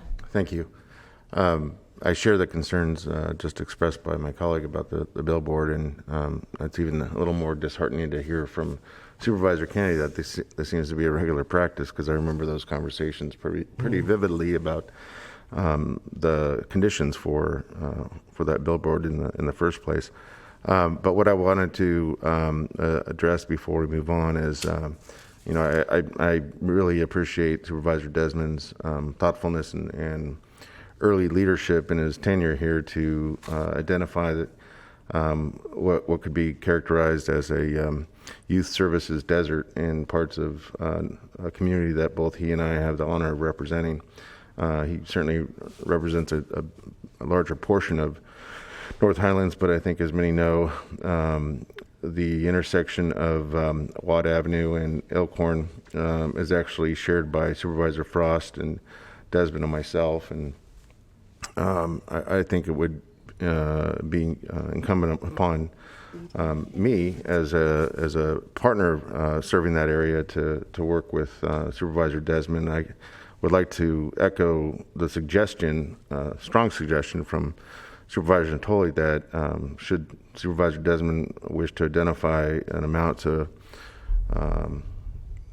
mark between to give staff something to think about in terms of whether it's ARP or other sources between now and September, I'd be fully supportive of that. And I think it's important to help us begin to think about the order of magnitude of what we can or should be doing in terms of meeting that objective. So I don't know if Supervisor Desmond has further thoughts on that, but I just offer it for what it's worth.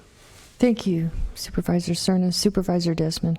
Well, in that case, I mean, I can count as well as anybody. So thank you, Supervisor Natoli and Supervisor Cerna. I appreciate that. I really do appreciate those comments. And so an amount, I will give you an amount. I mean, I'd like to set aside or rope off, or however we can do it, $500,000 for this effort, knowing that still it's not cooked yet, but I think that's. I was kind of thinking about doing it in the context of the Neighborhood Revitalization Fund, putting additional money there for that purpose. But I think Supervisor Natoli's comments are obviously always wise. But about if people know that money is set aside, it will, I think, help generate other support and enthusiasm for this project, and show the community, most importantly, that we understand and we see their needs and we want to do something to address it. So I'd just like to say that North Highlands is one of those communities that is split between 3 supervisors, and there's not a cohesive effort. The community doesn't even come together. I don't even know if they know to advocate to be together for community and economic development. So, and you can drive through there and see that it needs some TLC in a big way. So I agree that there needs to be an investment in that area. So, okay. We don't have anyone else, and Britt is not back. He's not, hasn't come back up to the, was that the last? That's it. So that completes all of our conversations, and I'm going to quickly go through. Yes, public speakers, excuse me. Madam Chair. Public speakers. Yes. I'm sorry.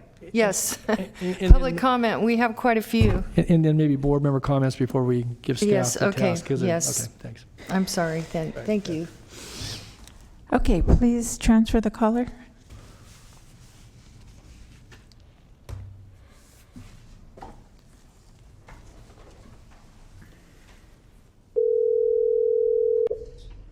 Hi, caller. Please start with your comments. You have 2 minutes. Can you please mute the meeting before you start talking? Yes. Okay. Okay, go ahead and start. You have 2 minutes. Okay. Am I able to speak now? Yes. Great. Hi, my name is Heather Gonzalez, and I am calling as a long-term resident in the Arden Arcade and Foothill Farms North Highlands neighborhood.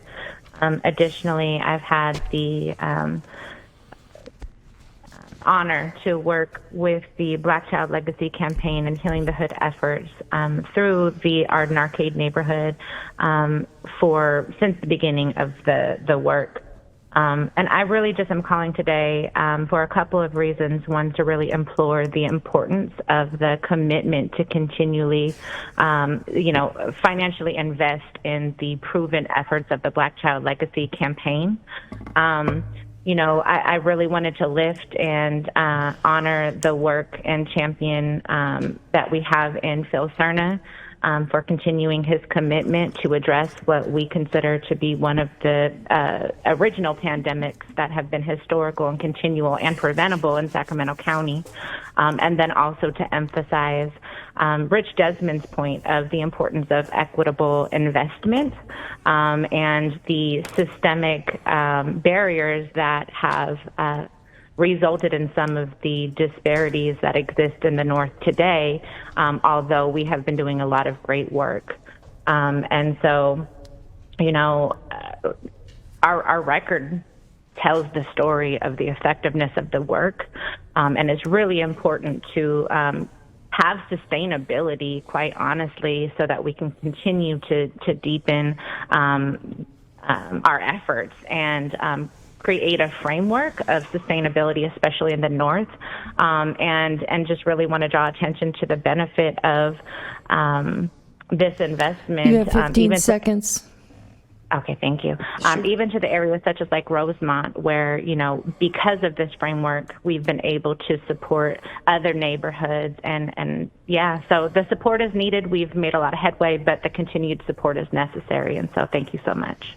Thank you. Thank you. Please send the next caller.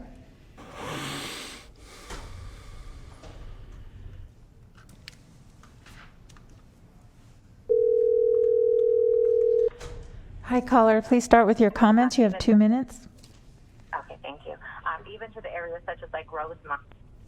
Oh, I'm sorry. Are you talking to me? Yep. Go ahead and okay. start with your comments. You have 2 minutes.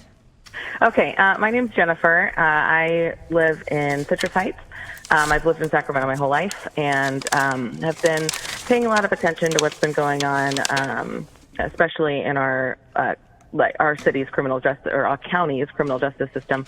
And I've been for this round of budget paying particular attention to the pretrial programs that are provided or provided by the public defender versus the ones that are proposed to be funded for probation. And I just want to encourage you to look at the benefit of the public defender's pretrial program, which currently operates at a cost of 6 cents for every dollar that the probation-led pretrial program spends, and does not criminalize a person before they're found guilty, but instead gives them connection to the resources that I know our county works so hard to provide. And I, being a teacher who who sees my students of color come into class every day have seen the effects of some of the unnecessary criminalization of parents and relatives. I have a student who, when our fire department came in to do their inspection, one day she immediately threw her hands in the air and was terrified that they were coming to do something bad, because that's the only exposure they've had. And if our community starts to have more exposure with support versus monitoring and criminalization before being found guilty, then things like that are less likely to happen. And those things have continual effects from a young age. We also know that once you are in that cycle of being classified as a criminal, You have someone who 15 needs to be seconds. monitored, it's really hard to break out of that versus when you are given support to get to where you need to be. People are able to provide for their families and provide for themselves and not fall into that cycle. So I just wanted to say how important I think the Public Defenders Program is, and I do not think probation needs to grow right now. Thank you very much. Thank you. Next caller, please.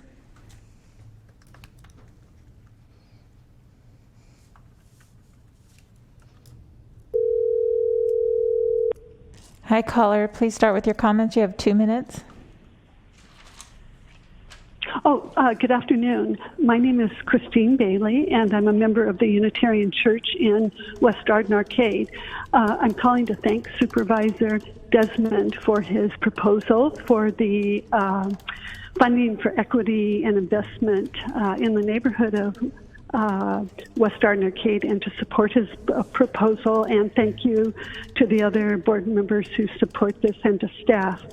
The county's, I know you know this, but just to raise it again, the county's own data shows that West Arden Arcade has the highest percent of cost-burdened households in the entire county, the highest food insecurity rate in the county, and so on. And, there have been years and years of disinvestment in this community. So I suggest to the board to consider at least $1 million to just begin to address some of the years of disinvestment. So thank you very much for starting on this, and I think maybe a little more money would be important. Thank you. Bye-bye. Thank you. Next caller, please.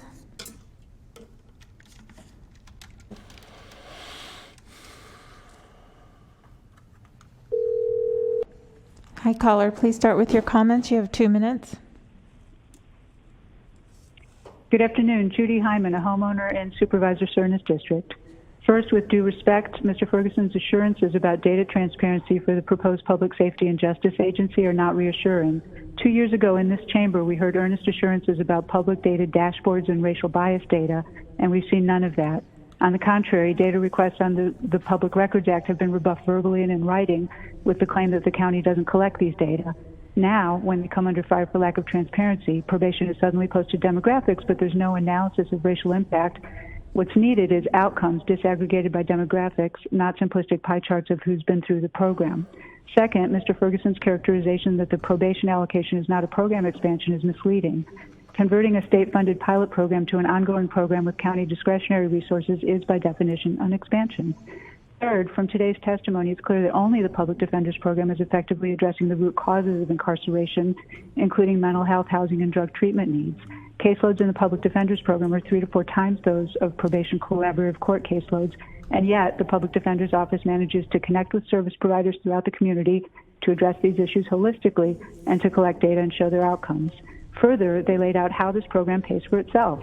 By any objective measure, good public policy and good government practices would call for supporting the Public Defenders Program over one that's nearly 20 times more expensive, hasn't demonstrated the capacity to deal with these underlying issues, and hasn't shared meaningful data or outcomes. Supervisor Kennedy's comments about the value of expungement programs in reducing recidivism, preventing homelessness, and restoring our communities is spot on.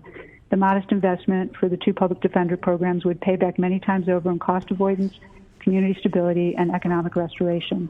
Lastly, Chief Yarborough is respected for his work with Black Child Legacy, but his description of probation as being a supportive, non-law enforcement service-oriented entity is at odds with national data and the experience of personal friends. I urge you to join with your 120 counterparts in the state legislature and say no to expanding pretrial probation of individuals who haven't been convicted of any crime, and instead invest in the public defender's restorative programs that support economic growth. Thank you. Next caller, please.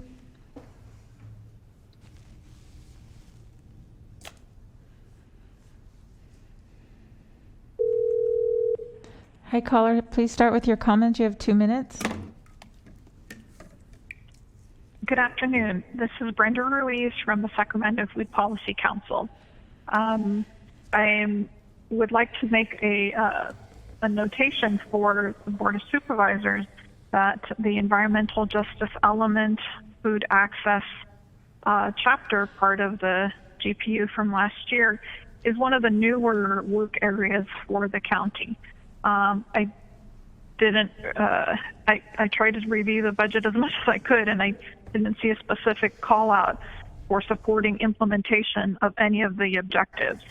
And while we have an awesome relationship with planning and environmental review and long-range planning, as well as Department of Health Services and the SNAP Ed and the NEOP office to conduct the food system assessment, the partners, including Sacramento Food Policy Council, are contributing quite a bit of our own dollars to meet and complete the objective of conducting the food system assessment. So I think going forward, whether in this budget there can be some more dollars given to planning and environmental review. I don't think they made a request to support us in conducting this work, so that's why I'm calling in. We definitely would need some help to complete the plan and the way it needs to be done. We'd like to explore opportunities in the ARPA discussions on how we can support food system resiliency and not just emergency food programs. For the region to be resilient in food systems and regenerative in agriculture and equitable, we definitely need, investments. You have 15 seconds.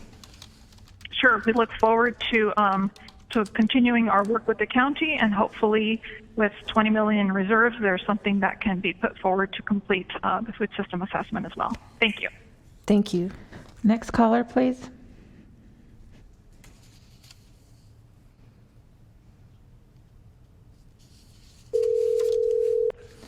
Hi, caller. Please start with your comments. You have 2 minutes. Good afternoon. My name is Courtney Poole, and I live in District 1. I'm a social worker in the community and care deeply about how our budget will fund community support and defund community harm. I'm calling in again today because I would like to reiterate that probation's pretrial program is flawed. It harms communities and fuels mass incarceration. Probation continues to withhold reporting on racial impacts that the community asked for in October 2019, and we are asking for it again today. Instead of funding this program, please fund the public defender's original budget request of $1.2 million and requested 6 full-time employees to ensure programs that are cost-effective and high impact and continue to thrive. The community needs this kind of programming, including the public defender's pretrial program that operates at a cost of 6 cents to every $1 that the probation-led pretrial program spends. We're disappointed county executives prefer the more carceral pretrial approach, investing millions of precious county general fund money into a pilot program that has not shown effectiveness. Do not continue to invest millions of general fund dollars in probation-led pretrial programs that don't work, and please expand the public defender's pretrial support program. Thank you. Thank you. Next caller, please.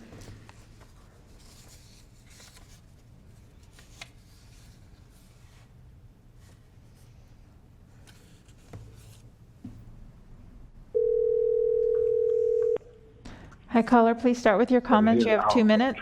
Can you mute the meeting in the background, and then you can There is start. no meeting in the background. And then you can start with your comments. You have 2 minutes. Thank you. I'm Daryl Roberts, CEO of Roberts Family Development Center. one of the community incubator leads. Thank you very much for allowing us to speak today. Black Child Legacy is what systemic change looks like. A data-driven, research-based approach which is community-driven. By using a successful approach, you show other governmental entities what is possible when we invest in community initiatives. It is not perfect, but it is our approach. Thank you for believing in Black Child Legacy. With more funding, even more can be done.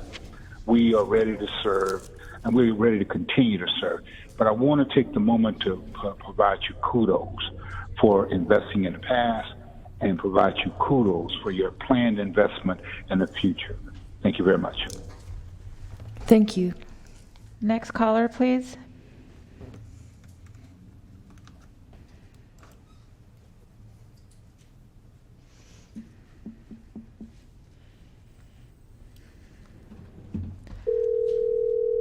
Hi, caller. Please start with your comments. You have 2 minutes.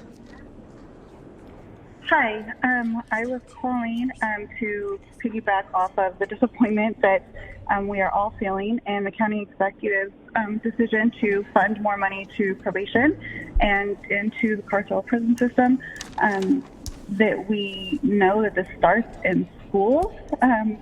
Teachers and law enforcement in schools identifying children as troubled kids and putting them straight onto juvenile probation when they are young and ensuring that they will stay into the system as adults. People receiving violations for things as simple as visiting with family members or being in their own neighborhood.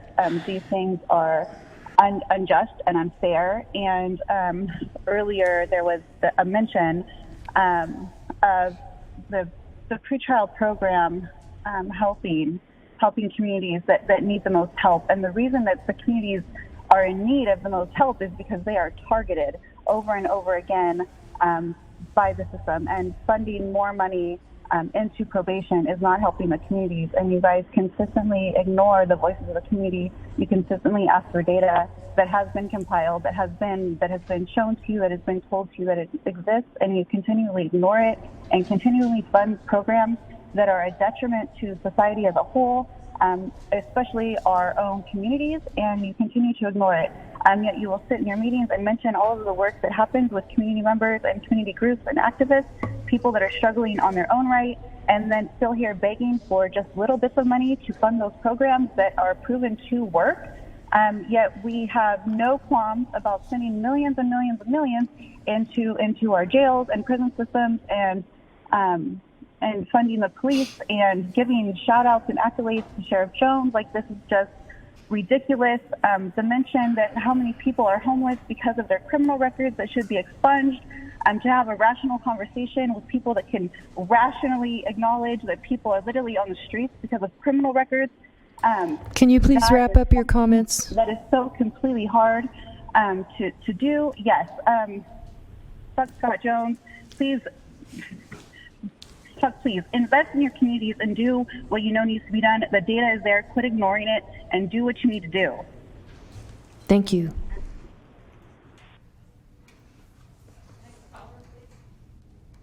Next caller.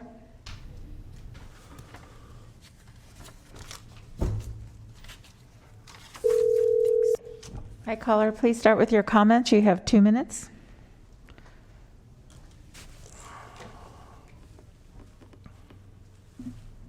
Hello? Yep. Please start with your comments. You have 2 minutes. Okay. Hi. Yes. So I've heard speakers today mention that probation, trying to call it an alternative to decarceration, but when you properly consider the facts and data, it becomes very clear that probation is absolutely not an alternative to decarceration. In fact, those data show that probation is actually a driver of mass incarceration. And what that means is that probation and incarceration really go hand in hand. So in 2020, there was a study by Human Rights Watch and the ACLU in conjunction with each other, and they found, it's called How Probation and Parole Feed Mass Incarceration in the U.S., and they found that that parole really is a feeder Probation and parole are feeders for reincarceration, and their official recommendation is to use probation and parole less to look at better ways to deal with some problems instead of sending people to jail or prison, and to make sure people have the things they need to help them avoid reincarceration and incarceration, like housing, education, jobs, substance abuse programs, and mental health care. So, in addition, this is the simple and very important fact belies the claim that probation is an alternative to incarceration. The probation agencies are law enforcement agencies, and we know that 83% of the previous probation-led pretrial pilot went to law enforcement staff. So probation departments, including the SAC probation department, they're harmful to our communities by design. Their job is to criminalize, surveil, and set people up to fail. So, you know, even if probation itself is working hard to position themselves as leaders and alternatives, they're really not. 15 seconds. Okay, so a great alternative already exists, and that's in line with Human Rights Watch and ACLU's recommendations that the county can fund instead. And you know that is the Public Defenders Pretrial Support Project, and we need to support that. It's anti-racist, and it can really help. And it's not only that; it is much more sound. Can you please wrap it fiscally. up? Wrap up Yes. your comments. The Probation Pretrial Services Program costs $1 for every 6 cents for the Public Defenders Pretrial Support Program, and it's not even being paid for by the Can Public you Defenders please wrap Program. up your comments? It's funded by a grant. Yes, I urge you to do what makes sense and what is good for our communities and not harmful. Thank you. Thank you. Next caller, please.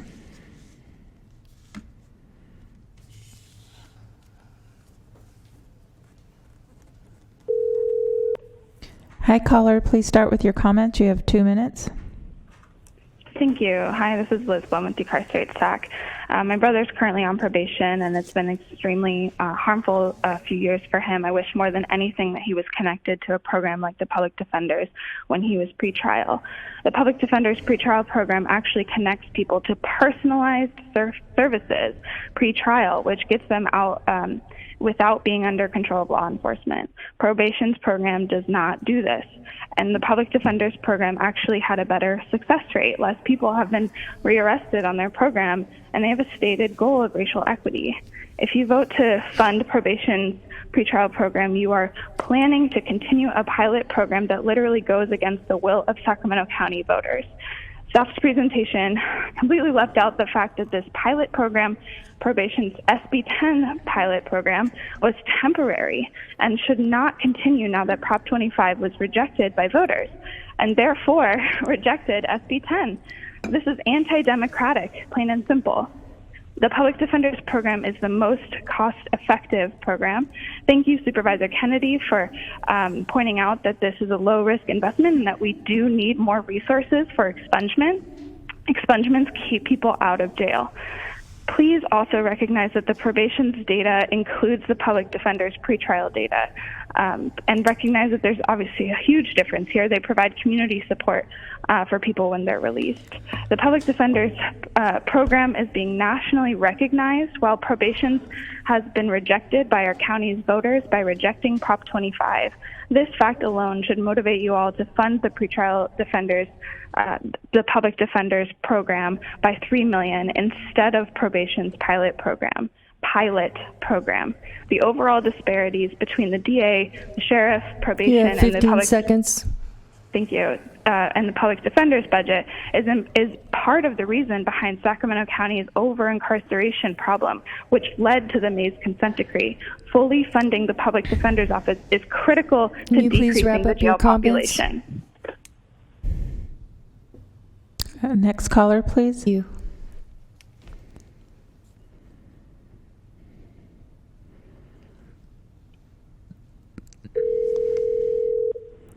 Hi, caller. Please start with your comments. You have 2 minutes. Yes, hello. My name is Kula Koenig, and I am a 25 years. So since I was for being a teenager resident of District 3, and I was so happy yesterday when I heard Supervisor Desmond talking about investment in North Highlands, West Arden Arcade, and Flay Farms, since I live in the North Highlands Flay Farms area. And so I had to, call some of my homies so that they would call in and really, say thank you for that, to really talk about how the unincorporated area has been neglected and uninvested in. I was laughing when Supervisor Desmond said, I know I sound like a broken record, because I'll be in meetings and I'll say, hey, don't forget the unincorporated areas, everybody. I know the city gets a lot of love, but there's a lot of need as well. So I thank you for that set aside of $500,000. Definitely would want more. But more importantly, though, I want to make sure that this investment does not come with any displacement. Currently this is still an affordable place to live, and I really would hate to have, when the investment starts to happen, for the prices to start to go up. And so I would urge, whoever is working on this to really think about community benefits agreements and work with groups like the Sacramento Investment Without Displacement group, so that, again, that doesn't happen. And also would love to see some transparency on how this is going to be done. But seriously, I'm so happy. It's good to have an advocate for District 3. Thank you so much. Now, I want to also talk about the breadcrumbs that the Public Defender's Office is having to fight for. 2 social workers and 1 law student. That is so not cool. It was really upsetting me to listen to that conversation. And I know many people have called in to talk about it already, so I won't belabor that point. But I did want to echo the public defender's comments when he said, when we over-incarcerate, we do damage and harm to the community. And so that's something that we also need to think about as well. And lastly, just want to thank you, Supervisor Sterna, for being an ardent and long-term supporter of the Black Child Legacy campaign. It's interesting that, Britt Ferguson Can you is please saying, well, we wrap don't up want your to fund it comments? multi-year. Sure. Anyways, Supervisor Turner, thank you so much for being an ardent supporter of this, and everyone on the board for supporting the Black Child Legacy campaign and the great innovative work that they do. Thank you. Thank you. Next caller, please.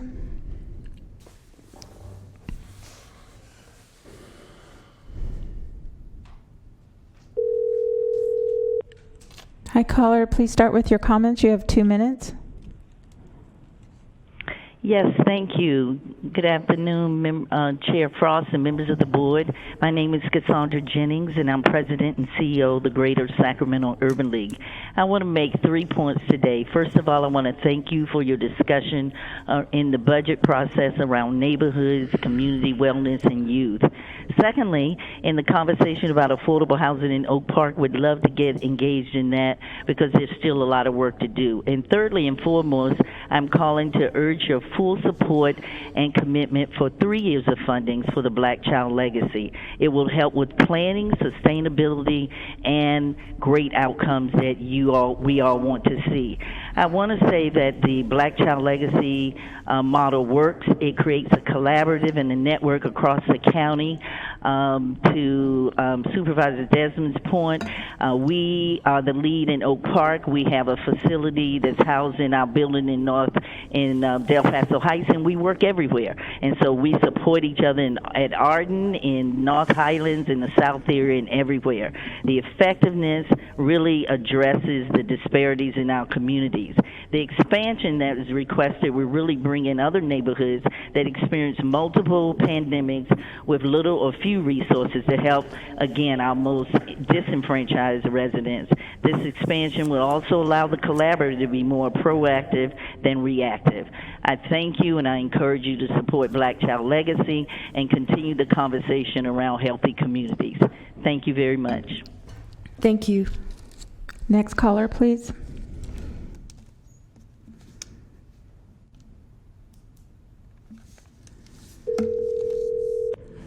Hi, caller. Please start with your comments. Can you please start with your comments? You have 2 minutes. Good afternoon. My name is Crystal Harding. I am calling in support of Supervisor Desmond's proposal for equitable funding. I live, work, pray, and play in North Highlands Foothill Farms. I've been a resident for over 25 years. And I'm also privileged to serve as an elected official for the North Highlands Recreation and Park District. I have the opportunity to serve as the Black Child Legacy Program Lead at Liberty Towers, and love the work that Impact Act does for our young folks and community. We are innovative and we find ways to connect with them and engage. We strive to serve children, youth, adults, and anyone that comes through. I also want to just remind folks that North Highlands Foothill Farms has been identified as an environmental justice area, so the need for some of these programs and resources are clear. There's data that supports them. We really want to advocate for that neighborhood revitalization funding, as well as TOT that has been shared. So again, supervisors, I heard someone say they didn't live in that area. We live here. We see it every day. We are working with families every day who are unhoused and going through hardship. And again, some folks that are dedicated and invested in doing this work. So we urge you to invest in people and programs, as well. Realize that your budget equals your values, and we're watching and we're paying close attention. Again, I'm extremely grateful for Supervisor Desmond, his leadership, his connection and engagement with us. He's had conversations. He's been involved in volunteering in community. And so we really want to highlight his work and what we're doing in community here. So restorative justice practices, we are connected with Department of Human Assistance, Child Protective Services, and probation. We have amazing probation officers that go above and beyond, and we want to continue that work. And we have to do that with the funding from Black Child Legacy, as well as some of the nonprofit work. Thank you so much. We appreciate your time, your support, and leadership. Peace. Thank you. Please send the next caller.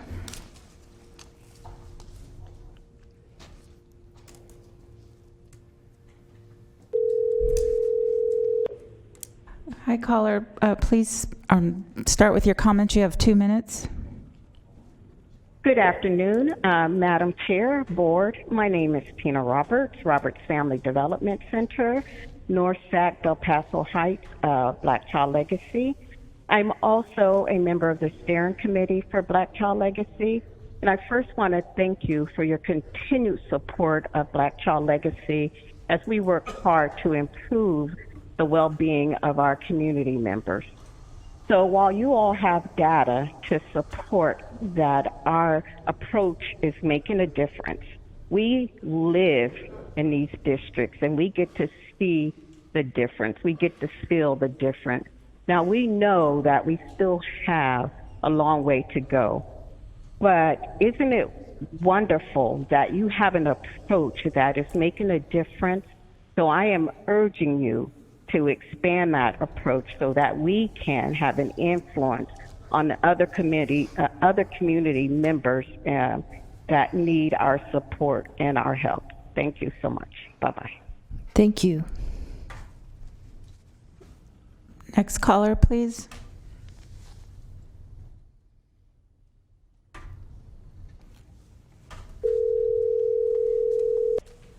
Hi, caller. Please start with your comments. You have 2 minutes. Thank you. Hi again. Courtney Hanson, District 1 with Decarcerate Sacramento. I want to publicly thank Steve Garrett and our public defenders for their work and their compelling, powerful, and heartfelt framing of the issues. These are the conversations that we've been hoping to open up in this county about over-incarceration and getting to the root of the problem. I asked this board to simply compare the two presentations. The Public Defenders Program is service-oriented, transparent, goal-driven, and squarely focused on getting people out of cycles of harm with the little resources they have. Meanwhile, our Sacramento Probation Department is currently refusing unlawfully to implement AB 1950 to get over 10,000 people off of probation so they would be eligible for expungement, even though neighboring counties have already implemented this. Are they worried that they won't have a steady source of customers if they help these people? There are 20,000 people on probation, so maybe it's scary for them to think about cutting that workload in half. We truly feel that probation's pretrial program runs the risk of greatly expanding the net of who is eligible for incarceration in the long term. Probation departments are law enforcement agencies that should not be supervising or engaging with individuals in the pretrial phase of presumed innocence. Law enforcement supervision creates onerous conditions of release that can easily trigger incarceration if people fail to miss an appointment or a drug test or can't get transportation or childcare issues. Mr. Ferguson is saying that the pilot has already existed, but it was based on Senate Bill 10 and Prop 25. This is the model that would have been implemented, but voters struck it down across the board. Both houses of the state legislature have already voted to reject the massive expansion of this program, $140 million state dollars. So the match is not even guaranteed. We were in these chambers October 22nd, 2019, cautioning against the use of racist risk assessment tools. We need a needs-based system like the public defender is already doing. They promised Sacramento probation in that meeting that they would share racial data. To date, I will say, aside from what they threw up on the website yesterday or this morning, have not shared meaningful data. The public defender's pretrial program operates at a cost of 6 cents for every dollar that the probation-led pretrial program spends. The public defender's pretrial program, let me say that again, operates at a cost of 6 cents of every dollar.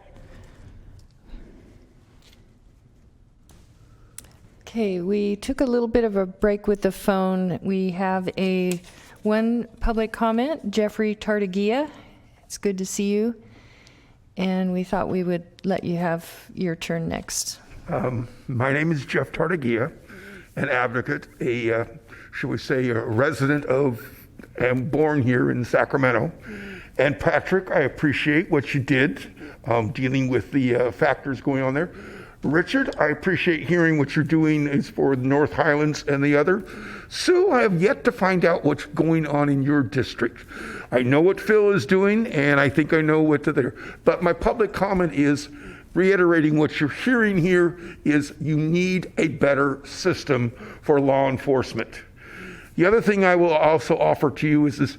I am currently your chairperson for your point in time count. This year we could not do it. I'm hoping that the county will make sure that there are funds available so that next January we can do a point in time count and find out really how much as we evolve and change over this pandemic and the issues are there. I will listen tonight to what you at the county have determined how we are dealing with the COVID crisis.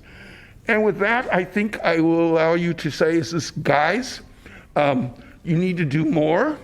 You have, right now the money, but you need to figure out what is the smartest decisions you can make in guiding from the pandemic aspect to what in 2 years from now will look as a better picture.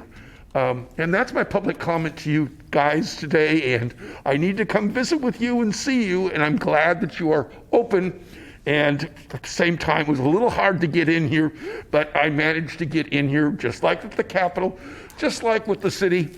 But you are doing a job that needs to be done with 1 million people plus, and you need to figure out where is the things that will give not the best bang for the buck, but will be the investments that will 2 years from now you look back and say, that was the right decision to make. And with that, I leave you. Thanks, Jeff. Thanks, Jeff. Thank you, Jeff, and thank you for your commitment to the civic process. Good to see you, Jeffrey. And to your commitment to the communities and your service.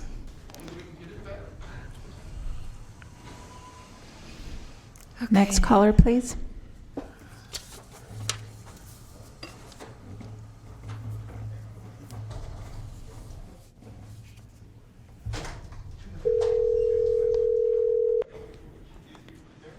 Please start with your comments. You have 2 minutes. Hello. Please start with your comments. You have 2 minutes. Yes, my name is Les Simmons. I'm one of the site leads for Black Child Legacy campaign in the Valley High community. Also lead the effort for Healing the Hood in South Sacramento and the Valley High community in collaboration with Sacramento County and Sierra Health Foundation.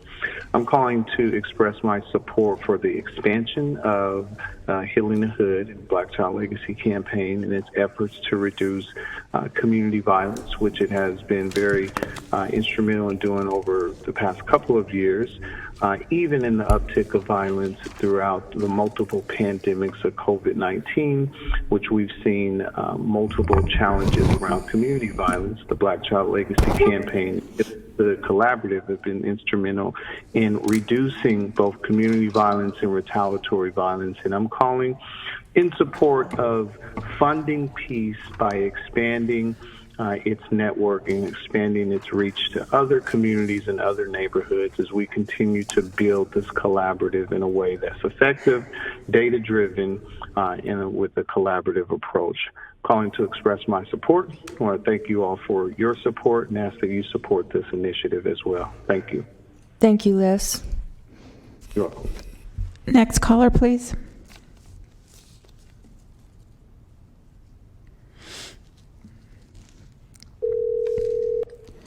Hi, caller. Please start with your comments. You have 2 minutes. Hi, I'm calling from District 3. The people are tired of how they are treated. The current system in which we govern, police, punish, and deliver, quote, justice do not and will not work. I promise you my voice and the voice of others today parallel the opinions of the people who are not here or not able to speak. The masses are crying out for change, and it's your duty to listen and truly think about it. The current system of probation that we have is not working and does nothing but funnel a pipeline to reincarceration.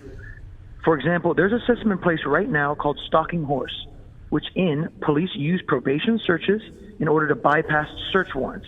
Think about that. This is in direct contradiction of what we all say probation's main goal is, rehabilitation. This creates distrust in the system and provides nothing but a pathway back into jail or prison. I'm asking of the board to fully fund the Public Defender's Pretrial Support Project.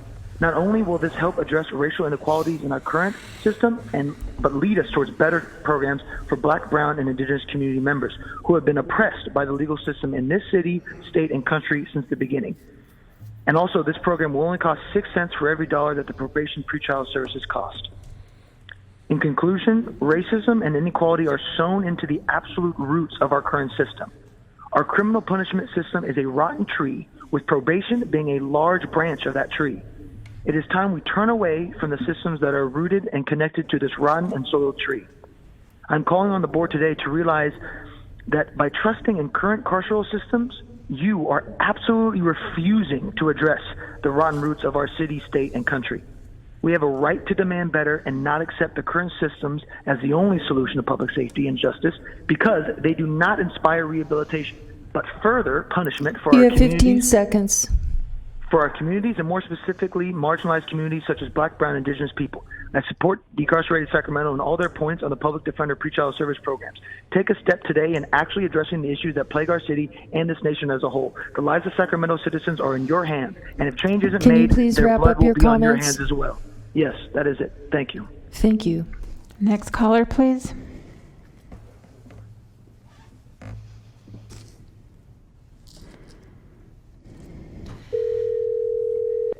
Hi, caller. Please start with your comments. You have 2 minutes.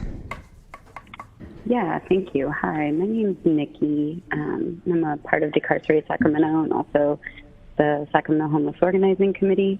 Long 2 days of discussion, but to circle back about some things, I do believe that the $3.2 million for, what's potentially going to be a coercively placed in encampments, used to move people around, as Bruce even said, under Boise, it would be a way to do that, he believes. And we, just want to encourage that instead that could be used for hotel conversions or other non-congregate shelter options, including the flexible housing pool, which for some reason got a cut of about a similar fund. So just highlighting that. Also want to highlight some concerns in terms of the funding for the alternative mental health response team, potentially coming from other vital behavioral health or health programs. We need this new program in addition to what people already have access to and depend on, not instead of. That displacement of services would be a preventable tragedy. We know that money needs to come from the sheriff. And furthermore, to speak on probation, we know what they left out of their presentation is the percentage of those in their very, very expensive program that they've strapped with ankle monitors, drug screenings, check-ins, and other surveillance. These are surveillance tactics that create direct pathways to reincarceration and treat people as guilty when they should be presumed as innocent.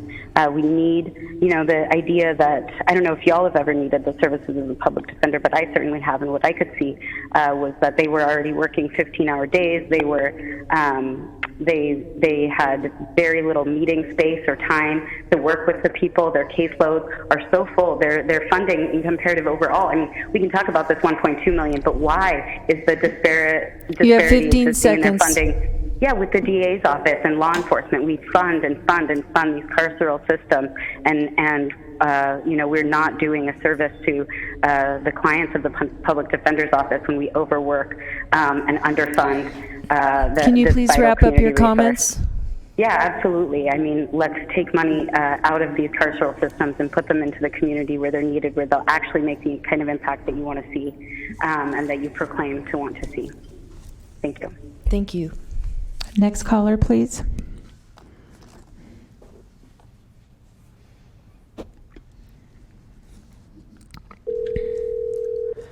Hi, caller. Please start with your comments. You have 2 minutes.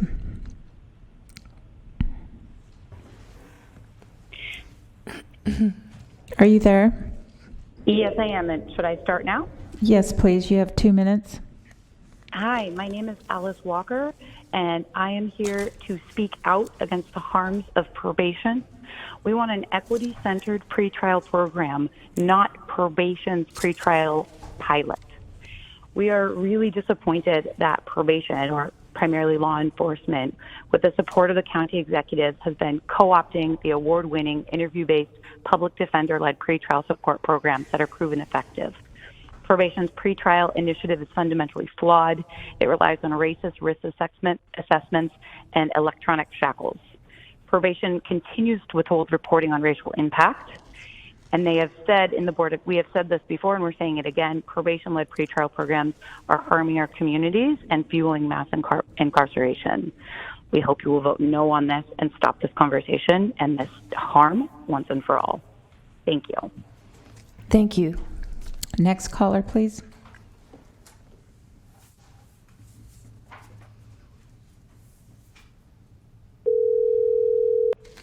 Hi, caller. Please start with your comments. You have 2 minutes. Thank you. Good afternoon, supervisors. My name is Lynn Berkeley Baskin, and I work with many local nonprofits and community projects. I also do a lot of analysis. I have many questions and requests for clarification. I'm seeing that AB 1950 probation reduction has not happened at large scale, despite the law's mandate to lower the terms of approximately 12,000 county residents as of January 1st, 2021, 6 months ago. That implementation has yet to happen. Many of those people were billed for their entire terms up front, and their terms are now being reduced, which should also lower the caseload for probation. Perhaps I missed it, but the budget doesn't seem to have adjusted based on that caseload. And did the county adjust the monies due people who paid up front? Are they getting their money back, prorated based on their term reduction? And is this adjustment reflected in the budget? Mr. Ferguson, yesterday I think you said that probation is facing a $10 million loss due to AB 1869. I also see that the Department of Revenue and Recovery is showing a loss. However, the state is offering a backfill for that loss. I'm wondering if that loss is projected income loss or is it actual loss? I question how much of that billing is actually collected. It should be offered by actual collections by subject matter. That makes a big difference in how the budget is perceived by the public and by our supervisors.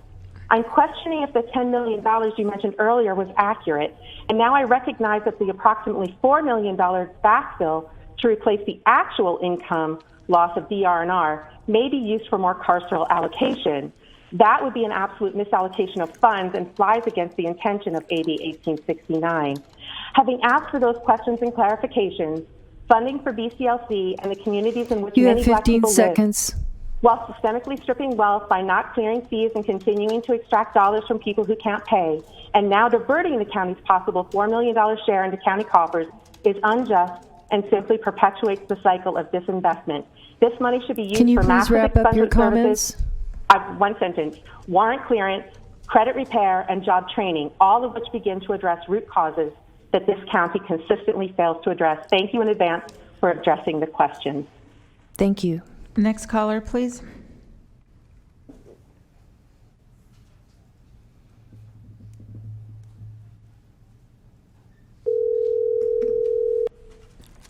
Hi, caller. Please start with your comments. You have 2 minutes. Hello. My name is Kim Williams, and I am the lead for the Black Child Legacy Campaign site, for the Hoover Stockton site. And I just want to share that, Black Child Legacy has made significant transformative changes in the lives of so many of our families in Sacramento County. And now more than ever, we need these services and resources to be able to expand so that we can serve even more families and build the capacity of organizations that are currently a part of Black Child Legacy, but also to add new neighborhoods that are so desperately in need of services. So I'm asking you to please support the expansion of Black Child Legacy to new neighborhoods, as well as expanding the capacity for the current Black Child Legacies to continue serving and serve more families. Thank you. Thank you. Next caller, please.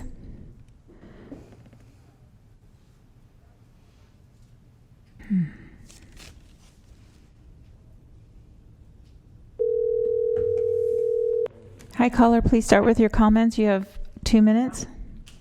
Hi, this is Jennifer Herring calling again. I live in Sue Frost District, and I had the privilege of talking to your Chief of Staff, Matt Hedges, with another constituent a couple days ago, and was able to send him quite a bit of material about programs that are pretrial support versus pretrial probation. So I hope you had a chance to look at those and were able to see the statistics that are present in those.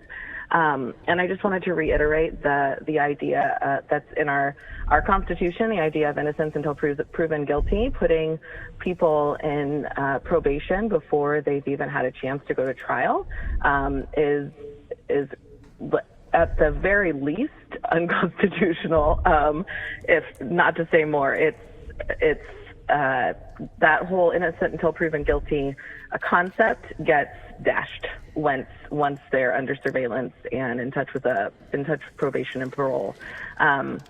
I have had distant family members who have had that experience, and it has done far more harm than good. They weren't able to come out of the cycle of criminalization until they had received support, not surveillance.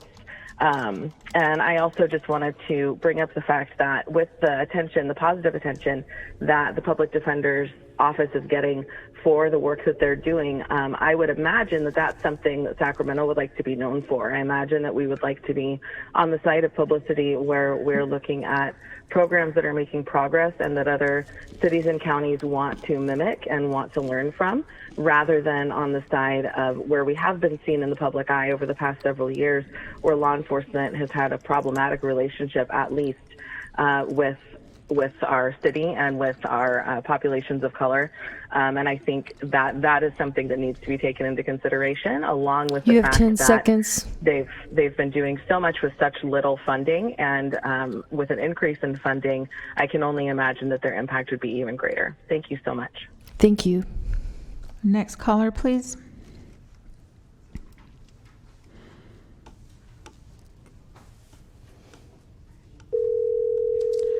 Hi, caller. Please start with your comments. You have 2 minutes. Can you hear me? Yes, I can. Okay, you have 2 minutes. And I can be heard right now? Yes, you can start with your comments, and you have 2 minutes. Thank you very much. My name is Kat Carell, and I am a board member of the Sacramento chapter of the ACLU, but the points I have to make this afternoon are my own. They are not those of the ACLU. First, I do support the public defender's pretrial program and ask that the entire $1.2 million for the public defenders be approved and funded. This is an equitable approach to law enforcement, which should not only be fully funded, it should be expanded. It is far more effective and cost-effective than the approach taken by the probation department. I strongly, as my second point, oppose the proposed increase in funding for the probation department's pretrial program. Basically, this is just a continuation of the pipeline to prison mindset, and it perpetuates systemic racism. And my third and last point this afternoon is I wish to encourage you to fully support and fund the Black Child Legacy Program. This is a great example of a community-based equitable program that our community needs. Thank you so very much for listening to me this afternoon. Goodbye. Thank you. Next caller, please.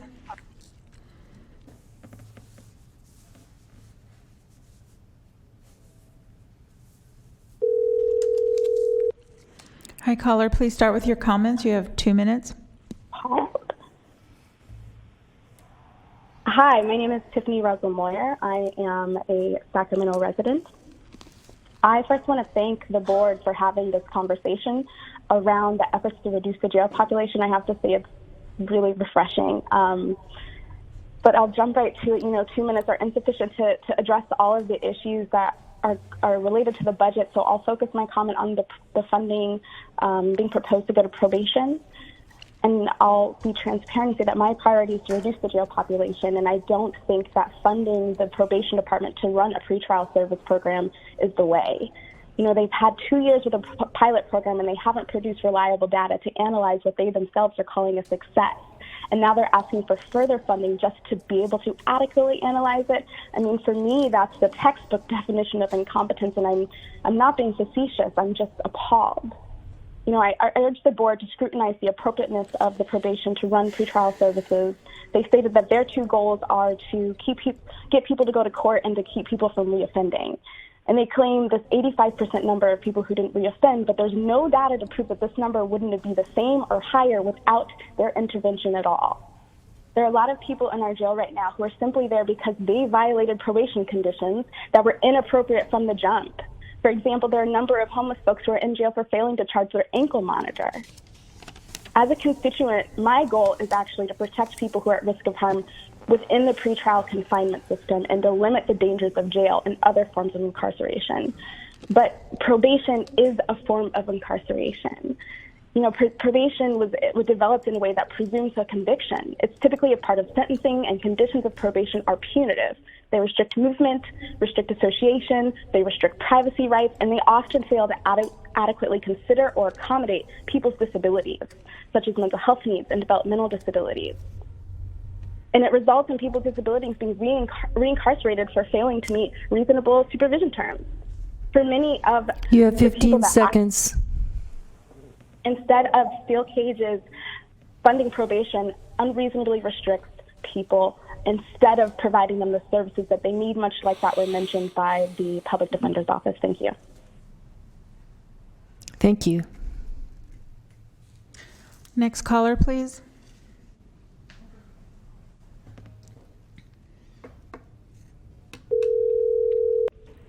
Hi, caller. Please start with your comments. Hi. Can you start with your comments? You have 2 minutes. Yes. I live in District 4. With regards to the all-important community support mentioned by probation, it should probably tell you something that the community supports the public defender pretrial program and not probation's program. How about we don't let these systems which don't work get grandfathered in? Recently, SAC PD posted a graphic which showed number of police officers per 1,000 citizens. There was zero correlation between that and how much crime occurred. The reality is when funding is removed from communities, communities suffer, especially historically disenfranchised communities. When that money then goes to police and the carceral system, it tends to over-police those same defunded communities. Police and sheriff have been grandfathered in without evidence of their efficacy. All Republicans should be 100% behind metrics which show actual data, proof of the efficacy of the programs being administered rather than administering through fear or some unknown scary criminal that might happen once in a blue moon but is by no means the norm. The reality is we need funding to go to our disenfranchised communities, which have historically been the target of disenfranchisement. Lifting these communities up would result in less crime. The situation as it exists right now anticipates crime never ending. I don't know about y'all, but for the city council, police unions donate to a lot of those council members. As a result, council members tend to buy into the propaganda that people should be afraid and that there's rampant criminals everywhere, because that sounds better than saying, hey, we give the police so much money that we can't help the poor, and as a result, the poor have to turn to crime.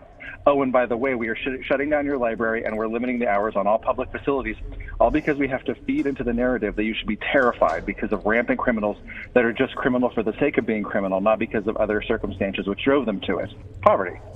So I just ask you, anytime you address the police, the sheriff, or the carceral budget, that you take into account the kind of sea change approach it would be to address the causes of crime rather than react to crime occurring, because police don't stop crime. Fear of long sentences don't stop crime. You have 15 seconds. If you're at the end of your rope, and the only way for you to survive is to commit a crime, you're going to commit a crime because your short-term survival is more important than long-term consequences. Also a suggestion, make comment time commensurate with presentation depth. I believe the budget had over 1,000 slides, if not 2,000. That isn't remotely approachable with 2 minutes or maybe 4 between 2 days. We need more time to comment. Thank you. Thank you. Okay, so that's the last call. We had one person that got disconnected. Staff left a voicemail for that individual and called. I also texted the individual. I haven't received a call back, and it's been about at least maybe 3 minutes. Okay, and so at this time, I want to close our public comment. Mm-hmm. Okay. And we'll bring it back to the board for deliberation. And Supervisor Natoli is first in line. Thank you, Madam Chair. And thanks to all of our callers this afternoon. Some of those have waited a long time, and appreciate the folks that have given testimony. As I understood it when we started this afternoon, our County Executive, Ms. Edwards, indicated that they wanted some time once the board had kind of brought back the items that we certainly will indicate our support for. Obviously, we'll have to vote on them in a moment or two. So I want to just, and I'm going to offer my thoughts about all the discussion we've had. I'll try to be brief, and also at least some suggestions of the areas if, in fact, it doesn't pencil out for Ms. Edwards and Britt and others as they would do their calculation, at least where I would be supportive of them finding some of the dollars in the budget. I would want to give credit, though, appreciate the fact that they went back and on the park rangers and on a couple of the other items, certainly wildlife care, that you've again, identified dollars. I don't know where, but I trust that you've done that and have the confidence as the budget sits before us today, at least at this moment. And also the additional information on the custodial service as well. So if I'll just run down through this quickly, I would be supportive of the $1.5 million set aside for the Black Child Legacy program, the $400,000 allocation this year, but also identifying the dollars in a way that's makes it very firm that the money would be there for the 3-year commitment.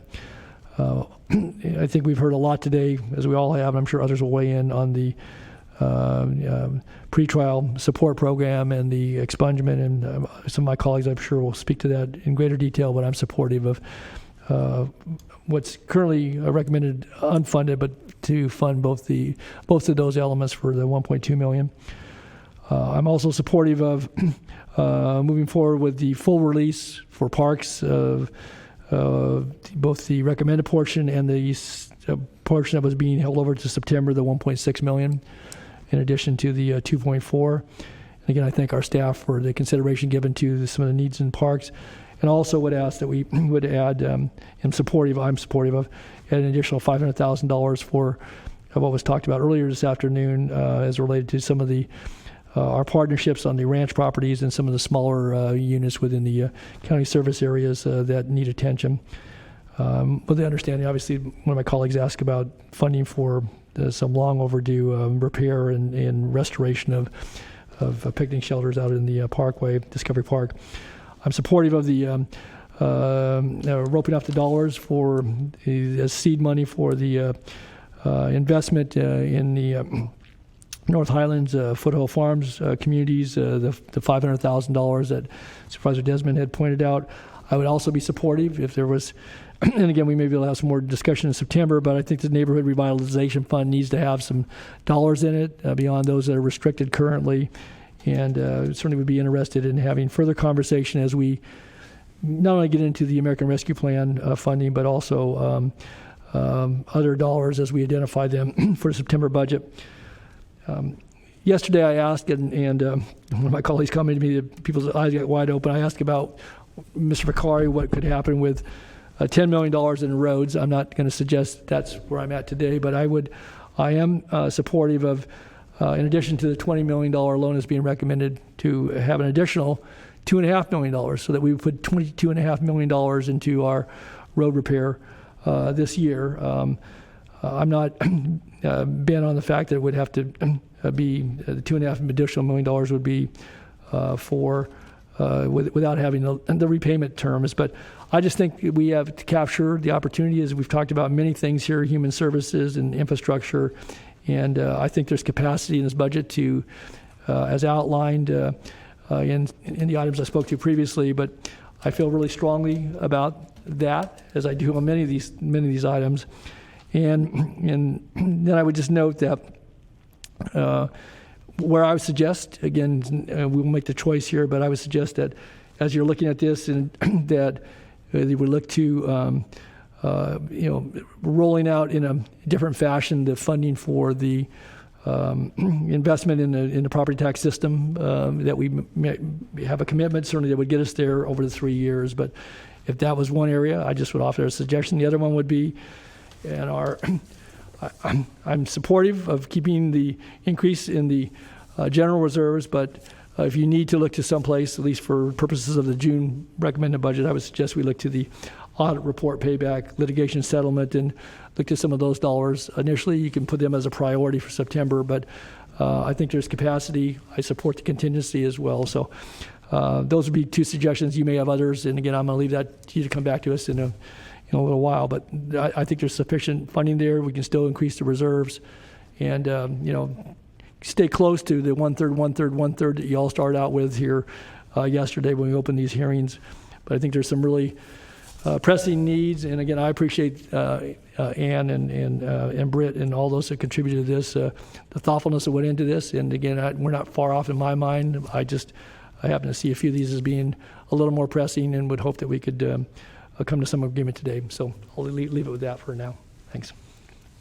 Thank you, Supervisor Natoli. Supervisor Kennedy. Thank you, Chair. I'll just make a few comments. I think probably could be construed that if I don't comment, I'm supportive. But I'm particularly supportive of funding the Public Defender's Pretrial Release Program as well as the expungement, so the 1.2. I'd also like to have a caveat in there as far as support for the Probation Department's pretrial program. Next year, if there's going to be a request in, I'd like to see more data. I'd like to see more analysis. I'd like to see more metrics that are being met.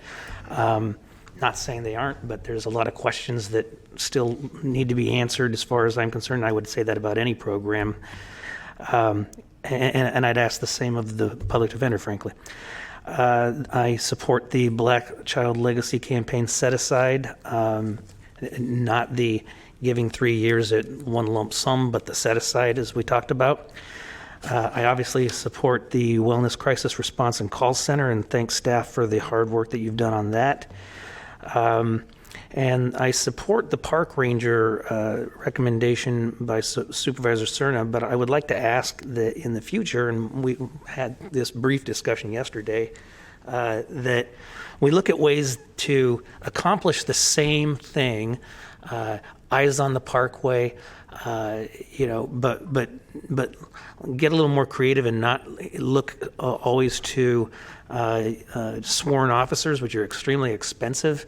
I think we can better utilize our resources. I mean, as an example, I'm not saying we don't need more rangers, but we don't need necessarily sworn officers to walk the parkway, walk the levee systems, walk the parks. There are times when the personnel with walkie-talkies can do it and call for the help that they need if they need it, which would be much more cost-effective, and we could get more eyes on the parkway. Just something I want to look at in the future. And finally, on the electronic signage, I still adhere to it's such a small amount of money. I don't think that every year we need to have a debate among 5 supervisors over a small amount of money, and that instead I think it's, and I appreciate Supervisor Natoli's ongoing support for the district that I represent in that area, but it's just something that we all need neighborhood funds, we all need community development funds, and I would support to split that up 5 ways among the districts. Thank you. Thank you, Supervisor Kennedy. Supervisor Cerna. Thank you, Chair. So I think I've made it pretty clear of my interest and my priority in terms of Black Child Legacy Campaign. I wish we could have avoided some of the tension earlier, but I'm glad we landed where we did with where I think we're going as a board here, which is to fully fund the 3 years and apply the necessary accounting so that the first year we do make available the $400,000, and then we are assured of appropriating the $575 in the next 2 subsequent years based on the detailed need from the Sierra Health Foundation. And I do appreciate all the testimony this afternoon too from those that are affiliated with and make the Black Child Legacy Campaign the success that it is. That was very meaningful and impactful. So that's where I'm at on that one. In terms of the pretrial programs, I'm supportive of full funding for the PD's pretrial program as well as probation. You should have noted, everyone should have noted from my line of questioning that I do think because they do different, they have different responsibilities. I do think they complement one another. I think despite some of the criticism of probation, I think they prove to be a very valuable part of what is necessary in terms of the logistics of just making sure there's that opportunity so that people that are in the pretrial system can avail themselves of the good work that the PD does do in terms of the full gamut of housing services and substance abuse services and all the others that were cited during the detailed presentation by Mr. Garrett. So that's where I'm at on pretrial. In terms of the Rangers, I appreciate the fact that staff heard loud and clear the fact that we are very far from, at least in my opinion, very far from having a commensurate Ranger force based on our assets. And I also appreciate my colleagues' comments about eyes on the parkway and are there other ways to do it. Totally agree with them. I think there's definitely a need to look at other ways to accomplish that. However, my only caveat is that I think we have to get to a certain place, a certain standard of ranger services based on the acreage that we have in our portfolio of parklands, and we're not anywhere near that yet, and we won't be near that yet with 4 additional rangers. However, this is progress, and I think in light of some of the recent news about the parkway, it comes at the right time. Let's see. Appreciate the detail from Ms. Bellis about the status of the Discovery Park picnic facility and the fact that unfortunately, despite some of the cost increases, we're moving forward with that. I do support Supervisor Natoli and some of the expression that he provided in terms of where staff might look to meet some of these additional growth requests from us. And I think, and of course, totally support the $500,000, I guess, rope off, I'll call it, for Supervisor Desmond and his intent to explore a youth services or a youth center of some sort in the North Highlands area. That's it for now. Thank you, Supervisor Cerna. Supervisor Desmond. Thank you, Madam Chair, and my first time going through this, so I appreciate my colleagues' patience with me asking dumb questions of county staff, and certainly appreciate all the presentations by county staff today. I guess I'll go through the list as well. My thoughts, absolutely support the Public Defenders program. I mean, I think that's a great program. I did not know much about it. I would like to hear more about more collaboration and coordination between probation and the Public Defender's Office, because I think it could be so complementary. And Marla, I mean, I really think that with that better coordination, you could probably right away get additional people off of supervision and probably mitigate some of the concerns that judges may have with some folks experiencing or looking for pretrial release. Also support the expungement, additional resources for expungement. I'm assuming it's kind of like an expungement clinic. I'm very familiar with a lot of laws passed recently that allow for criminal records to be expunged, and I'm also very aware of how that interferes with employment opportunities and other opportunities. So we need to make sure we're maximizing the use of that. On the Black Child Legacy Campaign, totally support the expansion. And I'm glad we've found a way forward to definitely lock or set aside that money for future years. Applaud Supervisor Cerna for his unwavering support for this. It's a great program. I'd like to, I will remain involved in it, and really will be interested to see what they come up with for the Rosemont area. I think that's good. Support the spending the funds on the Parkway, all the funds now, and the additional $500,000 for the Parkway infrastructure needs. Also support the park rangers. One thing I would and I think I agree with Supervisor Cerna and Supervisor Kennedy both. I mean, I think we have to maybe come back next year and have a discussion about what additional assets we need out there on the Parkway. One thing I would just mention is in our discussions about the encampment team and the crisis response system, we need to make sure that our park ranger law enforcement resources are also included in that discussion, and there's interface and training for them about what else is going on, and so we can coordinate our efforts even better and be even more effective with both those efforts. Of course, I support the $500,000 for a youth center in North Highlands. And the one area I may disagree with Supervisor Kennedy is with respect to the billboard funds. Either seed some money into that unrestricted neighborhood revitalization funding, the unrestricted funds, or maybe instead of having the argument every year, we just make sure that money keeps flowing to that unrestricted pot. But I'm sure we can have a continued discussion about that.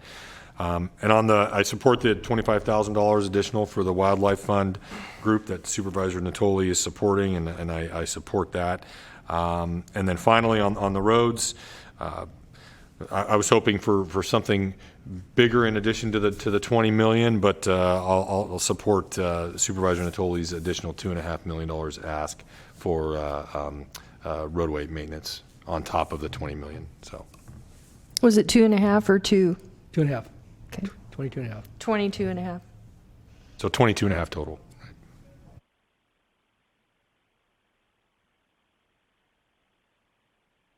Okay, well, that was 4 mouths full. So now we're going to go for number 5. And at the risk of being a little bit redundant, I'm going to just go ahead and I first have a couple of questions I want to ask Britt. How much all this, if we did all this, how much does that basically leave for reserves as compared to our original goal, I guess? Just wanted to have an idea. Well, I think the answer to that partly depends on how we decide to fund it, which we would need to go back and look at and come back to you. Okay. But if you just funded it out of reserves, assuming that's what you did, you would, I'd have to add it up. So, but let's see. What's 7.9 million? An estimate, just an estimate is fine. Including the money that you would set aside in reserve for the Black Child Legacy Campaign, which would be reserves but would actually be sort of committed, you would be looking at 1, 2, 3, 4, 5, about $6 million. Wait, plus the 6, yeah, about $7 million. You're right. That's about $7 million. Assuming it all came out of reserves. And again, we're going to go back and look and see what our options are for funding it, but that's about right. I think it was closer to 7.9. If I'm doing and I got scratches here, but you might want to between 7 and 8 million total. Okay, and on the Supervisor Natoli talked about the audit report litigation settlement funding. How much is that? So it's right now there's about $4 million in it, and we were proposing to add about $10 million, bringing it to $14 million roughly with some change. Great. And I was just wondering if I could ask Chief Yarber if there were some public comments regarding someone being, in probation before they've even been arrested. And I wonder if you can just speak to what the impact of these people that go in this pilot, how that impacts their record. So thank you, Madam Chair. So pre-trial, by nature, these are folks who've yet to be convicted, yet to have their day in court, presumed innocent until proven guilty. So pre-trial really affords them the opportunity to continue all the positive things we know that are going on in their life, really unfettered, uninterrupted by law enforcement, if you will. They still have, obviously, court dates they have to hold up to, but that period of time is still undecided, undetermined. So it does not impact any sort of record, if you will, long term. Okay, that's good. I just wanted, for the record, I wanted people to understand that because it was left with an assumption. I didn't want people to assume that was the case. So absolutely. The other piece, just for the board's sake, as I talk about sort of the assessment tool, the way we go about identifying levels of I say supervision, but it's really monitoring. It's not even probation supervision, if you will. Our approach is to take the lightest touch possible. So that's why we've talked about, no office visits where we can afford that, very light touch as it relates to, your reporting, visits by us, because we really don't want to invite people into the system unnecessarily. Yeah. Okay, great. Thank you. You're welcome. So I'm just going to I'll go through the list really quick the way I understand it.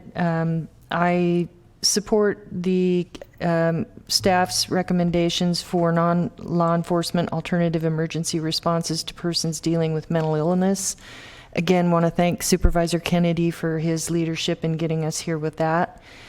Homeless Camp Initiative, I support and hope that we can keep in mind the cost of tents and what types of what type of material will we use that can be most cost effective, because I know that in other areas has gotten very expensive. County Road Pavement Initiative, I support Supervisor Natoli's suggestion for $22.5 million. I support committing to $15 million to the new property tax system and in whatever is the best way for them to be able to not be delayed, but to be able to expedite their project and not have delays or added cost associated with different downline budget years. I definitely support the Black Child Legacy committing to a 3-year funding and $400,000 for this year, and then subsequent funding years to be set aside in reserves. I support the parks for park rangers or staff, whatever. I sort of can relate to where Supervisor Cerna is coming from, and I can also relate to Supervisor Kennedy's wanting to stretch our resources as much as possible, because it seems like we have a ways to go on the parkway.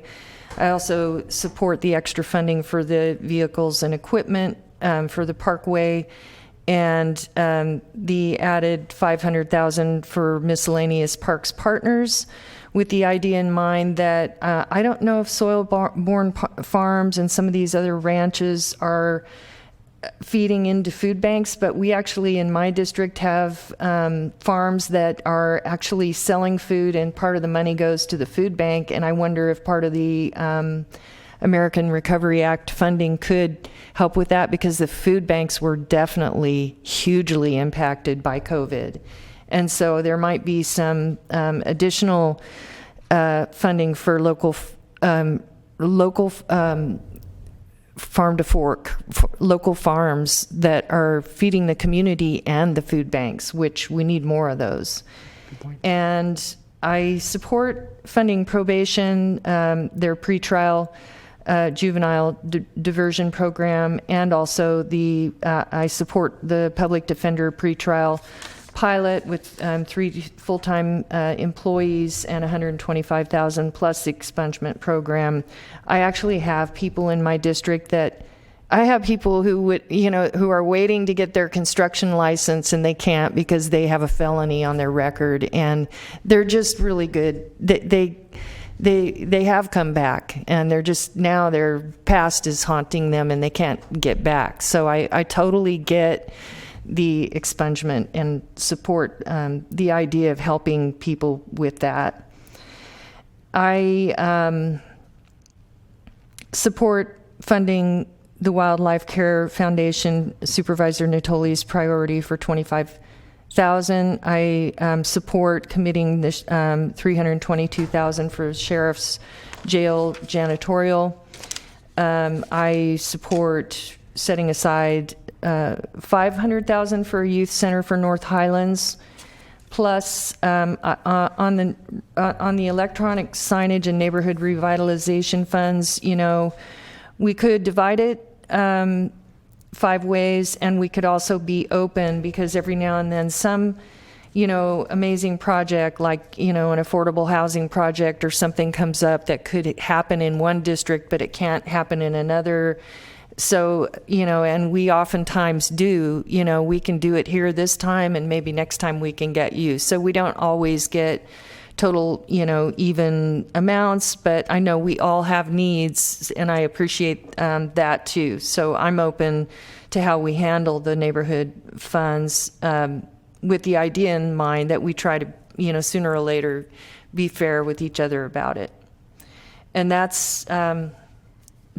That's all I have. I don't know if I left anything out. Madam Chair?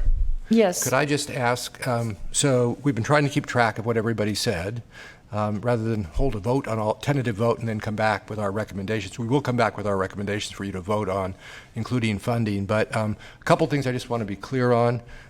So did I hear you, Supervisor Natoli, say that among the things you wanted to do was move the $1,576,000 that we're proposing for September for parks into June? Was that one of your proposals? Yes, it was, to fully fund the $4 million up front and with the additional $500,000. And because that's maybe the difference in our numbers. I didn't catch that. And I didn't hear if my sense was everything lined up pretty much with what everybody wanted to do. And that one, is everybody sort of nod of head? Is that something everybody wants to do? And then the other... Wait, where does the 693 for equipment and vehicles come in? Is that part of the $4 million? No, that's additional. That's additional? That's an operating cost. So the one is capital, this is operating. And then the $500,000 is also capital, but it's capital for other things. Right. So is that everybody more or less okay? Okay. So then the other issue that it still is outstanding is what to do. It always comes down to the smaller things, right? It always does. Is what to do with the billboard money, and there's 2 alternatives, and I take your point, Supervisor Frost, but it's really hard to do. I mean, if we can divide it if it's easier. One way or the other, I guess is what I'm saying. If Supervisor Desmond would state his preference, that sounded like something I could support.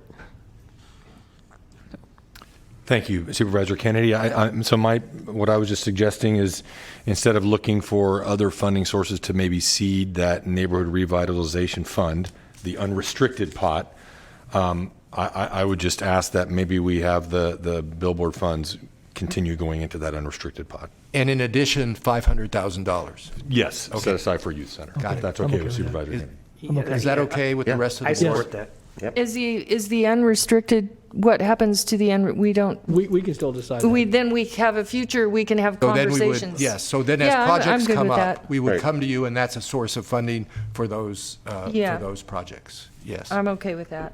Okay.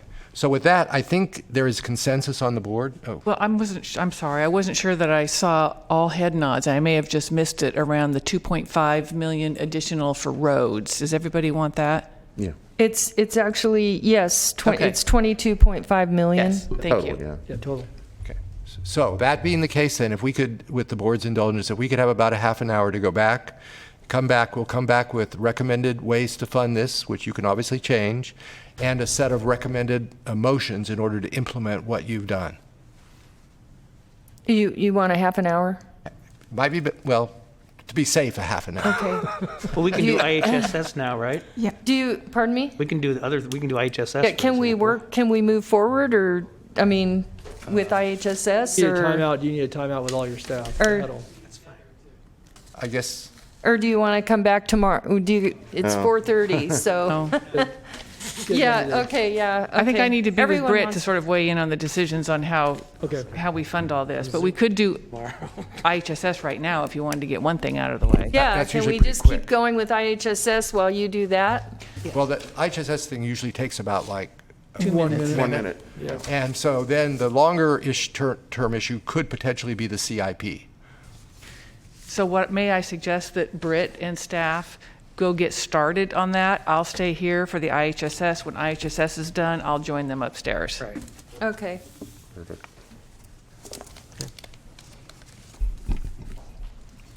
All right. So, our next item, please. Okay, so, excuse me, we're jumping to item 3, which is the in-home supportive services. So for this item, you're acting as in-home supportive services public authority. And this is approving the in-home supportive services public authority fiscal year 2021-22 recommended budget.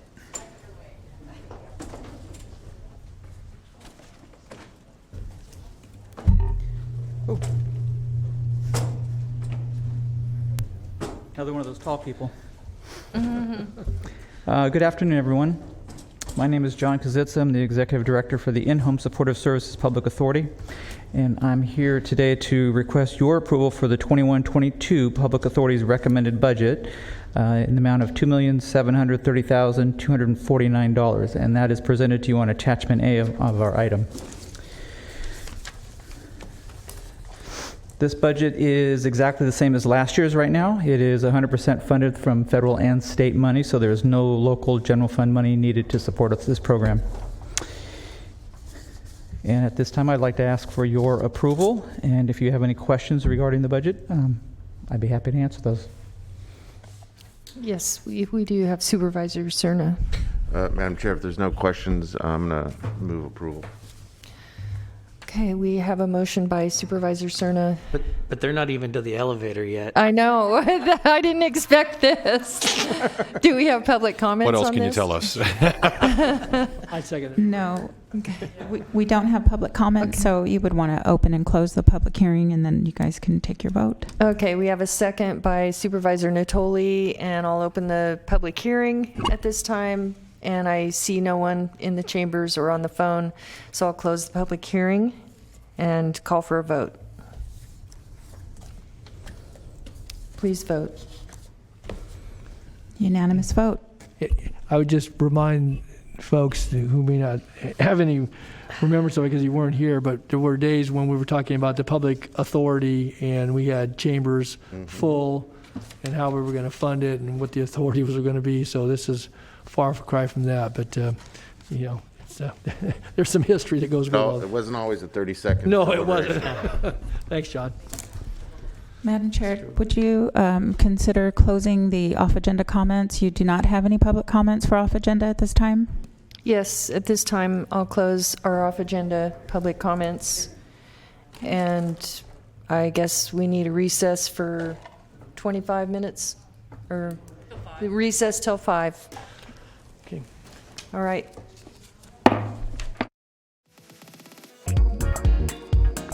This meeting is called back to order, and I'll ask the clerk to please call the roll and establish quorum. Supervisors, Desmond, Kennedy, Long day. Natoli, Cerna, Here. and Supervisor Frost. Here. You have a quorum. Thank you. And as we continue our final budget summary with Thank you, Britt Madam. Ferguson, who's Thank- still thank- here. Thank you, Madam Chair, members of the board. So I've handed out and put up on the overhead, which is a little bit difficult to see what we believe your actions were, and organized by essentially what budget units they would be in. And so the motion would be to adjust the budgets for these budget units. And I'll just go through them really quickly. We understand you want to increase the budget in the non-departmental costs budget by $25,000 for the wildlife program. That's an ongoing commitment. We understand that you want to increase the budget.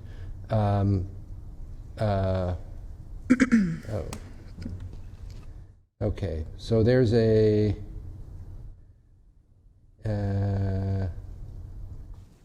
I'm sorry. We've made a mistake. Yes, number 2. We'll have to. So there's not a increase for the North Highland Youth Center. There's no general fund budget for the neighborhood. That's a mistake. So we'll need to adjust these. But you are proposing to add 4 positions and 2 vehicles and other equipment in the parks budget, which is a $698,000 increase. You're proposing to add a total of $1,242,811 in the public defender's budget for the 2 growth requests that we had not recommended. You're proposing to increase the budget for the Department of Child, Family, and Adult Services by $400,000 for this year's budget. You're proposing to transfer $1,576,000 in the finance transfers budget to the Parks Construction Fund for the remaining amount of capital costs that we had proposed in September, basically moving it forward. You're also proposing to add $500,000 as a transfer to the Parks Construction Fund for ranch facilities, a transfer of $2.5 million to the Roads Fund, which would bring that amount to $22.5 million a loan to the Roads Fund. And you're proposing to transfer $500,000 to the Neighborhood Revitalization Fund for the Youth Center.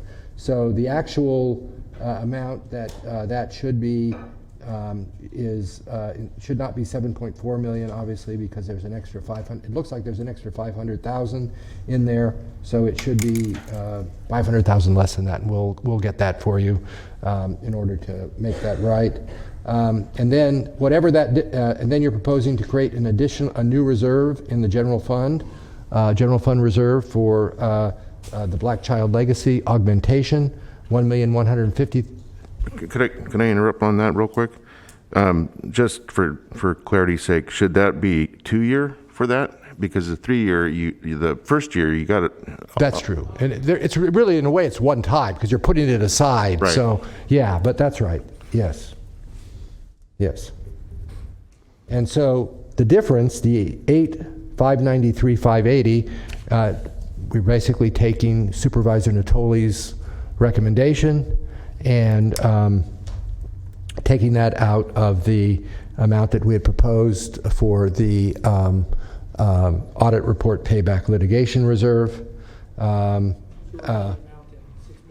sorry? What's the remaining amount? So the remaining imbalance, based on these numbers, would be $6,127,337. But obviously we're off by, looks like we're off by $500,000. So we'll make that adjustment.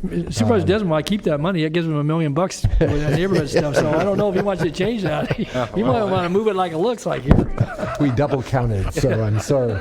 And then so that would be, you would see the net, total general fund costs. Again, it's be $500,000 less. That would be how much general fund appropriations would increase.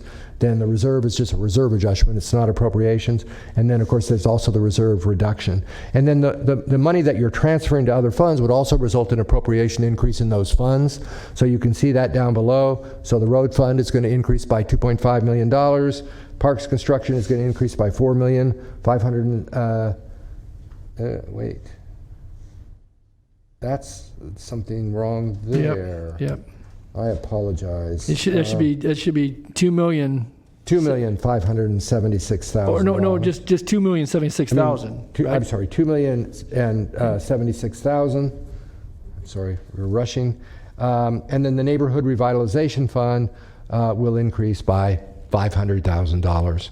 And then you'll see we had recommended, as I mentioned, you were recommending that for Department of General Services and the Sheriff, we'll be increasing those budgets, both of those budgets actually, not just the sheriff's budget, because one is a transfer to the other by the $322,000, but we'll do that in September because that's You're right though, because you get the two line items up above for parks, one, 1.5, and then another $500,000. Same thing you had down here. You just didn't have them combined, so you're still at 1.576 is still right, and Yes. then 500,000 underneath that. So yeah, it's just the total is wrong. It just doesn't total right. I apologize for that. So. So I don't have so with those adjustments, which I hope everybody can accept, we would ask that you just make a motion to make those budget adjustments. Excuse me, Britt, Supervisor Cerna. Okay. It was to interrupt Britt earlier, which I did, but since you called on me, I'll go ahead and make the motion. Does that include a bonus for District 3, or is without the 500,000? Did you second, or who's Patrick? Okay, we have a motion by Supervisor Cerna and a second by... hold on. So is the motion just on the growth then, not on the totality of the budget? Oh, and then we would ask, once you make those adjustments, to adopt the resolution approving the budget as a whole. Yes. Okay, I'm going to go ahead and withdraw being the motion maker because I feel it's the time I need to explain a caveat. So I think everyone will recall that in recent meetings, when it comes to anything related to contracted increases in the Sheriff's Department's salaries and benefits, that I have been careful to abstain. So it's probably best for someone else to make the main motion, because I feel like I need to be consistent and at least abstain on that portion of the budget. And if that's not possible, I can abstain on the entirety of the sheriff's budget. But if we can kind of surgically pull out salaries and benefits, and again, this is because the main bargaining unit for the Sheriff's Department, the DSA, has very publicly accused me of not being able to exercise impartiality on that, and I think it's probably best for all parties if I just play no part in the decision and abstain on that part. So would you like to make the motion, Supervisor Kennedy? And so this is just to approve these changes, and we have a motion by Supervisor Kennedy and a second by Supervisor Desmond. And please vote. Unanimous vote. And then, as Supervisor Cerna noted, the next item would be to actually approve the resolution or adopt the resolution approving the recommended budget, which then becomes the approved recommended budget that carries us through the 3 months before final adoption in September. With his... that you've already incorporated the changes that you've made here. And with Supervisor Cerna abstaining from Sheriff. Thank you. We include all the attached resolutions and everything that was in the whole packet here? Or we don't vote those separately? We're voting the entire recommended packet with the resolutions and... The entire budget. Yeah. Okay. I would move that then. So we... It's already moved now? Oh, yeah. I'm sorry. Oh, you moved. Okay, I didn't hear. Okay. Did you already move it, Patrick? Yeah. No, he did not. Supervisor Natoli has made a motion, and Supervisor Kennedy has seconded. Please vote. Unanimous vote. And then the other two issues that we ask you to take action on, and I think one you probably don't need to take any formal action on, but you could, and that had to do with the gateway billboard revenue, and I think the consensus of the board clearly was to leave that money in the neighborhood revitalization fund to help seed, and then maybe in September look to augmenting that, as I think Supervisor Natoli suggested. You can vote on that if you'd like. I think we know that's what you want to do, and however you want to do I that. think we have a consensus that we all are happy with that. And then the final issue would be that we have regarding the budget, it's related to the budget itself, is the public engagement plan for the 22-23 budget. And again, there's no need to formally vote, but if you'd like to vote, you could. But we do want to be sure that that is an approach that sort of meets with your general approval as we move forward, because we're going to kick into gear on that actually pretty soon, if that's what we're going to do. Supervisor Cerna. Thank you. Thank you, Britt, for making that distinction. But I do think it's important enough that I'd like to make the motion because I think it cleans the record and, if nothing else, also communicates to the community who's been patiently awaiting something like this, to let them know that we're formally very serious about it. So I'll make that motion. So we have a motion by Supervisor Cerna and a second by Supervisor Desmond.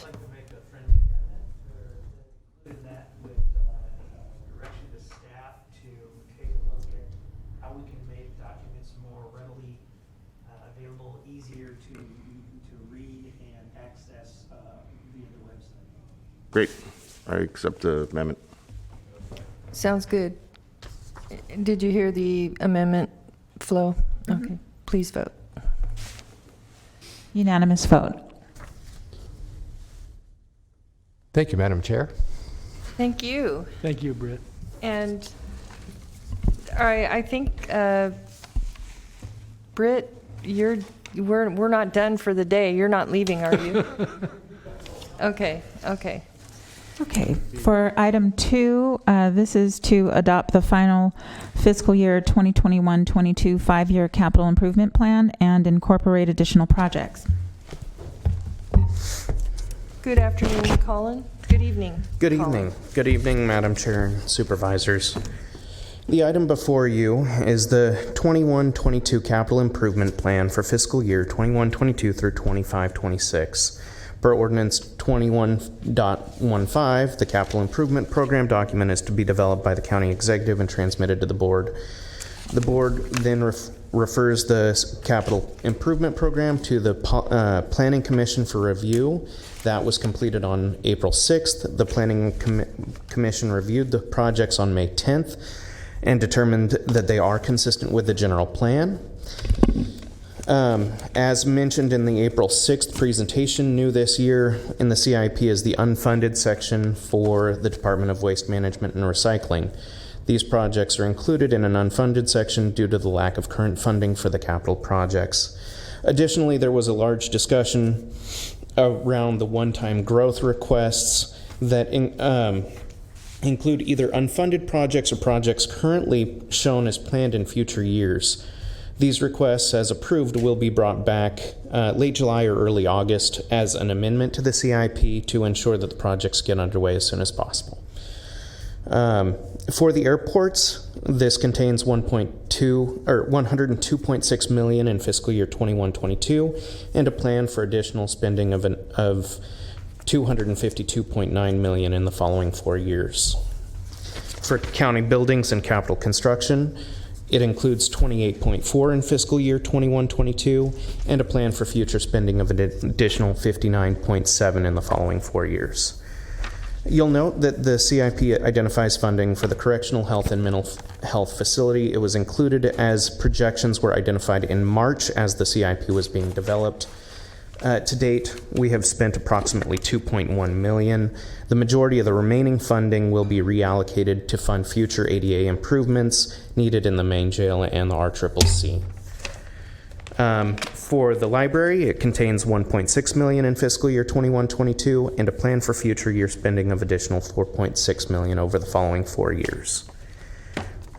For Mather Community Campus, this was a new to the CIP program last year. You'll note that there is no funding currently identified in the CIP. However, that is primarily due to timing. In February, the board approved a project with grant funding that now appears in the completed section of the CIP. The additional changes recommended in the growth will also come back in late July, early August. So, Colin, the $1 million we just approved and the anticipated $4 million in September will be applied and accounted for Mather Community Campus, for example? Yeah, so as the growth requests come through, so there's a couple of sections. You approved some of the funding for the current budget the June recommended. Those will bring back in late July, early August for the amendment to the CIP to get those projects going. And then in September, we'll bring back any of the future growth recommendations. But you haven't really identified the project. You were just putting the money aside, knowing we got a long laundry list out of Mather. Is that correct? Or are you actually ready, the $1 million, you're ready to spend that already? I don't know if Jeff is in the room. I just thought, I understood you were recommending setting it aside, preparing for the larger amount, which would be $5 million in September, assuming we. So we do have some projects, Jeff Gassoway, General Services. Yeah. We do have some projects that we would like to amend the CIP, as Colin said, in late July, early August. One of them is a roofing project. We'll take up the lion's share of the $1 million. Then there's a couple safety items we want to address. We'd like to get those started as soon as possible. Okay. And you'll have money in the $1 million, or you got to wait for the rest of the appropriation? The $1 million will take care of what we're going to bring forward in late July or early August, and then once the $4 million in September is approved, we'll come back with another CIP amendment and identify projects for those. Okay, very good. Thanks.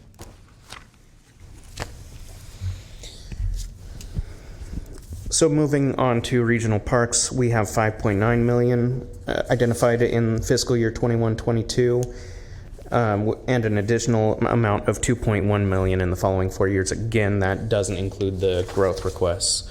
For transportation, $99.4 million in fiscal year 21-22, an additional $362 million over the following 4 years.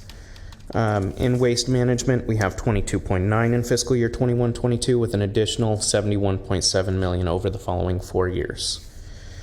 Water resources and drainage, $11 million in fiscal year 21-22 with an additional $22.3 million in the following 4 years. Water resources, water supply, $57.3 million in fiscal year 21-22, an additional $296.1 million in the following 4 years. The recommendations are that staff recommends the board adopt the fiscal year 21-22 capital improvement program as presented today, with the intent that we'll bring back the additional changes in, again, late July, early August. And that concludes my presentation. Thank you. Do we have any public comments on this item? You do not have any public comments. I will go ahead and close the public comments. Thank you. Mm-hmm. Do we have any board deliberations? Supervisor Cerna. If there are no comments or questions, Madam Chair, I'll go ahead and move the item. Second. Okay, we have a motion by Supervisor Cerna and a second by Supervisor Kennedy. And please vote. Unanimous vote. And thanks to staff. Yes, yes, I want to thank all of the executive staff and the county staff for all your hard work on the budget. I want to thank, and I know it's not your first county budget, but it's your first overall county budget while wrangling 5 supervisors and a lot of other stuff. So I don't think you could have done any better. And I want to especially thank the clerk staff who one day prior to our budgets ended up opening up the board chambers for the first time in 15 months and created all the, processes to, and it's not easy to manage the phones and the people. It's been quite challenging, and you did a stellar job. So Florence Evans, you are the best county clerk in California. And your staff are great too. We really appreciate you. Thank you very much. And I know Ann has some special comments, and then I'm sure the board will have comments following our acting county executive, Ann Edwards. Thank you so much. I first want to thank all of you because this was my first, but overall county budget, and working with all of you has been great, and I really appreciate your support during the last 6 months. So thank you.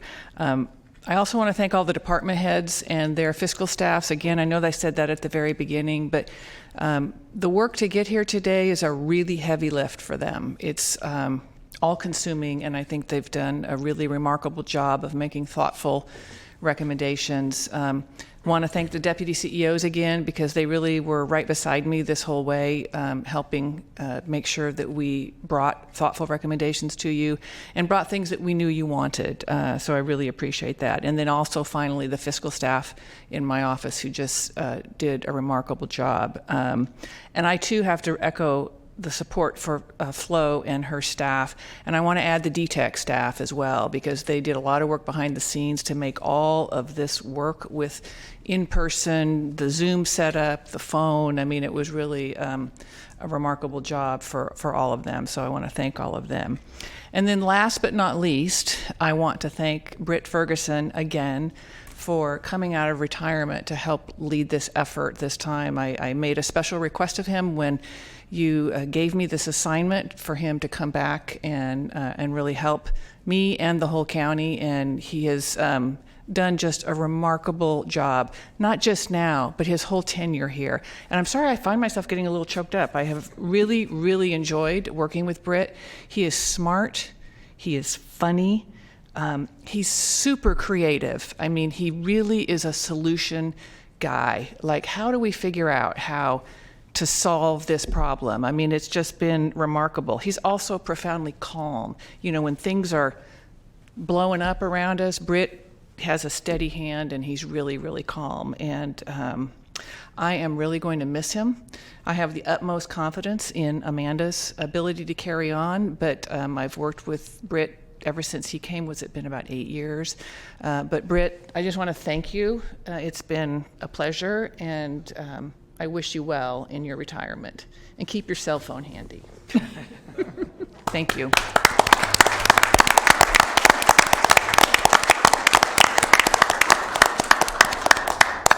I actually do have one more budget request. Can we find the funds necessary to find a life-size cutout of Britt with the saying that says "I'm still here" and put it in the back of Chambers?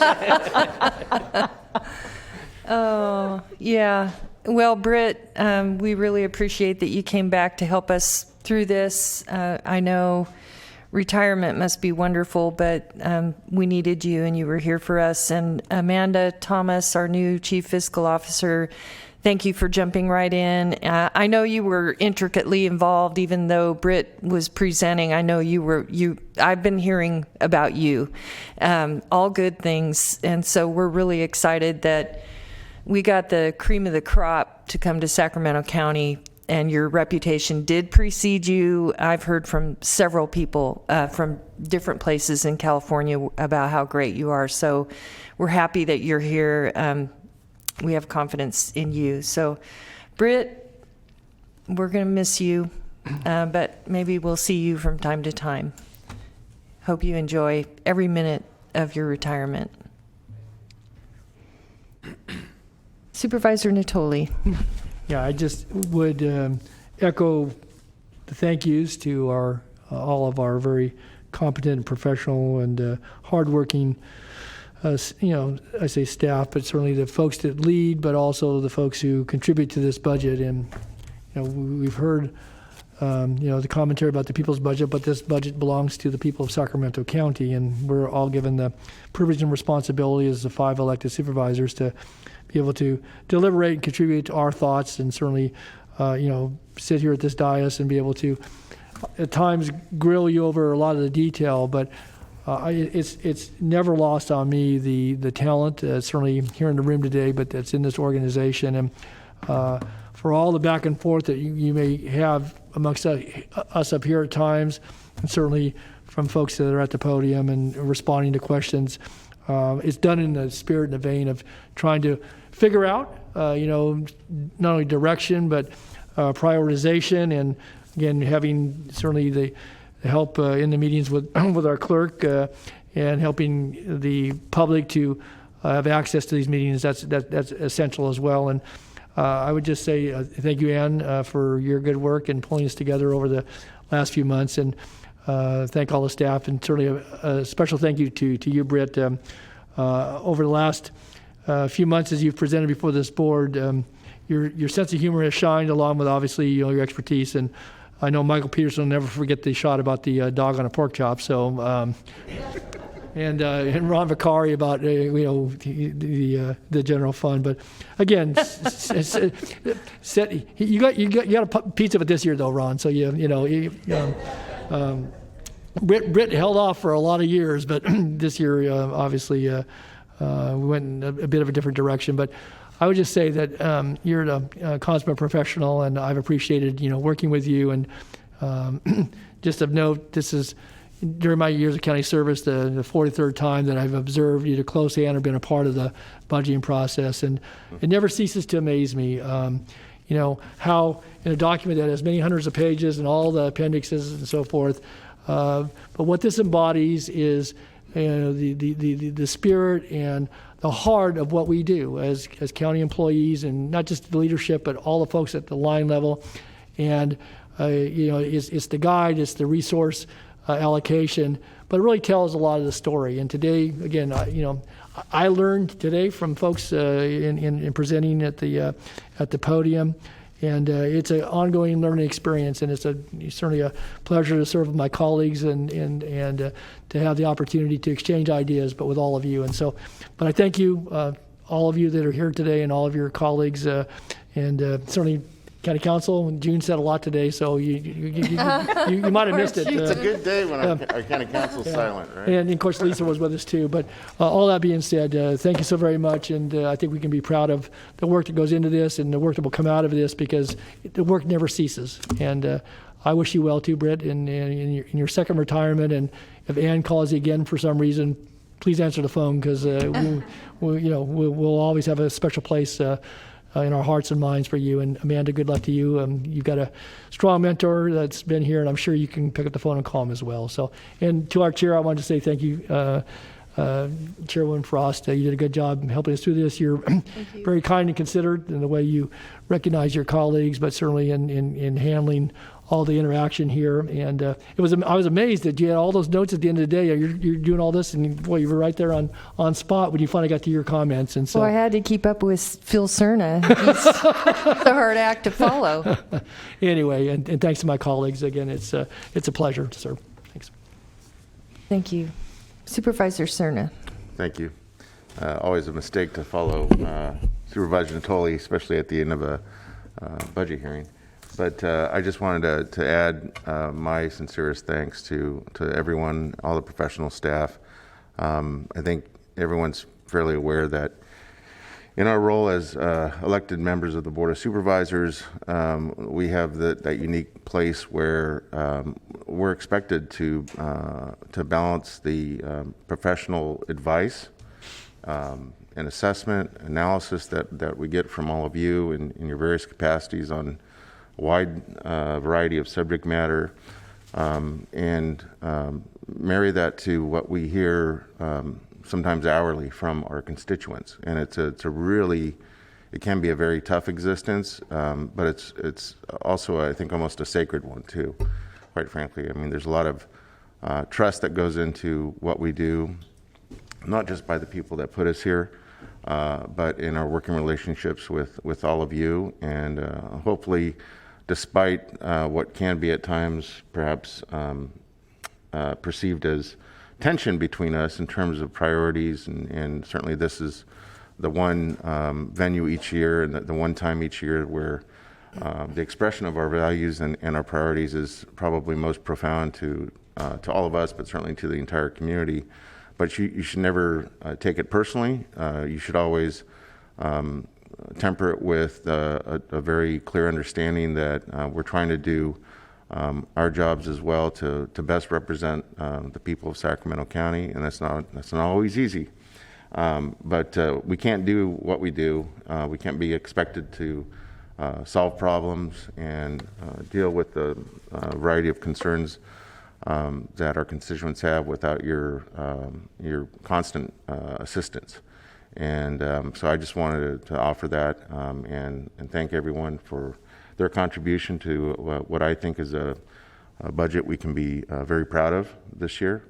And I think compared to years past, and I've only had the opportunity to do 10 of them compared to my colleague here, but I thought this time it felt refreshingly healthy.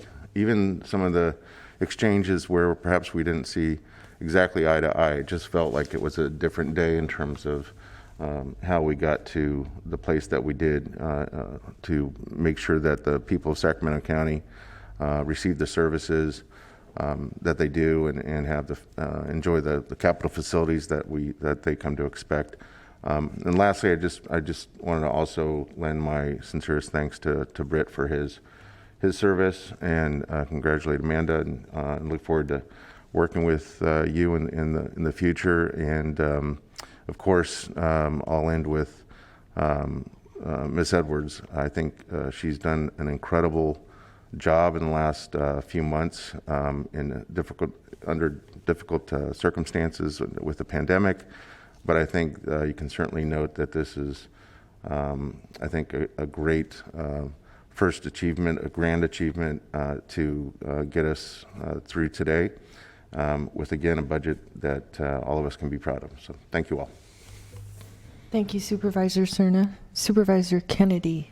Thank you, Chair. I won't repeat everything that my colleagues said, though they are heartfelt from me as well, but I really do want to specifically thank everybody out there. As my colleague said, we could not be here without you. We couldn't do what we do without you. We couldn't serve the people that we serve without you. Our constituents are your constituents, and you take that to heart every year, and so we humbly really appreciate that. I also want to thank Ann for, really, I wouldn't have known that you're an interim, to be honest with you, and the way you handled your job. I won't thank Flo. But no, I do want to thank Flo because I kind of threw a loop at you a couple days ago. Thought I'd throw a little controversy into the budget. So thank you for everything you and your staff do. And then for Britt, you were the first meeting I had at the county 7 years ago, and I still don't understand what you say. But I've never respected anybody in a position of government more than I do you, as far as your subject matter expertise, your poise, and your ability to get the job done. So I sincerely appreciate that. We were going to get you a gold watch. We knew you wouldn't accept that, so it's aluminum. And we're ordering it through Amazon and made sure it's out of Sacramento. So thank you all for what you do and for making us look better than we are. Very nice. Thank you, Supervisor Kennedy. Supervisor Desmond. And I'll be brief because I certainly can't be as profound as my colleagues who've been through this so many times, but I just want to echo the thanks for everybody. I'm the new guy, and most of the time I'm just nodding my head and not understanding what you're telling me, especially when I'm talking to Britt. But you have really made me feel welcome and been patient with me explaining things to me. And one other thing I'd like to make sure you pass along to your staff and your departments how thankful we all are for all of their work. We're all in this together, and I, for one, I'm very proud to be a part of this body. I mean, I think we've done some really great things in this budget today for the good people of Sacramento County, and I think we all have a lot to be proud of. And so, Ann, thank you. Flo, thank you. You're wonderful. Britt, I hardly knew you, but I wish you the best, and it's been a pleasure the short amount of time that I've been able to spend with you. So, thank you all. Thank you, Supervisor Desmond. And I also want to say, I know June Powles-Mays is here today, but she's been here several times during the process. And Lisa Travis, our county counsel, we couldn't have, so often we rely on her, and she's not here today or this afternoon, but I just want to go on record as saying that you all have really been there for us when we needed you the most, needed to know what to do. And so we appreciate what you do for us as well. So with that, I do not believe we have any adjournments, and I believe we're finally done with the budget. And so I'm going to go ahead. This meeting is adjourned, and I wish everyone a happy evening. All right. What a difference.